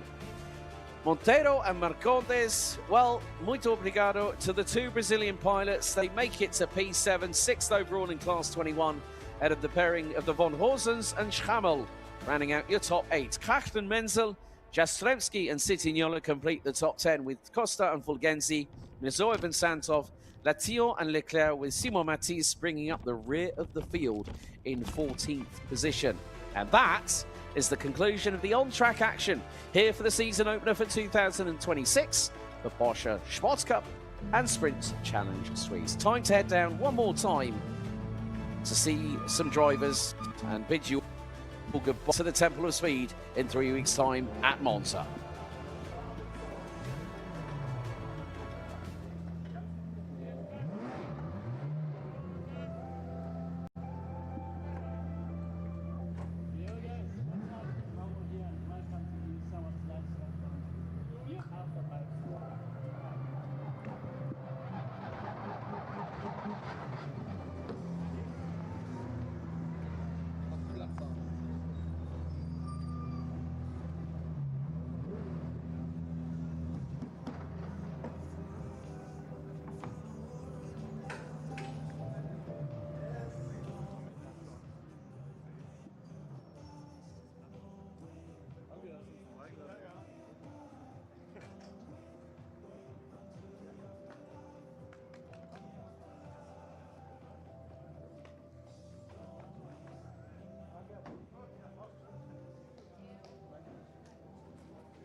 Dann muss ich ehrlich sagen, Herr Heim, du und der Michi, komm mal bitte her. Ihr beiden, was für eine starke Leistung. Letztes Jahr bei Saisonfinale den Endurance-Sieg in Misano und jetzt hier erste Runde bei 2026. Nochmal erfolgreich. Gratulationen an die beide, aber Michi, ja, wie du gesagt hast, wenn wir haben ein kurzes Gespräch in eurer Pitbox, dass es gibt eine Vibration von hinten. Dann habe ich bemerkt, am hinten des Autos bei dem Diffuser ein bisschen Beschädigung, oder das könnte das Grund für das Vibration, das kommt von hinten bis zum vorne, aber ihr beiden sollten sehr zufrieden sein mit diesem ganz überall Sieg hier am Saisonauftakt in Portimao natürlich. Ja, wie gesagt, das war ein sensationelles Rennen, auch wenn wir der einzigste R waren hier in Portimao. Von meinem Stint im ersten Stint hatte dann die Vibration, hat sich der Unterboden gelöst, haben wir beim zweiten Boxenstopp haben wir das geschaut und haben festgestellt, dass sich der Unterboden gelöst hat. Ja, ich habe dann ein bisschen Speed rausgenommen, weil wir gesagt haben, ja, wir müssen kein Risiko gehen, wir müssen einfach schauen, dass wir das Auto heimbringen und dass wir einen Sieg einfahren. Wie auf Englisch, bring it back in one piece. Aber ihr beiden kann jetzt feiern und wir sehen uns in 3 Wochen den legendären Strecke bei Monza. Aber Glückwunsch, wir sehen uns in 3 Wochen. Genau. Du kennst schon unser Siegeszeichen? Nee. Ladies and gentlemen, Stefan Heim and Michael Hughes, your winners for the overall side of things. But I have to speak to, okay, Levin, Janis. Okay. Oh. Ich möchte euch beide gratulieren. Sieg bei Klasse 21. Gute Strategie, du hast gestartet und du hast nur am Steuer den ganzen Qualifying. Aber Yannis, von deiner Seite, was war eine starke Leistung? Strategie ist wichtig durch ein 2 Stunden Endurance-Rennen und ich denke, dass ihr beide sind ganz zufrieden mit diesem Sieg, ne? Ja gut, die Strategie werde ich jetzt nicht verraten, ist logisch, aber ich glaube, die kann sich ja jeder so ein bisschen selber denken. Aber Levin hat einen guten Job gemacht, das war ja der Schlüssel zum Erfolg und mein Job ist es dann einfach nach Hause zu fahren, das Ding. Und auch den schwierigen Part mit den kalten Reifen etwas zu übernehmen, weil das lernen wir noch zusammen, also daran trainieren wir noch und das wird er bestimmt irgendwann auch mal übernehmen. Aber grundsätzlich auch vom Team super Job gemacht, beim Boxenstopp keine Sekunde verloren, also sehr, sehr guter Job von allen. Now I'm going to switch to English for you because obviously it helps you in particular. But yeah, mega job from you guys. I mean, it's just great to see that you cap off your first win in Class 21 overall, and now you cap it off with the win alongside Yannis in the 2-hour endurance in Class 21 as well. Good way to end the weekend, I'd say. Very pleasing, yeah. I'm really happy with it, especially that I could do quite a big part of it with doing qualifying and not messing it up. Yeah, I did my first stint. I was happy with the pace. I think Yannis more or less too. Well, I can tell by the smile on your face you're happy. That's the main thing, Yannis. But guys, wir sehen uns in 3 Wochen an der legendären Strecke in Italien, natürlich Monza. Wir sehen uns. Right, ladies and gentlemen, that wraps up the coverage here on alphalive. Thank you so much for joining us. Great to see so many people here at Portimao. But in 3 weeks, we head to the legendary Temple of Speed, the Autodromo Nazionale di Monza, for round number 2. So, 3 weeks' time, we say Obrigado Portugal, and we say Andiamo Monza. Until then, wir sehen uns. See you next time.